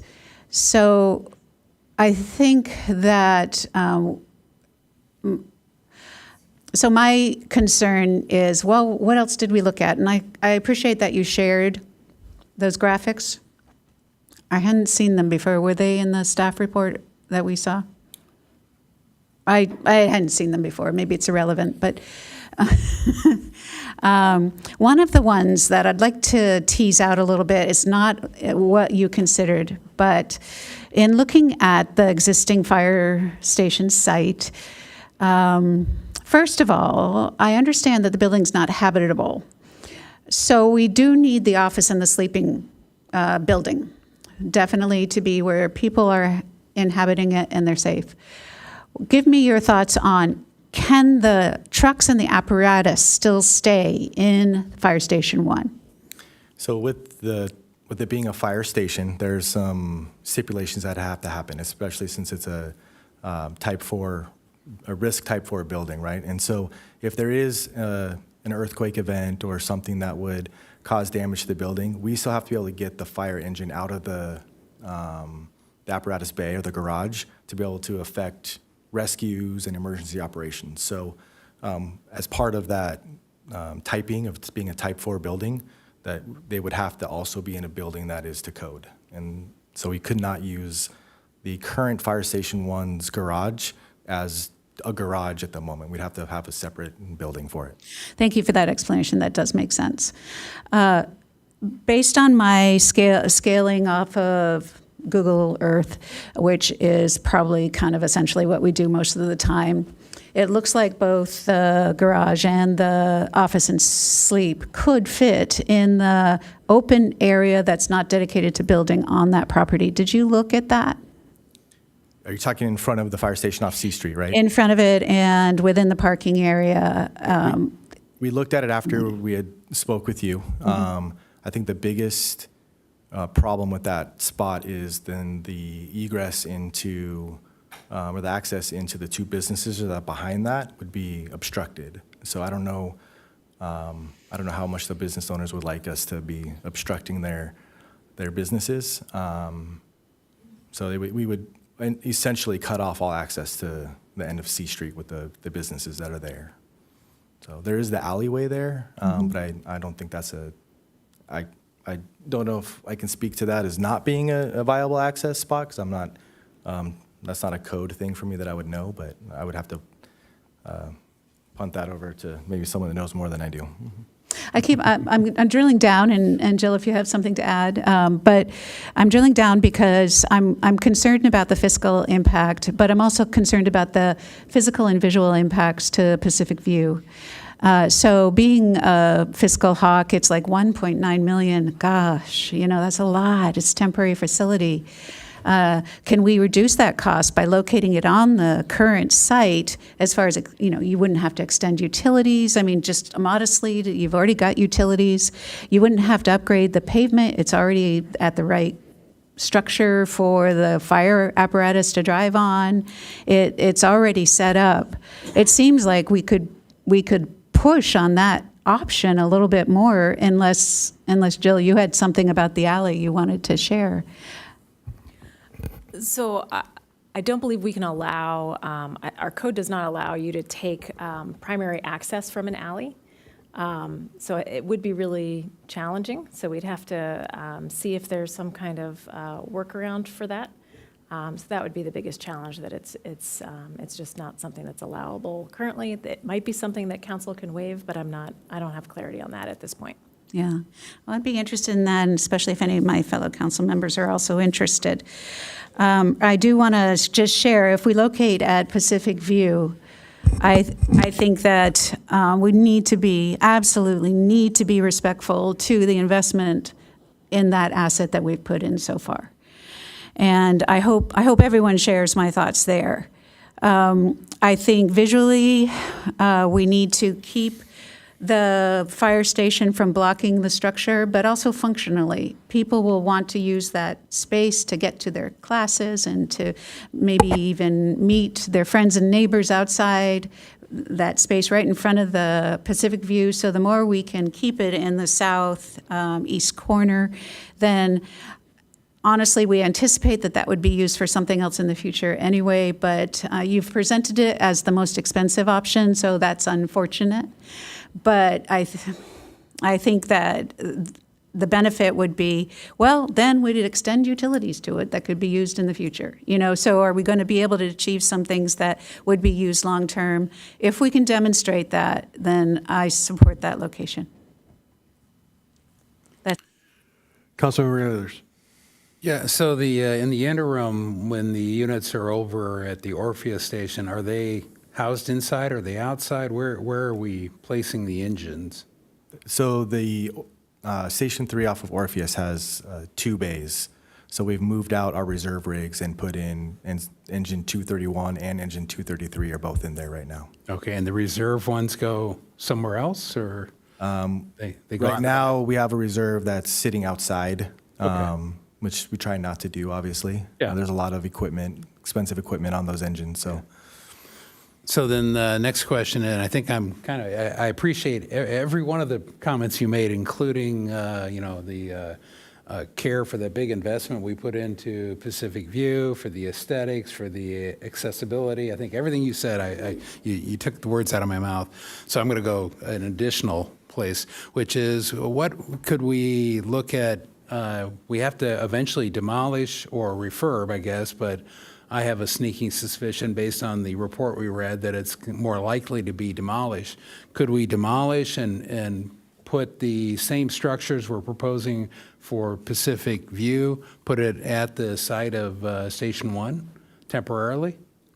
That could be an option, yes. I'm not sure how long demolishing would take. I know there's some asbestos and lead issues in there. Yeah. But we could end up doing that. The only obstacle we'd run into is if we determine we're going to build a new fire station there, then we'd have to relocate that fire station somewhere. Yeah. And so we're going through a temporary right now where for some period of time we are before we get a temporary build, because we have to go through all the building, and there is some acceptable period of temporary housing at Orpheus that we can withstand. And do you have any feeling is there's no hard number there, right? It's really, and I was thinking this is a little bit of a shell game where when we have to be temporarily at Orpheus, then we can move back in here with a temporary structure, and then when we fund the permanent one, we go back. But I like the advantage of the utilities are already there 100%.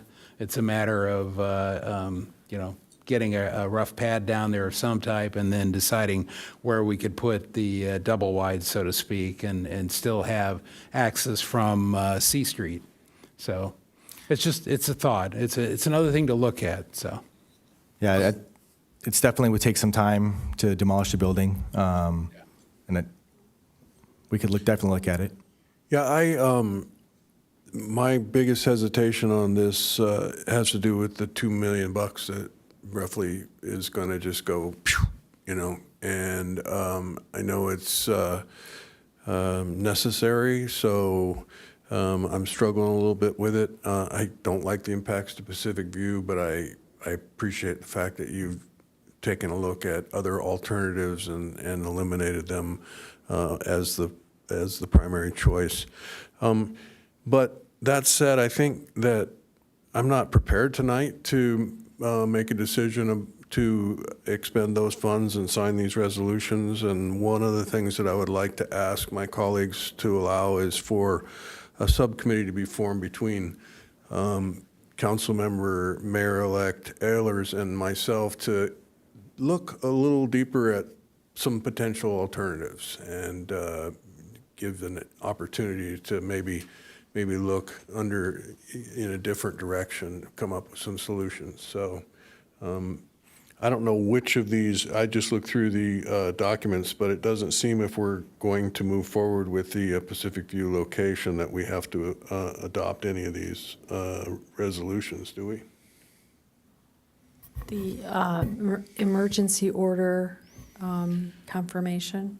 Yeah, the emergency declaration for construction of a temporary fire station number 1, we're not ready for to start the construction of a temporary fire station number 1. So can we just approve the emergency declaration?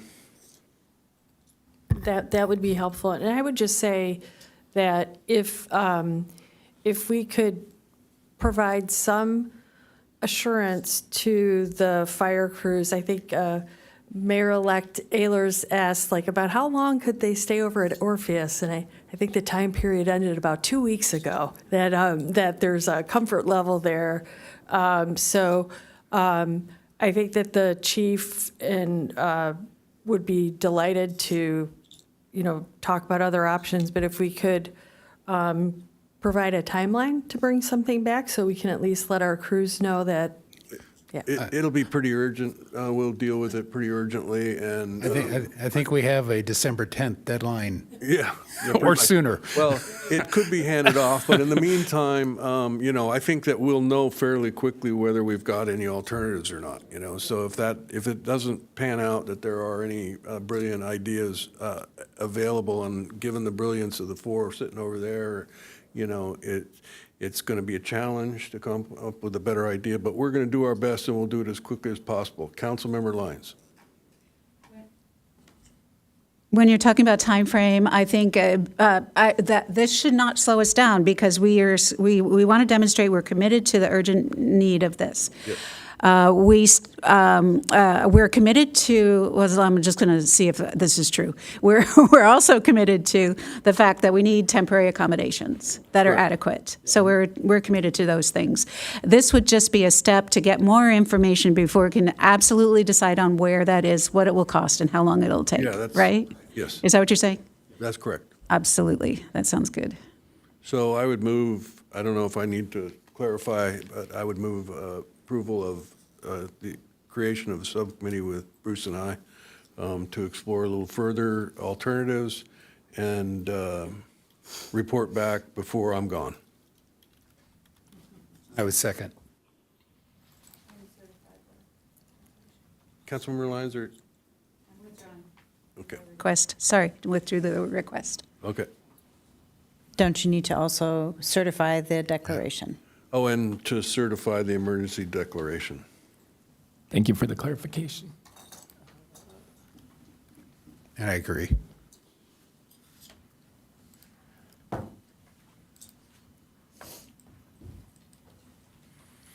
Motion carries unanimously. Okay, thank you. So that takes us to no informational items, no council member initiated items. We will forego the AB 1234s until the next meeting. Additional I oral. understand that. We're getting to that because that's usually at the end of the meeting. We will do that now. Okay, the final speakers for oral communications: Rhonda Graves, Natalie Satoon, Dolores Welty, Sheila Cameron, and Maria Ardance.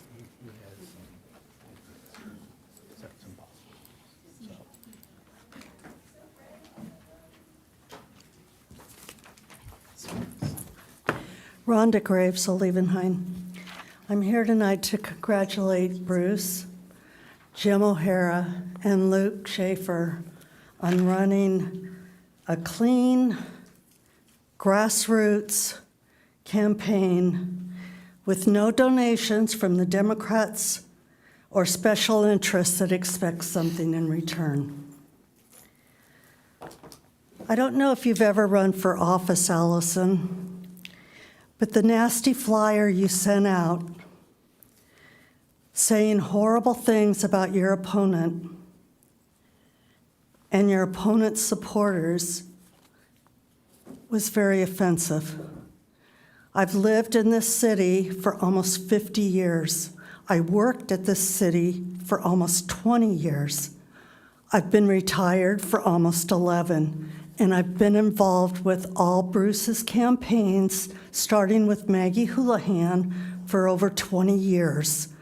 He has never run a campaign where he sent out insulting flyers about his opponent. But the thing that bothers me the most is the campaign team that you felt so strongly to insult was a family that I've known, and my family's known, for close to 40 years. You also insulted my daughter, who was on their campaign team, and you insulted me, along with a lot of our friends. You owe them all an apology, and I hope you feel horrible about what happened.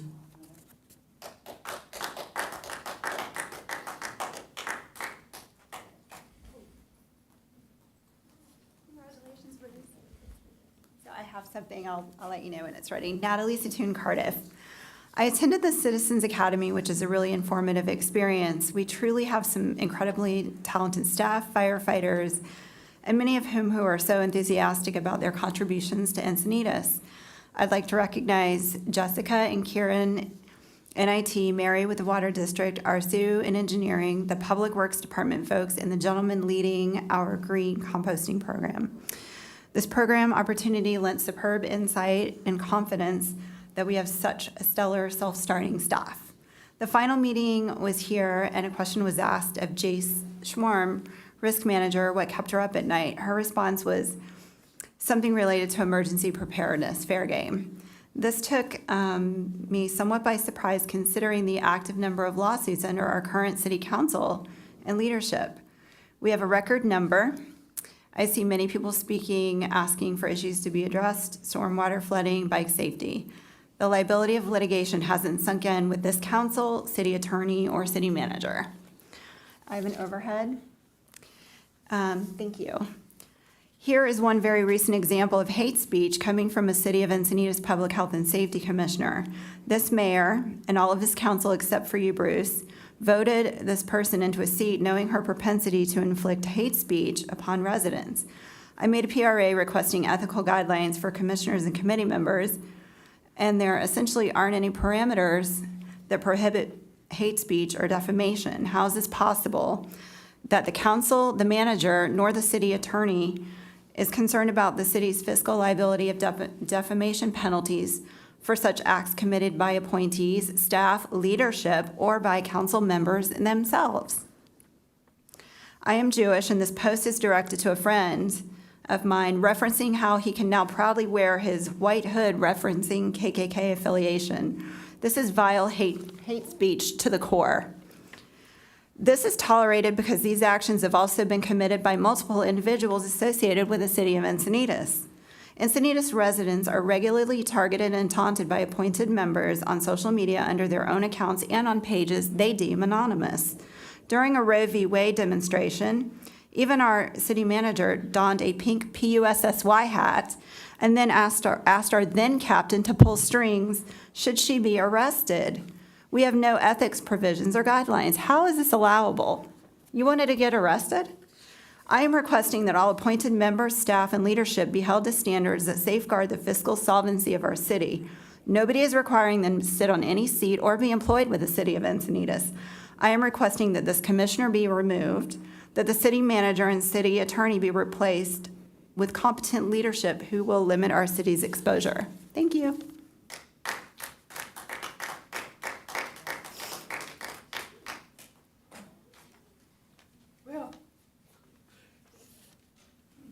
I don't know if I'd rather hear these things at the beginning of a meeting or the end if I were up there. And I did come up to congratulate Bruce and to thank those who are leaving and hope that all is well. I also appreciate, I have a little thing about Bruce anyway for tonight now that's not so complimentary, because I think you should have required them to stay to the 4 feet of fill. I know they told you that they're worried about the water that'll run. There are ways to stop that. They can put a swale to catch that water and put it where it goes. You should have made them stop it. They can use a couple of these wonderful sewage pumps that we have. I own mine. I'm bringing you the last letter that McDonald Systems Pumps and Maintenance Service wrote to me in 2016. They said our records indicate our last checkup or attention to your pump system was on September 2010. We could check it and inspect your system to ensure that it's running its peak operating performance. I did not call them, and I haven't called them yet. It is running at peak performance. You don't have a whole lot of trouble with these things. It's easy to stick to your landforms if you keep in mind that there are other possibilities besides gravity flow, for God's sake. For a whole bunch of houses, yes, but for individuals at the corners, at the edges, at specific spots where you want to keep to the land, let's watch it, or protect the bluff edge. I am still just outraged that 10 feet of fill was allowed to be put there on that 48. Those are people who've lived there. They should have known better. Dennis should have known better. Myers, all of them. Thank you, and shame on you, Bruce. Is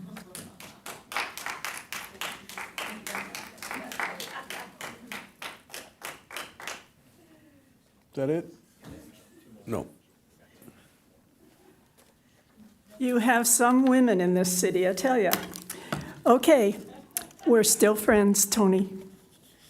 First of all, I want to thank you for this Encinitas proclamation, recognizing and honoring North American Indians. I am pleased that you did that. I'm wearing this T-shirt tonight, and that's why I stayed here. It says, for anyone not close enough to read it, I will relate what it says. It shows 4 armed Native American Indians with the caption, American Original Homeland Security, Fighting Terrorism Since 1492. By the way, I purchased it at the Navajo Reservation in Cameron, Arizona.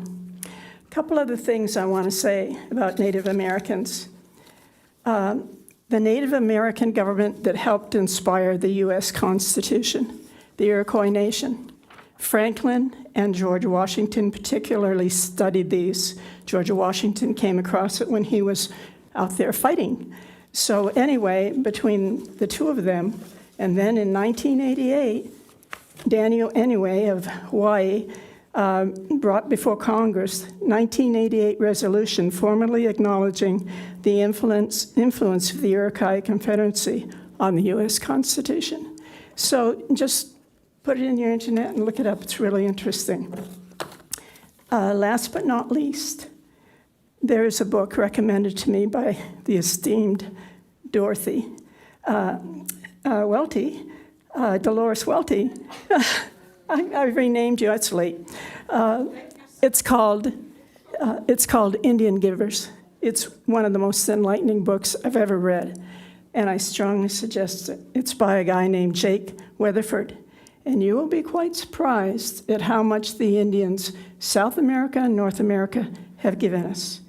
It's really amazing. So I really wanted to say that at the beginning of the evening to tie it in with your proclamation, but that didn't work out. So, and you know, I'm Irish, I have a temper, and once I hit the 70s, I really didn't give a darn. And so I let it fly now and then. He deserved it. Sorry if I embarrassed any of you. I'm not apologizing, but just to make it clear. Thank you.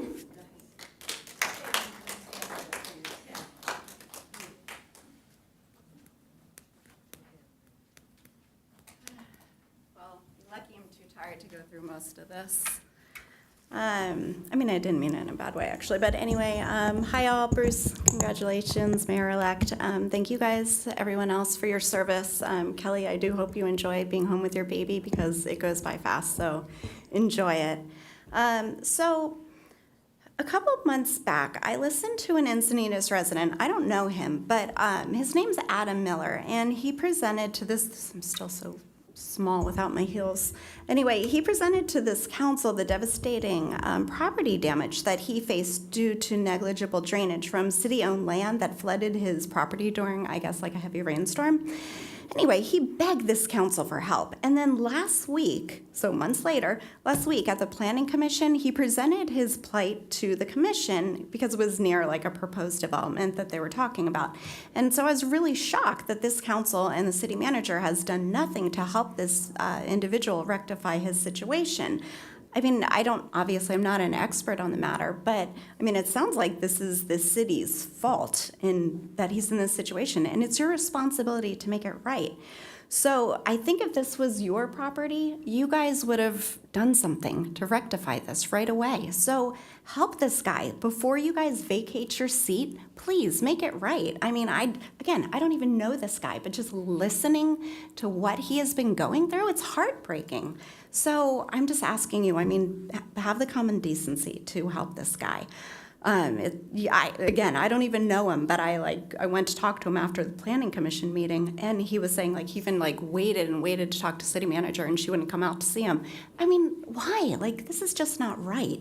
You're here to help us. So anyway, on to other stuff that I really wasn't planning on talking about because I'm too tired to talk about the other stuff. But, as you guys are, looking into all this affordable housing, which frankly, by the way, we cannot afford 100% affordable housing projects right now for the city. Simply cannot do it without doing something completely reckless and stupid, like Carlsbad learned, right? Keith Blackburn, he learned with, I've talked to you guys about it before, the No Place Like Home. That was destructive. We just can't afford that right now. So anyway, instead of rushing these 100% affordable housing ideas, which were noble, but we can't afford, step back. I don't know if you guys have considered talking to the property owners, the whole REI and Islands, that whole site. I have no idea who owns it or if anything is supposed to be going in there, but I mean, it's a perfect spot. Not that I think we need more traffic in Leucadia, but if more housing projects are going to happen down Leucadia Boulevard, that is a perfect location, I'm sorry, to think about some type of higher density, unfortunately, but higher density project. There's Walmart, there's Target, there's Stater Brothers, there's restaurants all in walking distance. Thank you. You're welcome. I just think everybody needs to just slow All it right. down a little. All right. I know Good night. everyone's Good night. tired. Yep, Everyone's it's time tired. to go. But please And we'll defer think all the about rest it. of the reports until another day. We're adjourned.